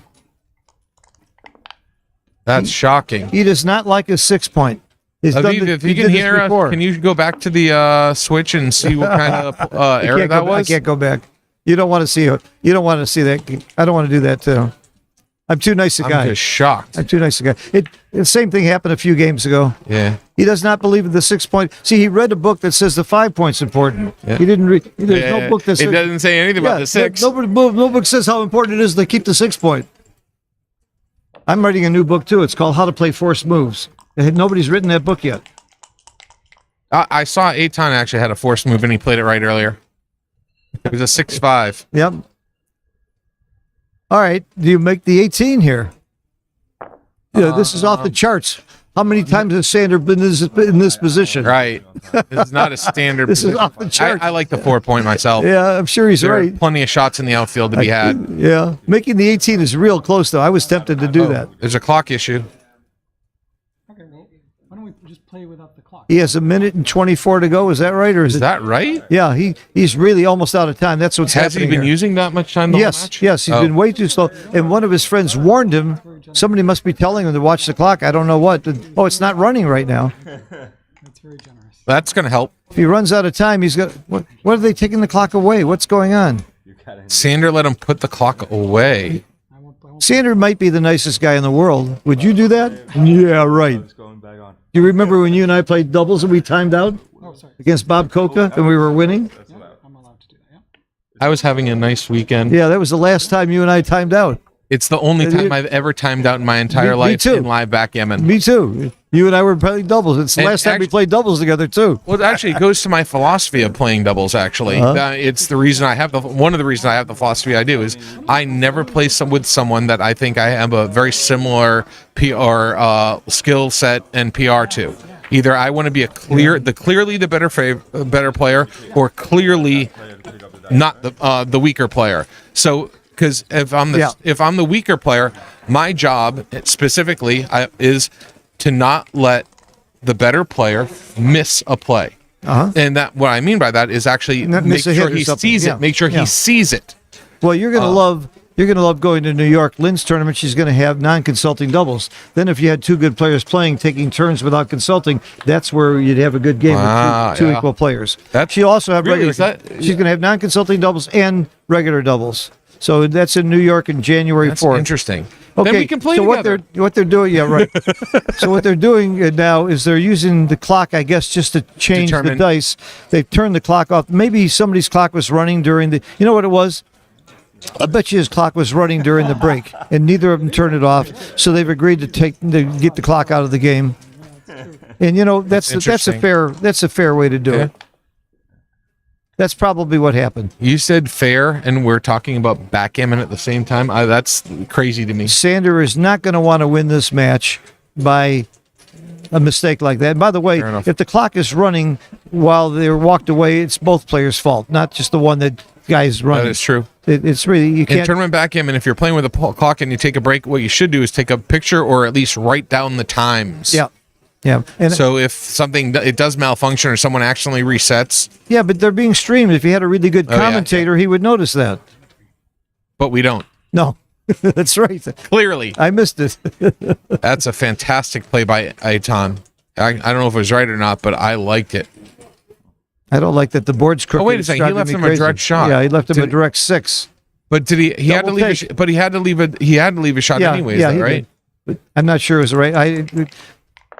I wish they'd straighten out the board too. It's driving me crazy that it's make crooked. the 2 point here. Yep. If you just tilt your head a little. That was a double. He missed the double again. Sander is way off his game here playing at 5 PR. I mean, the over-under on Sanders' PR would have been 3, I think. Maybe less. Not playing someone that's never played in a tournament before. Could be. That's a Mort Holm question, I guess. I got a good Mort Holm question for you, and I asked Mort the question. I didn't get an answer. There's 11 previous world champions here. What are the odds of having a new world champion? Not one of those 11. I think it's about 8-1, but it could be a lot more than that. All right, small double. We have 11. Yeah, 11. So straight odds would be 11 out of 200. Yeah, and you're saying 8-1. That's and here's the in names. The realm. Here's the names. You're seeing a lot of really great players in those 11. Hell yeah. We got a cube action situation here, or I would be giving you the names of those 11. I will later. Next time we have a break, I'll tell you the 11 world champions that are here. And I may have missed somebody. Oh, there's the double. I think you missed someone. There's the double. Who did I miss? Are you serious? How did you miss a 2-time world champion? Who? Yazawa. Akiko's not there? I got her name there. Yeah. Where? Let me have it. Oh, it's... You're right. I missed Akiko. My buddy. I'm shocked. Okay, we have a double and a take. Right back. I got stage fright. Cover by Sander. Is that right? Yes, it is. 5-1. He can't leave a shot with the closed board, so he's going to be playing 6-1, 3-2. Anyways, here should be. He cannot leave a shot here. He knows it. And Sander can play fairly risky here. Maximize contact because he's only got a 3-point board. That closed board is extremely powerful right now. Don't lift that blot. That makes you very inflexible in a position where you're already very inflexible. So he found the right play there. 6-5. I'm just running off the anchor. Oh, 13-8 is better? Oh, yeah, because you keep contact with the 20. That's right. I'd be very surprised if Sander didn't find this.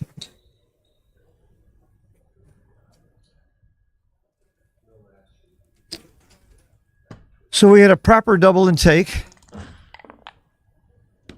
3-4. Don't you hit and cover? Yes, he did. You hit and cover. Minimizing shots. Oh, 8-4-8-5. You hit inside, so he doesn't anchor. Wow. Look at the board getting more crooked. That's the camera, or well, maybe the camera got crooked. Double ones, no shots for me. Safey. Thank you. So that's 12 world champions then, huh? This isn't the word. This isn't my list of world champions. That's a different list. Here's the list of world championships, and I got a Kiko. Oh, that was a different list. That was the odds list. Well, let's see this list of world champions. Yeah, I don't think I missed anybody. Sander, Mochi, Ellie, Akiko. Backgammon's a tough game. So what do you think the odds are of a repeat? I think 8-1 again. Huh? Suzuki is here? I don't think he No, is. it crosses Suzuki on. Okay. So you're organizing all this? Crosses his name on. 15 years. Wow. So cool. Thanks. That's why there's 11. I had 12 before. Love to hear more about So, it. After hit all right, they straightened the board out, and I can feel better. Wow, that was a big miss. That would have been a monster hit if Sander had rolled a 6 there. yep, a lot of gammons. He's still winning the race, right? Oh, no, it's basically even. Play safe. Clear the 8-point.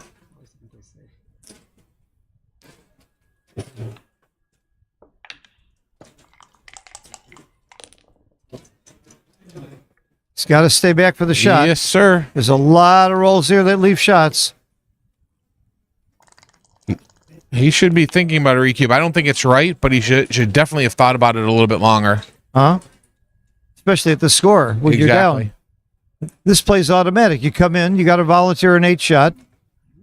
Well, he's still only 55% even with the best play here. Yeah. So I guess it wasn't anywhere close to a double. But I'm surprised. This play is so automatic for you and me. But this guy's been playing for 6 months, and he didn't have Phil Simborg as a teacher. He only has Tim Cross. So, I'm kidding. I've been saying nice things his about first Tim tournament the whole ever. time. He plays Sander in the first round. Yeah. If he gets by Sander, do you know who Mochi. he has the opportunity to Mochi. play? Yeah. And if he gets by Mochi, do you know who has the opportunity to play? No. Will. Wilcox. Oh He my could God. potentially knock off Sander, Mochi, and Wilcox Yeah. consecutively in his first tournament ever. And by the way, that's what the ki- reason that Sanders, Mochi's, and Wilcox's odds are not as good as you would have thought they would be, because they're all They're playing in the each same other. 8-player bracket, All right, so essentially. you just run, play a race. It's insane the way that bracket worked that way. It's a horrible. It's good for people like you and me that we're not The having opportunity to seeded. see him. Yeah. Well, If they seeded it, you would have better players meeting at the end, and you'd have a lot fewer people entering tournaments. no doubt. So the better players who would love to be seeded, they would end up winning a lot less money. 'Cause it'd be So a we're lot, basically in a 50-50 position here.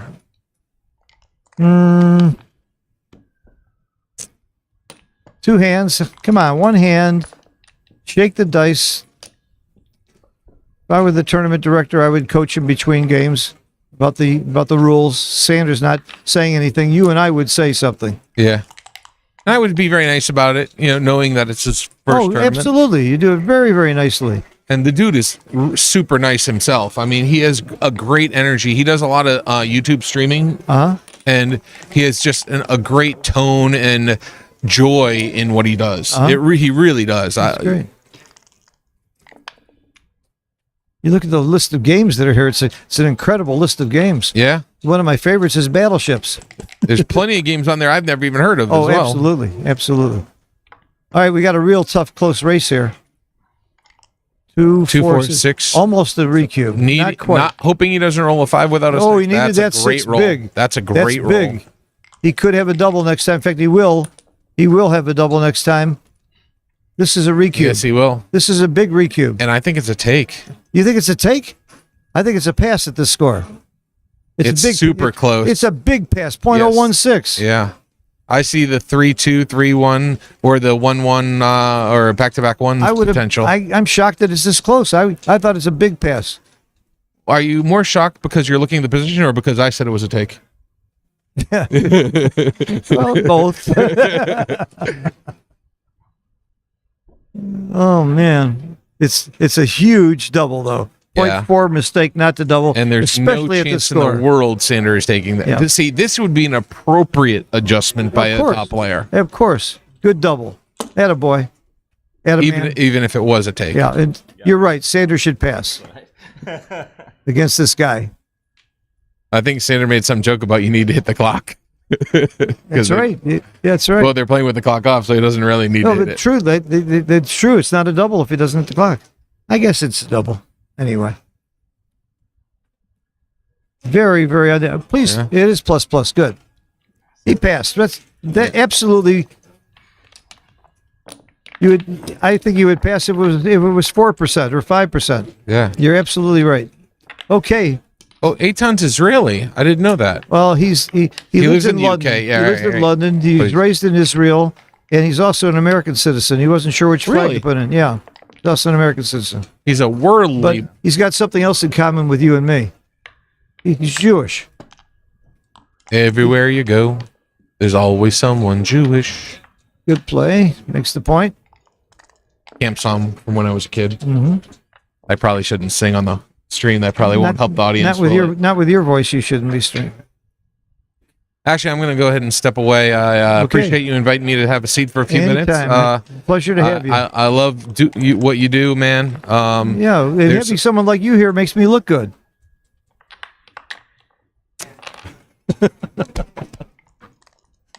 That's my job. Make you look good. You always do. It does come naturally. You always do. All right, see you, Philly. we'll talk later. Bye-bye. Absolutely. Thanks for the help.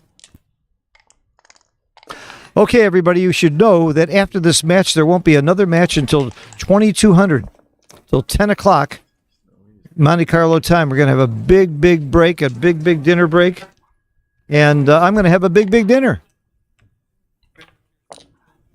It's down. Mochi's down 12-11. Against who? Seif. S-I-E-F-F. F-I-E-F-F? Jonathan Seif. Jonathan Seif is beating Mochi 12-11 in a match to 17. So it remains to be seen who the winner of this match is going to play. Wouldn't be the first time Mochi traveled a long way and got knocked out in the first round. In fact, I did it to him once. I felt terrible. Yeah, right. If you believe that, I'll sell you a bridge. We got a match here. 11-9. We got a close match here. We got a fight. That play was forced.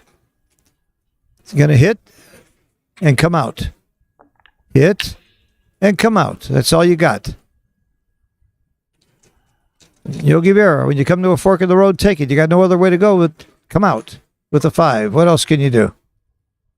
He doesn't have to worry about the clock. That's the nice thing. If that's a real break for Eitan, because he was getting into clock trouble. So it's really good that the clock is no longer in use. For those of you who may have joined us later or watching later, what happened here is they had problems with the clock and they decided to play without it. They're only using it to punch the clock to change the turn. Just like tapping on the board when you don't have a clock. Oh, nice play. Knocked off 2 checkers. This is not a very good position for Sander and something that I would think about doubling. In fact, I would double. Very definitely double. Oh, yeah, double and a small pass. I'm surprised it's a small pass. This looks like a huge pass to me. How can this be such a small pass? What kind of a game does Sander have here? Wow, this shocks me. I think this is a monster pass. Sander's looking at it. I'm taking it. He took. Okay. It's not a horrible take. But there's another reason to take this. Sander's got a fairly easy game to play, and it's going to be a little bit more complicated, right? Like right now. He doesn't know how to play the 6-5. How many people would play this right? Come off come off your anchor. He did. He's gonna. I'm a little surprised Sander took that one, but it's not it wasn't a blunder or anything. I think it was 5% with plus plus.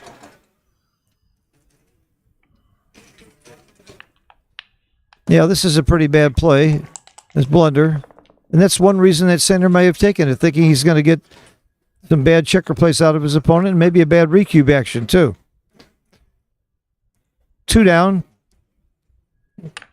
No, don't make the 2 point. Oh, no. Sander is not playing his usual game here. And I don't mean that to insult him. I mean that to compliment him. We all expect him to play around 2 to 3 PR. He is not in his usual mode.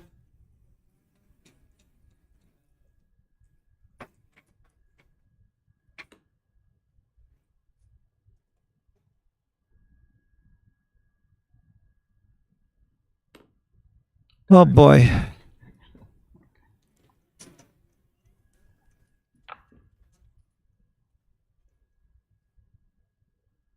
This is a good play. Come on in. That's it. Now, is that legal? He played pip too much, I think. I think that was an illegal move. But by the way, Sander can just allow it.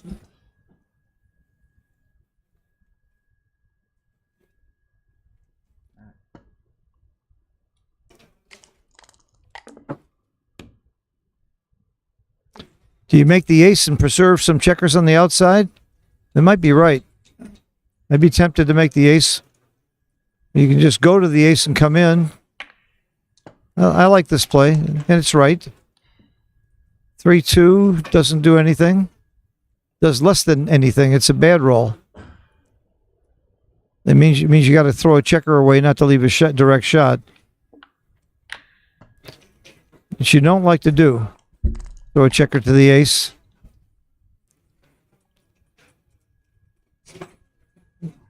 This is not fun.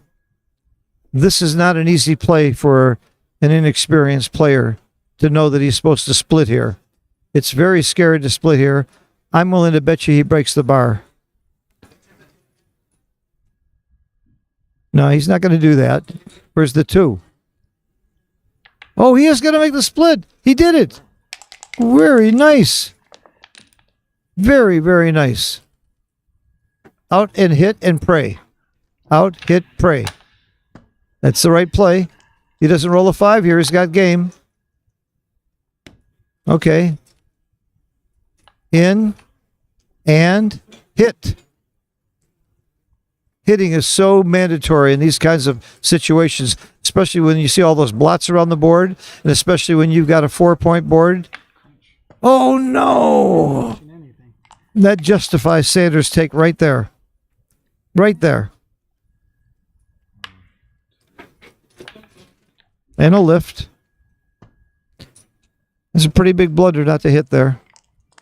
And most experienced players would do it automatically.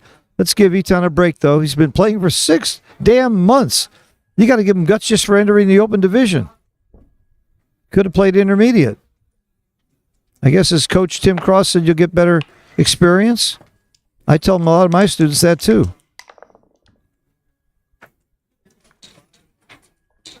Should have come out with both checkers there instead of one. Oh, he couldn't. I'm sorry.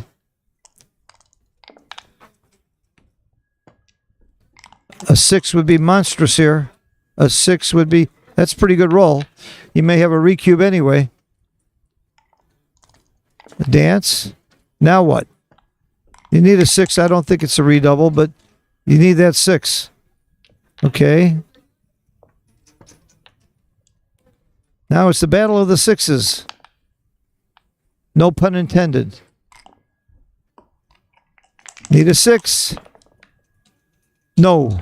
At least he didn't break. That was his best non-6 almost, other than double 5s. This is a huge roll for the match. No, very, very bad roll. 5 is big here. Yep, he got it. Wow. This is David and Goliath we're watching. and David is about to slay Goliath. We're far from the match is far from over, but this is tantamount to slaying Goliath. What he's doing. Sit down in your very first tournament after 6 months, play one of the greatest players that ever lived, and be competitive with him. That's a great story. We had the same story, very similar story last night with a fellow who'd been playing for 3 months, getting to the semifinals and almost beating Kazuki. No. That's hit. He's not too bad. It's not too bad. It's close.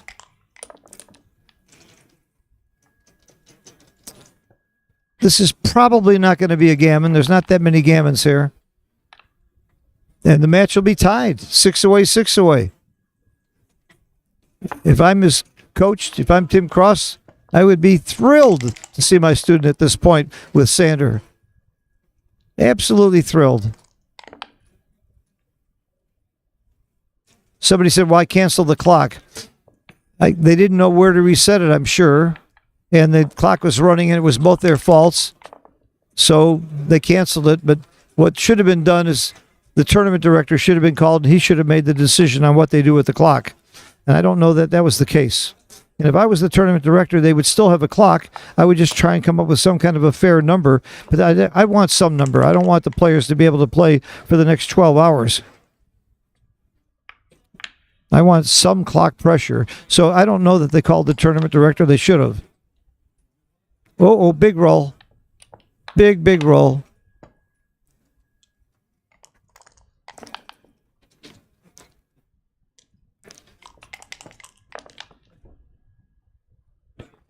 Okay. Ball game. I'll call the game. Sanders got 2% here. One hand, please. Come on. He just doesn't know the rules. Tim Cross, if you're listening, spend a little time with him on the phone. Make sure he knows the rules of the game. It's just out of respect for the game, do it right.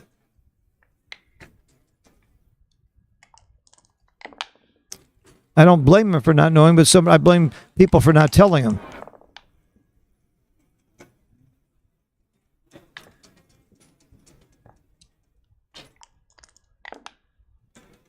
Single? Yeah, sure. All right, we got a 6-point match. 11 away, 11 away. Wow. What odds would you have given me at the beginning of the match that it would have been this close? About 10 to 1? Amazing. That's me. Yep. He's a chess master. He's used to pressure. He's a smart guy. He's keeping his cool. Part of good backgammon is not just knowing backgammon, it's having the right mentality, and obviously Etan does. He's really keeping his cool, keeping his focus. His PR hasn't changed much. A little bit. Went from 8 to 10. So he's still pretty steady play. He should hit. It's an automatic hit by any experienced player. What else is there?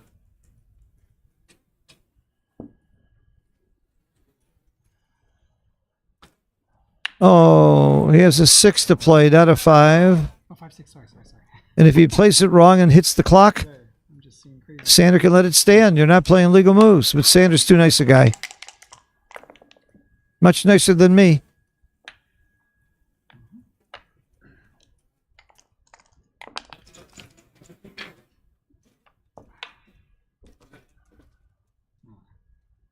Four down, because if you play to the 2-point, you don't have much cover. So you bring the 4 down here. Because wow. You don't want to be on the 2-point. Listen to Mr. McGrill. Listen to the checkers. They tell you where they want to be. They don't want to be on the 2-point. They want to be on higher points. If you don't get hit, you want to be in a decent position. Oh, Is that going to be all the matches that are? They normally want to do that. Okay. I saw a couple of illegal moves.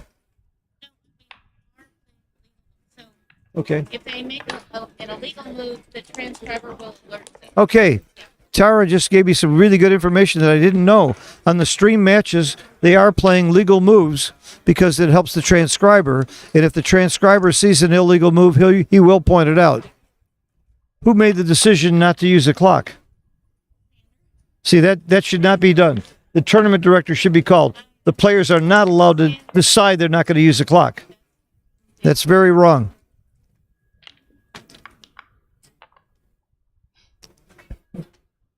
But who's going to tell Sander what to do? Arda will. Mark Olson will. They're the people in charge, and they're not afraid of no ghosts. One of the main rules of the game is that you don't let the players decide the rules. Okay. I like this. Oh, the 6-5 hit. You keep the anchor and hit 6-5. That's a pretty bad play there. 5-2 is not much of a roll, but at least you got your anchor. He plays it right. Double sixes. Not a whole lot of options here. Not a very good roll, actually. Everybody talks about double sixes being so good. This is kind of goofy. You start off with unstacking the midpoint and make the 7 and look for the other 2, which I'm not sure about. I'd have to look for a while. Oh, it says 28. 20-8. You must be duplicating something when you do that. Yeah. Two more. You're clearing a blot, that's all. Yeah, no shot. You're leaving a single blot out there. 6-4 hits.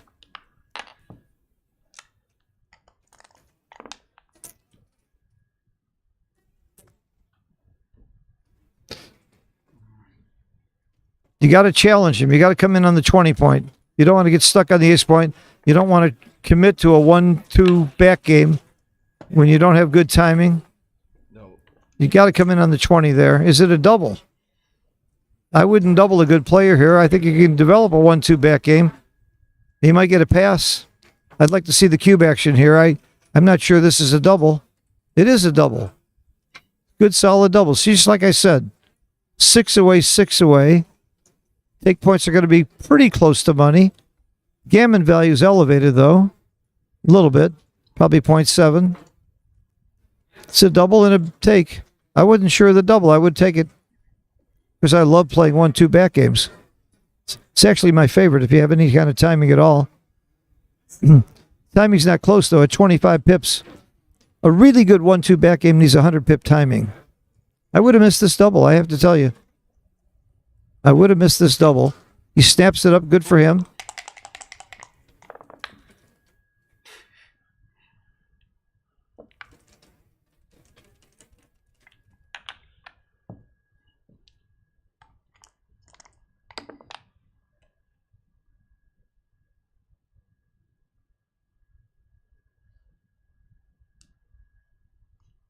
Look at this. See, you don't play a 1-2 back game. You come off of that and make the higher point because you don't have good timing for a 1-2 back game.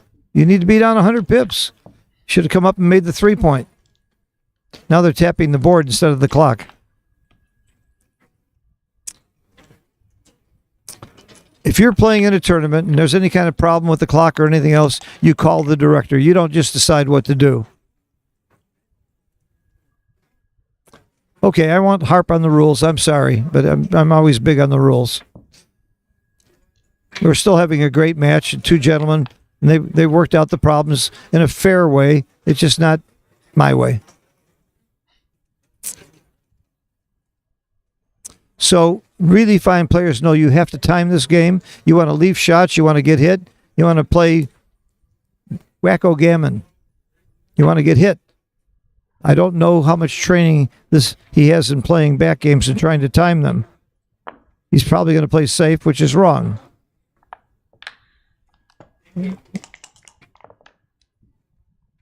How is he going to win the game if you don't time it, if your board crashes? Now, I don't know why Sanders stayed back there. I would have come out because I don't want to get hit and give a chance to get hit back. I threw past that one up. I would have come off the 20. It's hard to pass that hit up. I certainly wouldn't play Sander back games for money, but I did not like that play. This is right, but good. Oh, danced. Ooh, there could be some. Oh, nice roll. Just hit and make the 4. Wow. Hit and make the 4. Come on. Well, there's that argument for coming up. You hit and make the 4 and come up with one of them. That's it.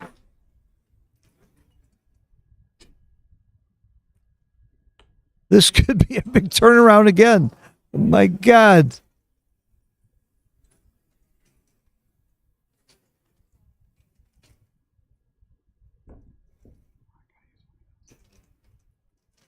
Some players would be tempted to move both checkers up, which would be, oh no, what is he looking at? Please tell me you're going to hit. Any non-hitting play here is oh no. No. No. Oh no. I hate to see this. Hate to see this kind of blunder. Phew.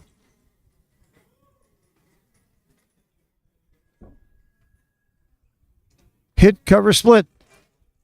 Oh, painful. How would you like to be in a chouette and he's your partner and you can't consult? I've been there many times. I had to leave the room one time. It was so bad.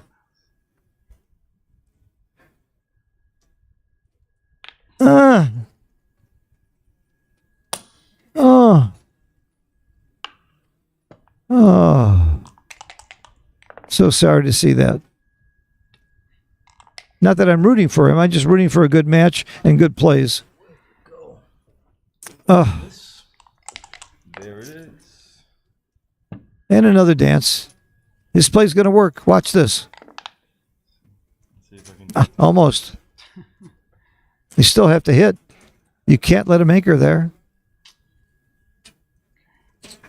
You have to hit.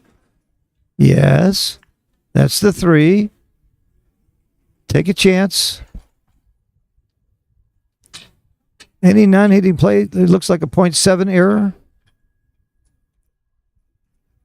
He did it. Attaboy. Oops, he didn't do it. He did it. He didn't do it. He did it.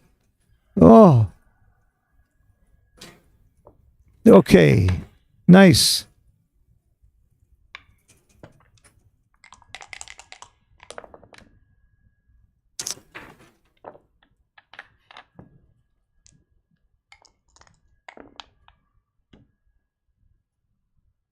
Well, maybe this is part of the reason that Sander doubled this also. Figured he could outplay his opponent.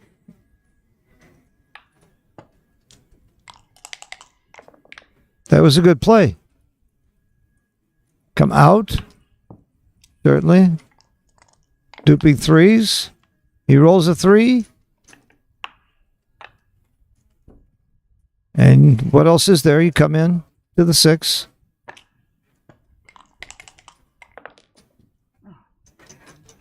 Dice on the checker. Dice on the tray. Dice on the floor. That's why you need a baffle box. Okay.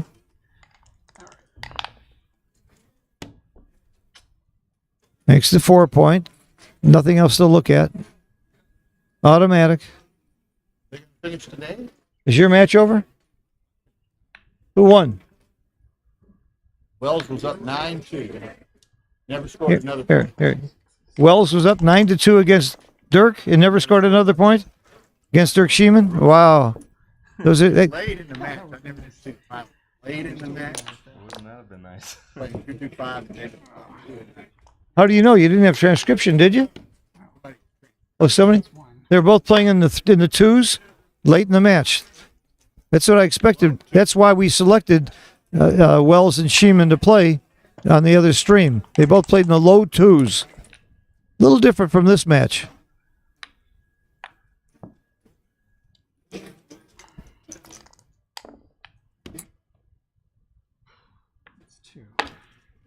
Now, in Sanders' defense, one of the reasons his PR is higher is he's been in some positions he's never seen before.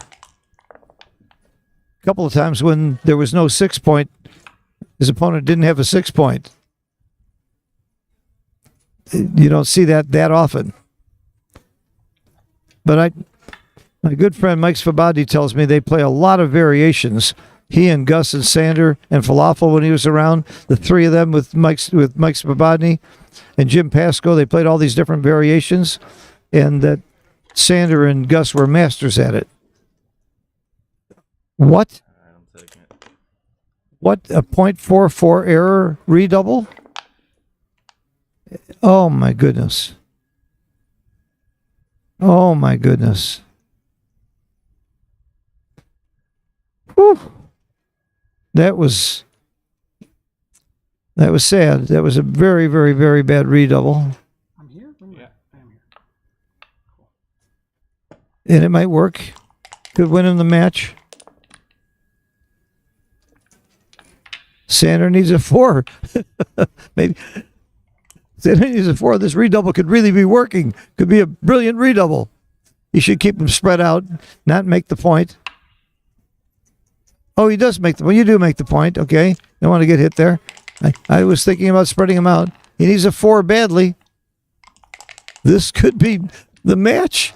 He got the 4. Oh, my God. Sander doesn't get a 4 there. And Etan would be a big, big favorite in this match. Oh, my God. That was huge. Pick and pass. And pass. Yes. Good play. Sander's still in trouble. Ooh. Oh, painful roll. Big joker of the day. That was the joker of the day. Wow. Tell me backgammon isn't exciting. No matter what movie makes its redouble pass now. No matter what movie makes, that's what it means when the XG says minus 1,000. Oh my God. -1 rather. All right, it's redouble pass. Now, will he redouble though? Yes, he does. Quickly redoubles. It's a monster pass. And you know what? We might see a take here, and that might be his best chance to win. Oh, my God. This is so exciting. I've had 2 matches in a row where I'm going to have a heart attack. What is it? That match with Victor Ashkenazi 35, it was like 98. I know. and Peter Jess Thompson, where we had 8 cubes and 16 cubes, and oh my God, it was so exciting. And here we are again. I said you don't see too many 8 cubes. Here it is. This is a monster pass, and I could see why he might take. 4. 17. Hold your breath, baby.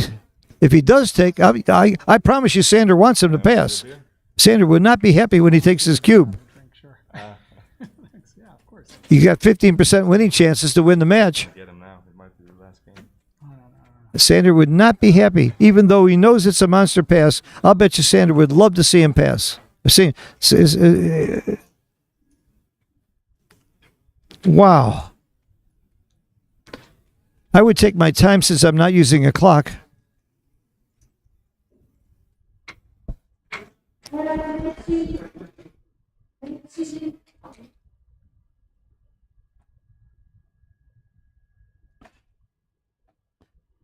There's no way that Etan, after 6 months of play, could be able to calculate the take point and match equities here. Sander knows him cold, I'm sure. I don't know him cold, but I know the odds of winning this game can't be too big. I'm not sure I would have guessed 15%. I might have guessed 14.5.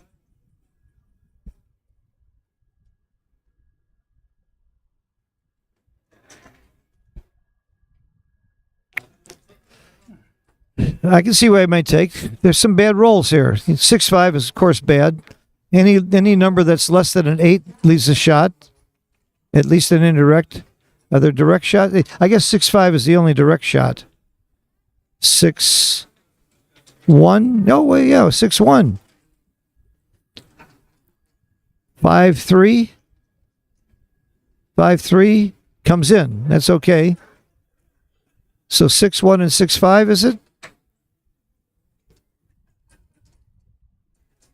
Am I missing something? Let me look at the chat.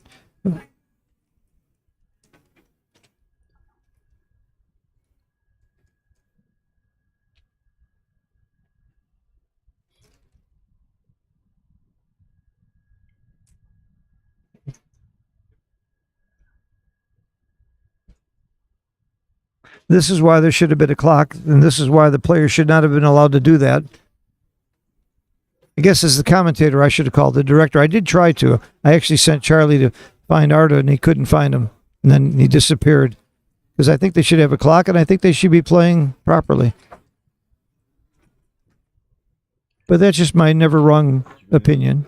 I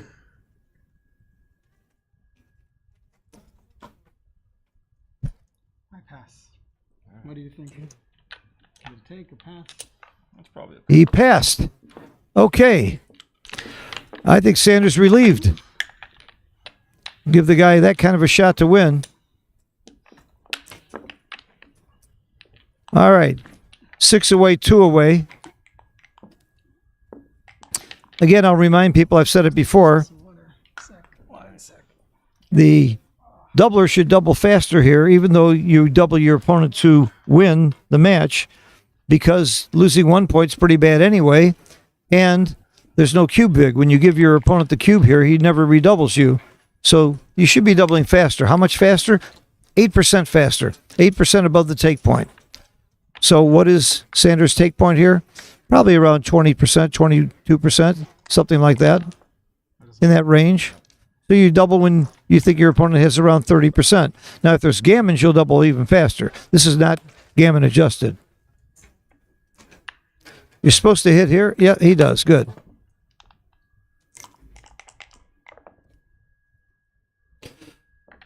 Sander hit a couple of key rolls there. He would have been in big trouble that last game. This match could have easily gone Eton's way. And again, you got to give him a lot of credit for his heart, not for his backgammon knowledge. You can't possibly have that much backgammon knowledge in 6 months.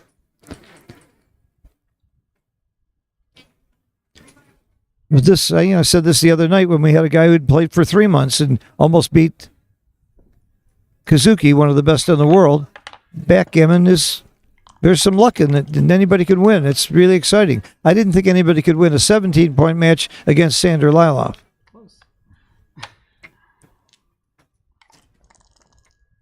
I was giving 10-1 odds. Those odds aren't anywhere near that now. 10-1 was probably too much.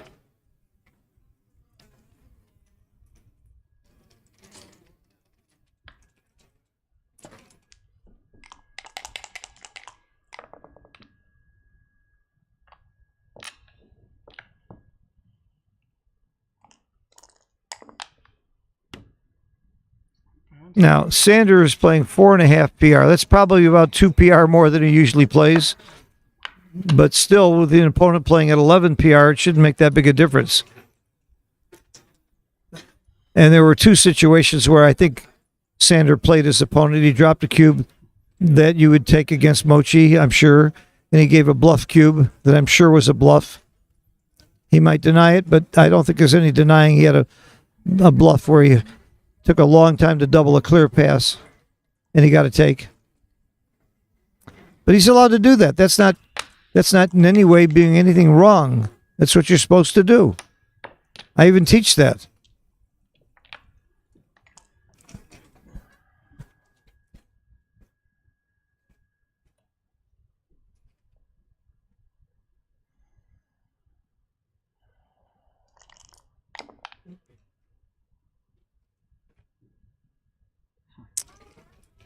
Hit and cover. Hit and cover. Oh, no. No. Don't you see the hit and cover? Oh. Sorry.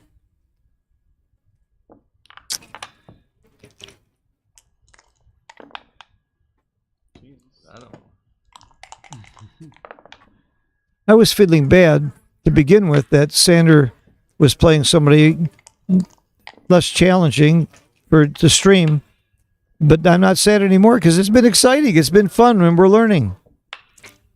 It's interesting. I haven't seen too many backgammon games in my life that were really boring. I've seen some where every point was a 1-point match and it was in the races, but not too often. For some reason or another, backgammon always gets exciting. And this match certainly has been. In spite of the blunders, in spite of the difference in PR, it's been a fight.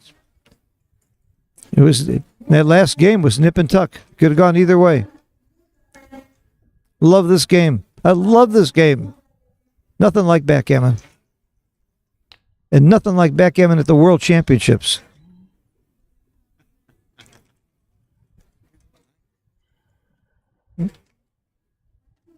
Akiko, I need your help.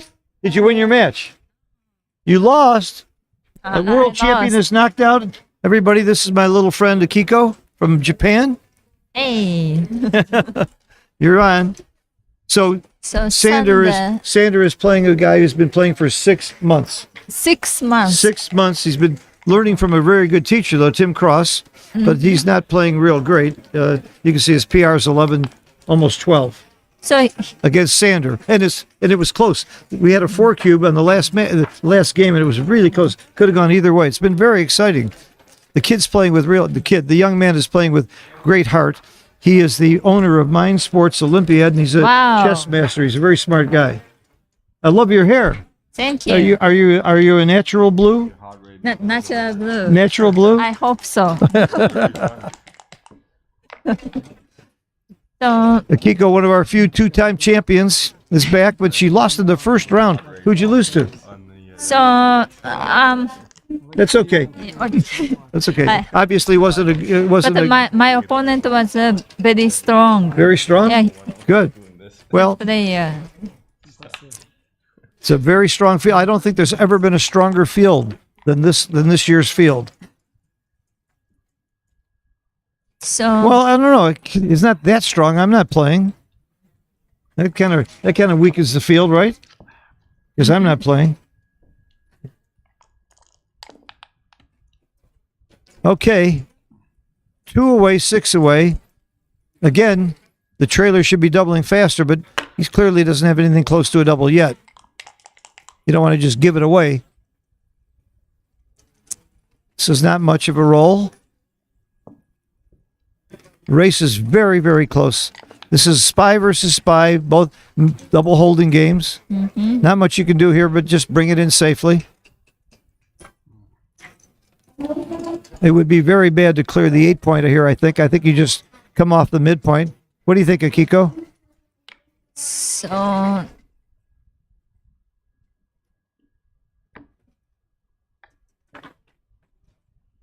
It's close. We can see the XG feed. oh, okay.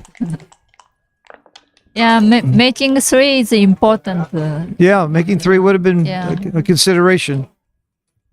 Now, you're up enough in the... No, the race is still close. The question is, do you block or come around? You're winning the race.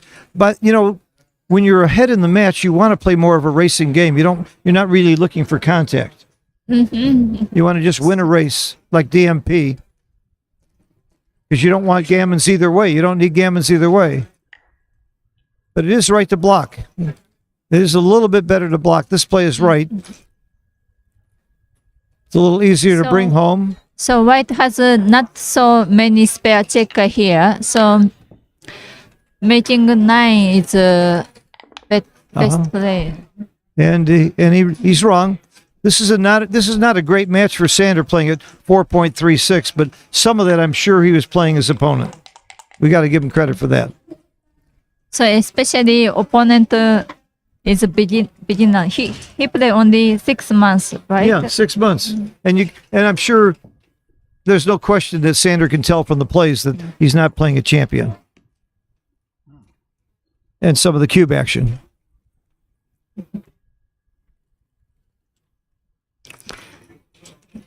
So double Now, if it sounds like I'm being critical of Etan, I'm not. I'm very, very high on what this man has accomplished in such a short period of time. He's playing better than a lot of people would play. I bet you he's not. There's going to be a lot of other people with higher PRs. And he could have entered the intermediate division. He entered the open. I knew a lady that didn't know there were 2 divisions, accidentally entered the open division in Florida and won the tournament. And she was a ranked beginner, Madeline. She beat Crazy Horse in the finals. Those of you who know who Crazy Horse was, I'm not going to tell you his real name because there's a some funny stories about it, and I don't want to do that publicly. Oh. But it was Liga News' boyfriend.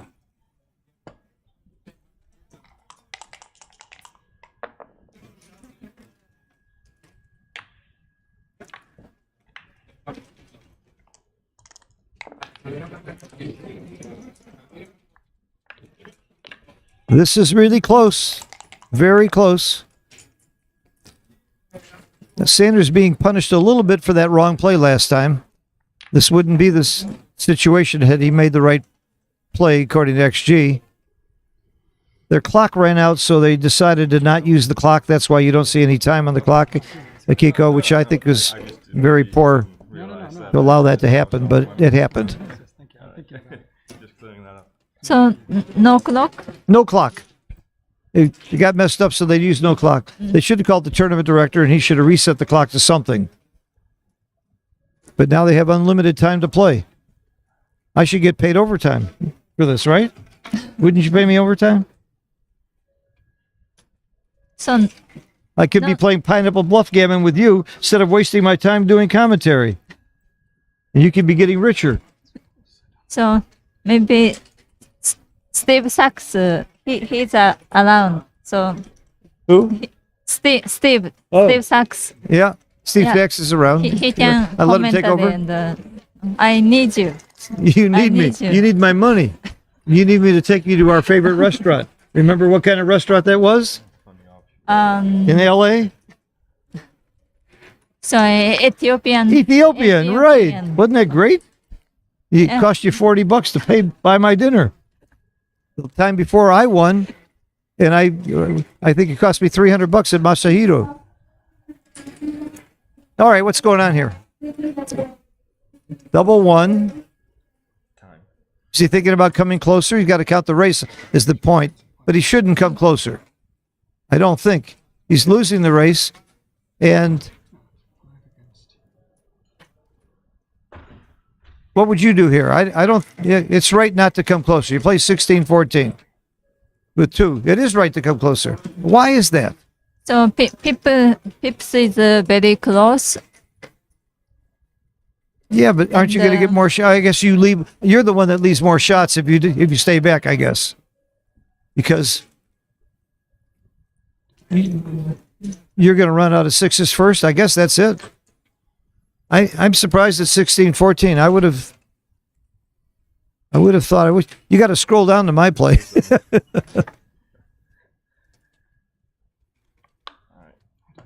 Okay. Mm-hmm. You can never know. That's the point.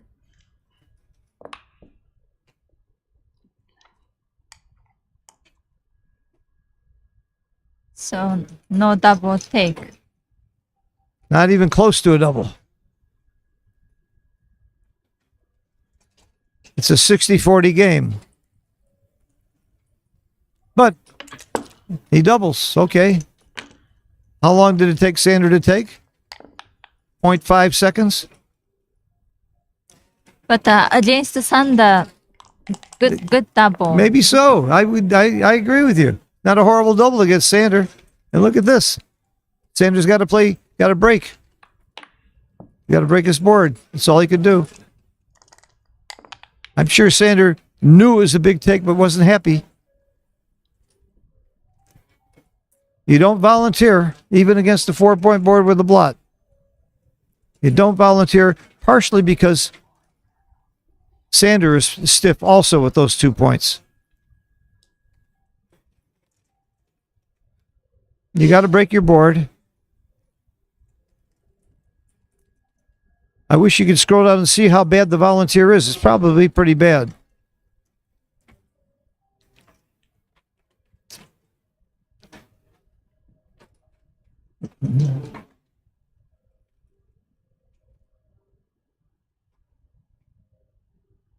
You leave a checker on the 6 point so you don't have to play a 5 next time. That's the logic.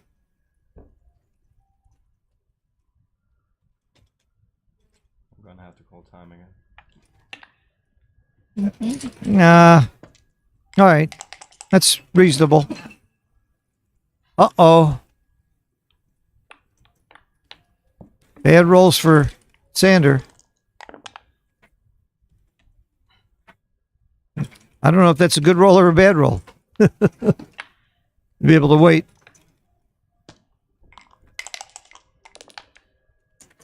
Finally, a clearing number. Which one do you clear? So 12. Why? Why? It's close, but why do you clear the 12, Akiko?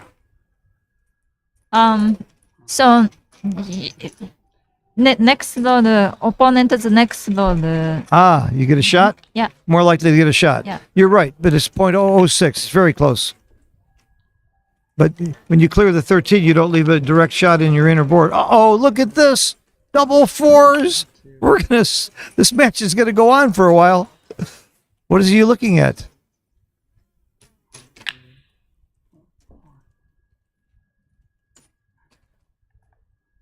Bring it in. That's right. Next time you can take a checker off with any 5 or higher.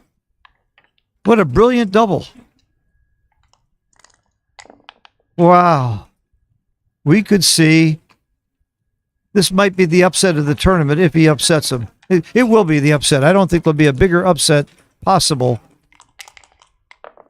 than beating Sander in the first round with a new player. What happens if he wins the tournament? He'll have nothing to look forward to the rest of his life. He wins Monte Carlo in his first tournament. What are the odds of that? 1,000,000 to 1? I'm not sure they're that good, even if he gets by Sander.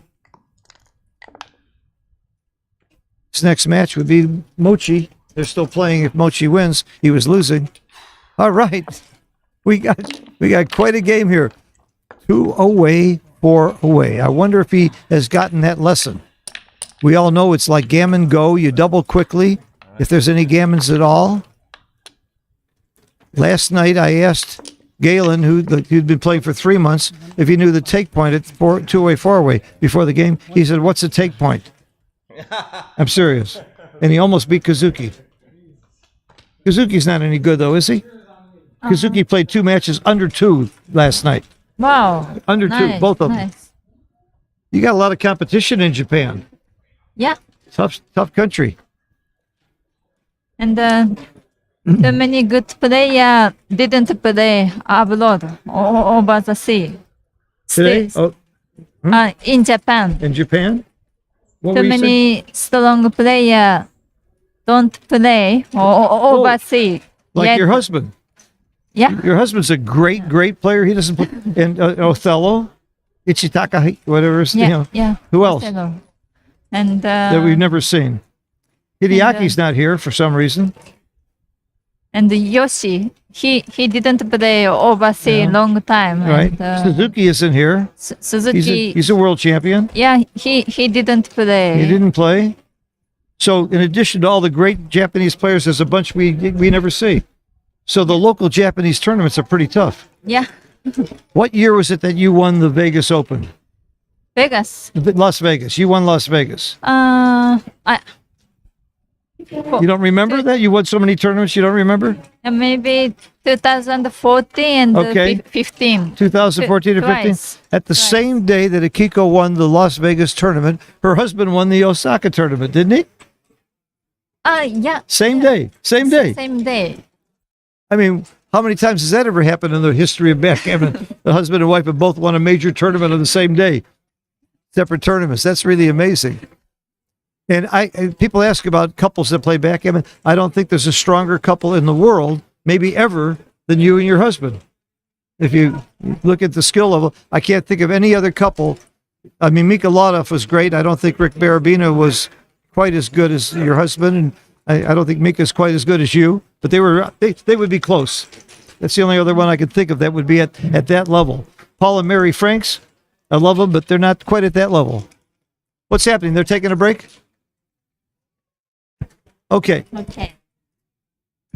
So. Okay. Listen, we will never, ever allow a stream match without a clock. Ever. No, it's not. No, it's not. No, I'm saying you're not listening to me. It's not your call, but it's your call to let the tournament director know what's happening because we're watching it.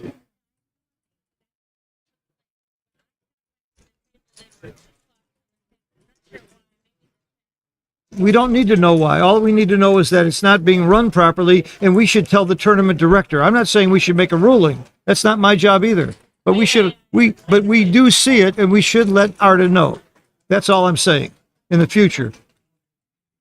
Because this match could go another 17 hours. And it's not fair not to have a clock. You should be under time pressure. Okay. I made my point.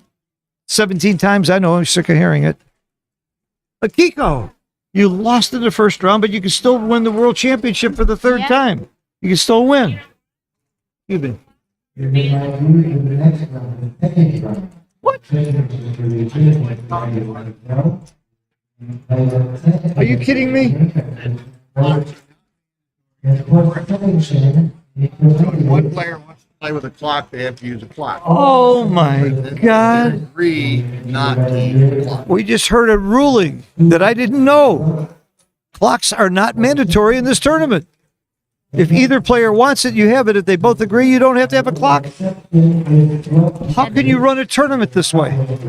This is not an American tournament. This is not backgammon. To me, it's not backgammon. It's been 4 hours. And you and I aren't getting paid overtime, but Akiko's going to get paid overtime. And like later in the week, you know, it's at 2 o'clock. I'm sorry. I love Arda. I love Mark. That's a terrible ruling.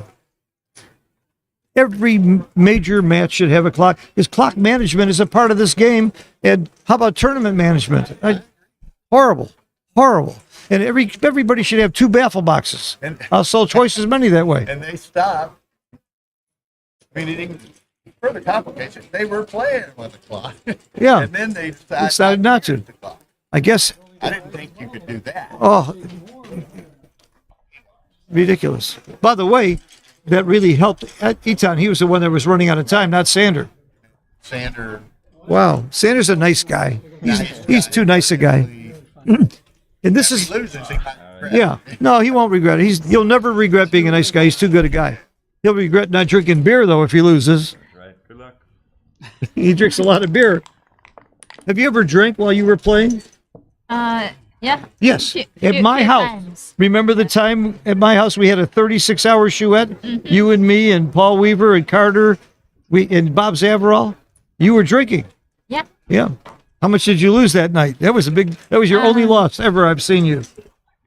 We took you. I don't remember, but Yep. I lost a lot. You lost a lot. It was a 36-hour chouette at my apartment in Chicago. We watched the sunrise, the sunset, and the sunrise.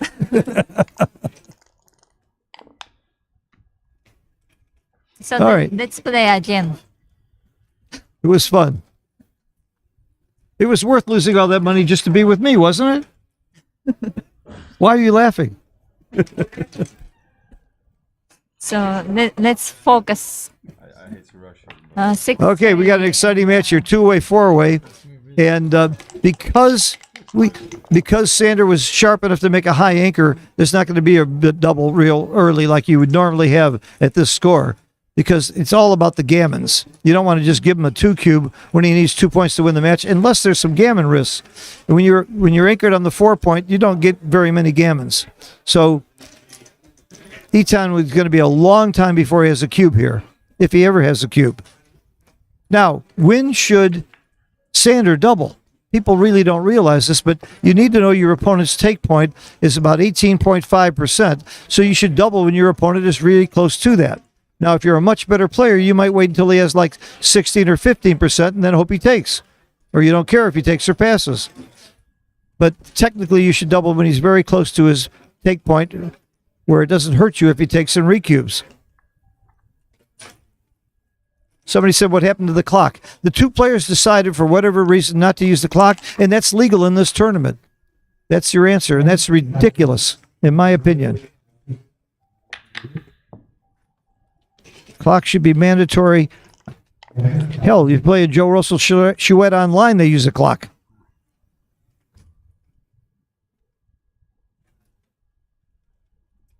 It's not a fun game without the clock. We stopped that many, many years ago. Matches used to take 7 and 8 hours. We've been playing this for 4 hours, haven't we? Yes. We started at 2 o'clock. This is a 4-hour match, and it could go another 4 hours. It's just ridiculous. Okay. Make the 4-point heavy. Or bring it in, doesn't matter. They're close. Oh, double six. Going to equalize the race some. It's not necessarily that great a roll, but it's going to certainly equalize the race. That was the main thing that Sander had going for him, and watch how fast that changes. Now, you don't volunteer a shot here because you're winning the race. That's the play. Or an ace point. Really doesn't matter much. That's a good play. Yeah. 7 would be nice for Sander. 11 makes that outside point. I like this. And he's back in that race. Either way. Oh, double fours. Double fours. You make 2 interboard points. He doesn't roll an ace and you're a winner. And you can't afford to take the cube because of gammons. You don't make 2 interboard points. You just play the race. Wow. At this score, I would have thought you'd do some hitting, but you don't hit. You don't hit. You just take the race lead and go from there. Wow. I guess there are not enough gammons by hitting, and you're giving him an ace. So you just play the race. Okay. I might have got this one wrong. So if he already cube Sander, Yeah. maybe point on is four because Okay, of Kiko's made a great point. If he'd already doubled, the hit would mean something because the gammon wins you the match. But with the cube in the center, going for gammons isn't that big a thing. You just take the win. This is not a real easy decision for anybody.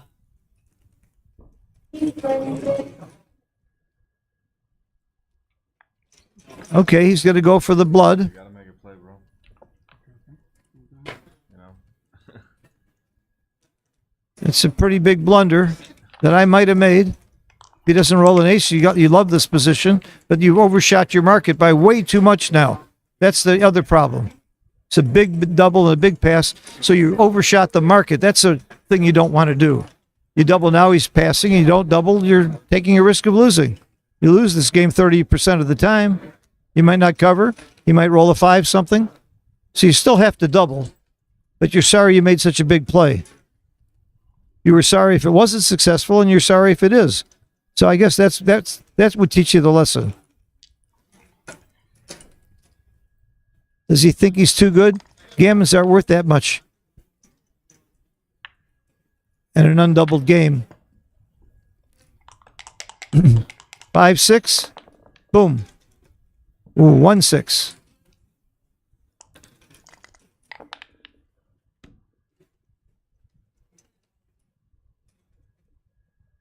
Well, it does do 5s if you come around 18-10. And if you don't play 18-10, you're awfully ugly and stiff. You really need to make the play now. Good play. Keep it going. Dupe the 5s.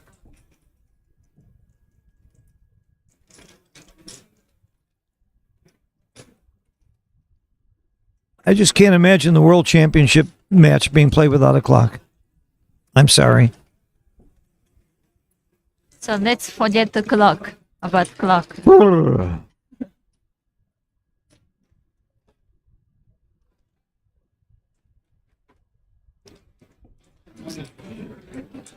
So he thought it's too good. I guess he thinks it's too good. Maybe he thinks it's not good enough. I don't know. Oh. It's just so ugly. So ugly. He had the right idea. Keep going now. That's it. Attaboy. That's it. Pick up the dice. That's it. You got it. Can't fault him for thinking. Take as long as you want. Oh, big. This is why it was double pass, because you don't give your opponent a chance to roll that joker. It's not that he was lucky. He got lucky because his opponent let him get lucky. See, that's what happens with beginners. They say, oh, you got so lucky to roll that 6-5. If you'd have cubed properly, I never would have had a roll. Now who's too good? Now Victor can gammon him for the match. I think Victor's going to be too good to double after this play. You think? Sander. Sander. I say Victor. I had Victor before. Sander. I think he's going to be too good to double after any play here. Ones and twos hit. It's just too good to double. It's no double. Take. Huh. It doesn't know how to say too good in a take, does it? Or is it just? Is it not too good? It's just no double. I guess so. Maybe I'm wrong about the too good part. So because of the score. Goofy score. Either way, it's not a double. I might have not missed the double for the wrong reason, but I wasn't doubling. Oh, you are losing the race by 13 pips. You have 20 shots with ones and twos. 5-3 makes the ace point. Several rolls make the bar point. There's the 1 and the 2. This is now you're going to be too good. Why he made that point, I don't know. Instead of keeping him spread out, I guess it's the same number.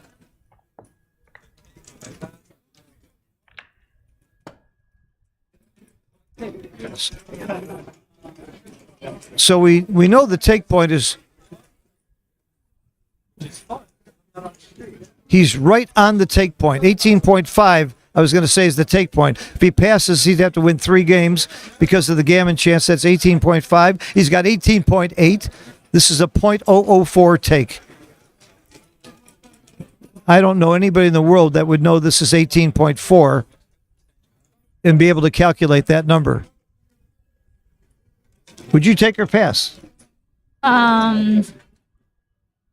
So if I am a beginner and against Sander, I take and. Okay. If you, Akiko, were playing Sander right here in this position, do you take or pass? So even after check XG, XG say it's a double take. Tiny but, take. I pass. You would have passed. Okay. You're not making a mistake. By the way, the rollout could make it a pass. We don't know. And you sure can't blame the guy for taking time because there's no clock. He took it. And he's right to take it against Sander. Absolutely right to take it against Sander. 4-2 doesn't do much. What does it do? 4-2 is not a great roll. Computer says 12-6, 12-8, 10-8 is okay. 12, making the 8 point, I would have been leaving that double shots outside. I would be scared.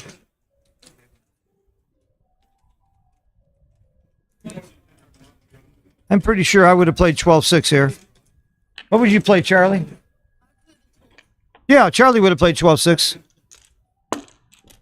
He's smart enough to see the recube. Think about it. That's good. Automatic redouble. Do you split? Yes, split. Yes. Split. Yes, but he won't. He won't. And you split because there's no gammons, and that's your best chance to go forward. He missed it. Pretty big blunder not to split. Very big blunder not to split.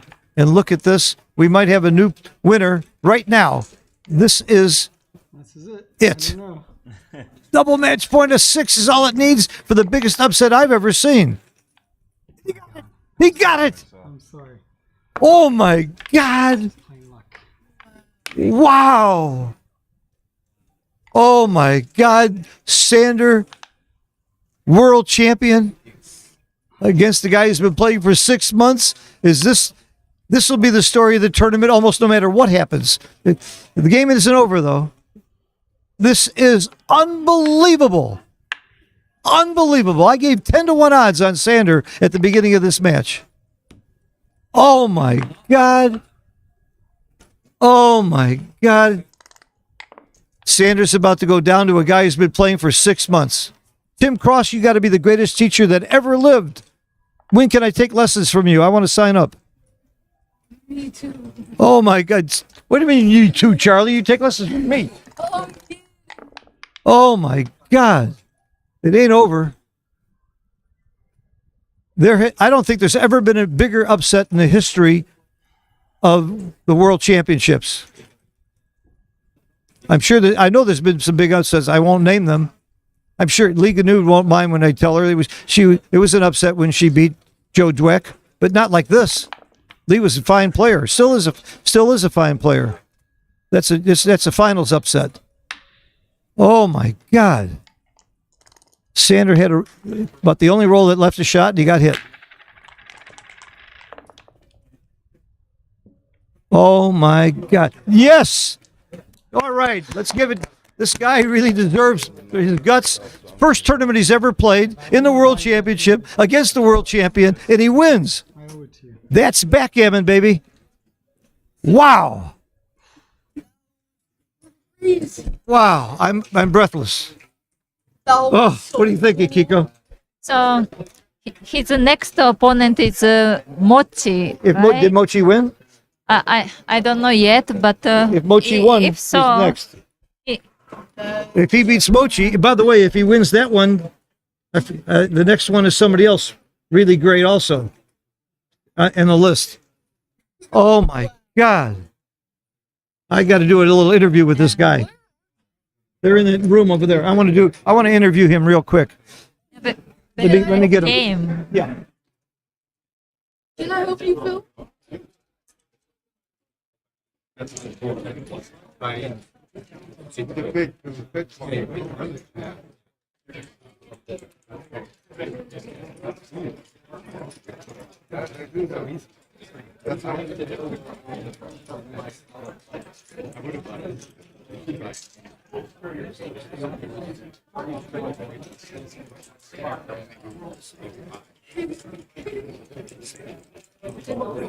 Have a seat. All right, I have the winner with me, Etan. And first of all, I want to congratulate you for your guts and for your composure. That last cube you took was right on the edge. It was right to take it. And even if it was a small pass, it would be right. But congratulations. That was an amazing victory. Let me ask you a couple questions. Sure. You can take a breath. I know First, I just want to let you know my heart rate, which is usually around 60, normal, was up to 140. So you had it just really? figuring out because I'm measuring my heart rate. It's still 126 right now. I'm still cooling. I'm still God. trying to calm down all that adrenaline. I mean, it Well, was I'll just help you calm down. All right, So thank you. why did you enter the championship division in your first tournament instead of the intermediate? well. I love challenges, and I've been training with Tim Cross since February, and I put in about 500 hours of training.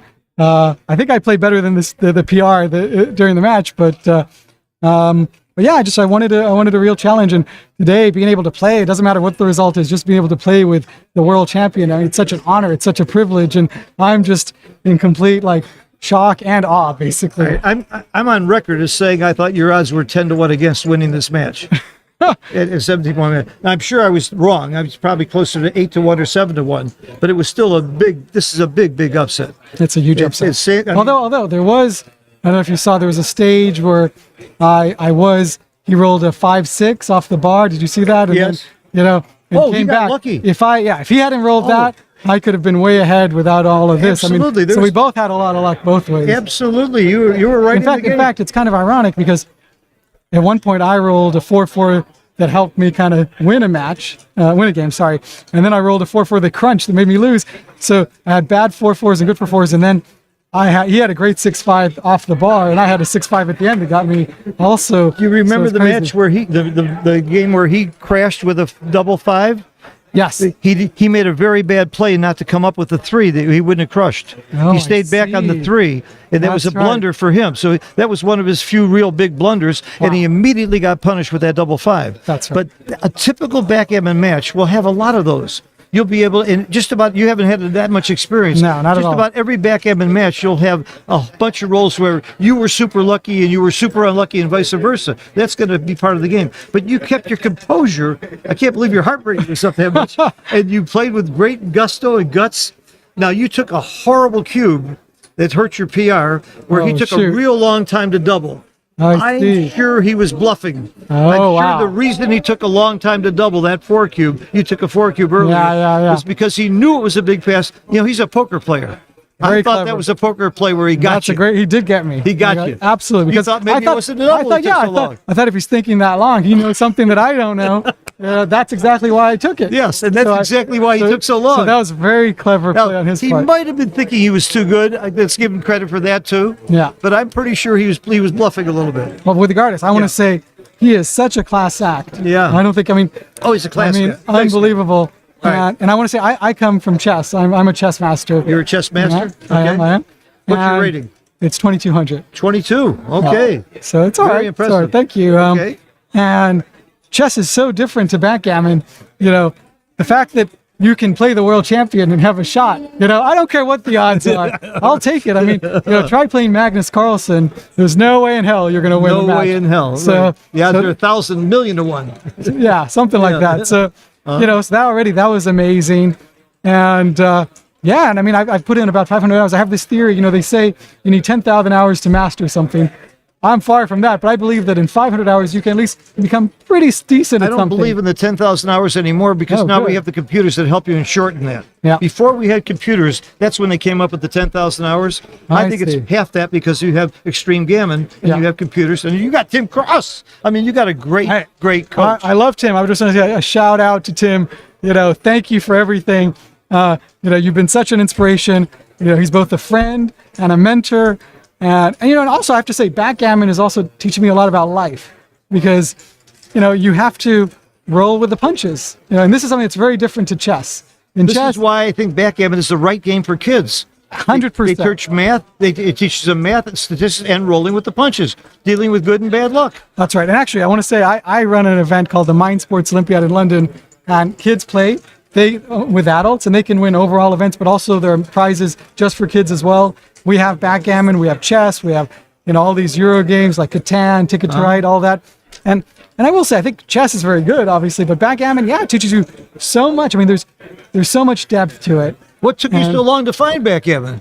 You just That's a hell started of 6 months ago. That's right. So I'll tell you what happened. I read a book called 7 Games by Oliver Reader. I read the book too. Okay, It's a great okay. game. It's a great book. amazing They book. did a good job in backgammon in that book. Incredible. And I interviewed him. I've got a little podcast. Uh-huh. And in that book, he falls in love with backgammon. And by reading that book, he basically got me enchanted as well. So I fall in love with it. Oh, that's and great. and I'm just I mean it's just an amazing game. And I think people don't understand out there just how deep it is. As a chess player, when I told people I'm coming to the World Championships, they said they thought that was kind of strange. They thought, what? There's a World Championship in backgammon? Yeah. And I was like, know about it. and I was like, hell's yeah, it's so deep. They could have, as far as I'm concerned, it's probably as deep as chess. Let me tell you something that I'm thinking while you're talking. How lucky backgammon is to have you as part of our group. Because number one, you're going to publicize it like crazy with your mind skills game and Absolutely. just your personality and the story. You know the Chris Moneymaker story when he won the first World Series of Poker. right, that's This right. is that story. Put it on the We're map. seeing this in backgammon. Wow. It's not quite We'll as see. big, but it's tantamount to that, what you've done. Wow, and thank you didn't play that badly. I'm telling you, there are other people in this room, in this championship division, that are going to have worse PRs than you. So do Wow. not be embarrassed. Well, I just want to say, I mean, that have been playing for 20 years or more. coming in, I was playing at a PR of about 6.5, so I was at a better PR than that. Just to put that on the record. Standard plays better than this too. I know. But I gotta say, you're playing at 6.5 in 6 months? yes, because I put in those 500 hours. Oh my So God. I trained, but playing against the world champion and having it, being televised, that's a different thing. Your PR changes because it's very hard. I kept my composure, but it's hard to keep your I'll composure. just give you one piece of advice. Please. You know how important the 5 point is? Yes. So is the 6 point. Oh yeah. You gave it up I twice. gave it up. You gave it twice when it was a terrible blunder. Oh, no. Both times. I Now, see. you do often shift from the 6 point That's towards the end, but not when you did. Okay. I'm going to review everything. Yeah, obviously. you'll review it, I'm sure, and Tim will go over it with you. Yeah. From a rule standpoint, always shake your dice. It bothers me Okay, when you okay, I did. didn't pick it Sander up. was Thank too you. much the guy not to. Okay. Atara, do you want us to close it up? Well, see, I've learned a lot All of right, things. it's time for us to leave. Ah, You want to finally. cut us off? Okay, Go well, to hey, dinner. thank you so much. Hey, your next match was supposed to be Mochi, but he got beat too. No. Yes. Two yes. world champions down. Both down. Well, at least wait a minute, the number 1 and 2 giants in the world, both That's down. insane. That means that there's a prayer in hell for me, basically. Oh, when you told me you play 6.5, you can beat anybody here. Well, you just got to You try. can beat anywhere here. Yeah. This will bolster your confidence, but 6.5 is good enough to beat anybody in the world.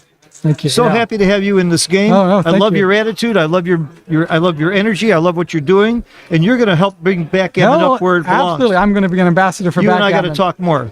And I Absolutely. don't want to, I'm a teacher. I don't want to steal you away from somebody's done an amazing job with you, Tim Cross. But I believe you can train with more than one person as well. I also have had it. I want to to stay in touch with you because I want to help promote the game. And I with you. also want to give a shout out. I've also trained a bit with Ido Levy in Israel. Ido is one of my teachers. He works for me. There you go. He's part of the Backgammon Learning Center. And he is so amazing. You know what Ido teaches that almost nobody else teaches? How to estimate wins and gammons. Yes, that's better than right. anybody. That's right. He's great. He's And amazing. By the way, everybody thought Ido was a cheater when he first started playing because his PRs were That's so what low. I heard. But he's not. He is a class act. I set him up in a live game with David Presser with witnesses to prove he wasn't a cheater. Yeah. He's that good. He's amazing. And I even learned that his brother apparently is very strong, is around a 5. I wasn't aware of that. So yeah. We got to go because they're cutting it off. Good luck in the Thank you so future. much. The rest Thank of the tournament. We're going to talk more.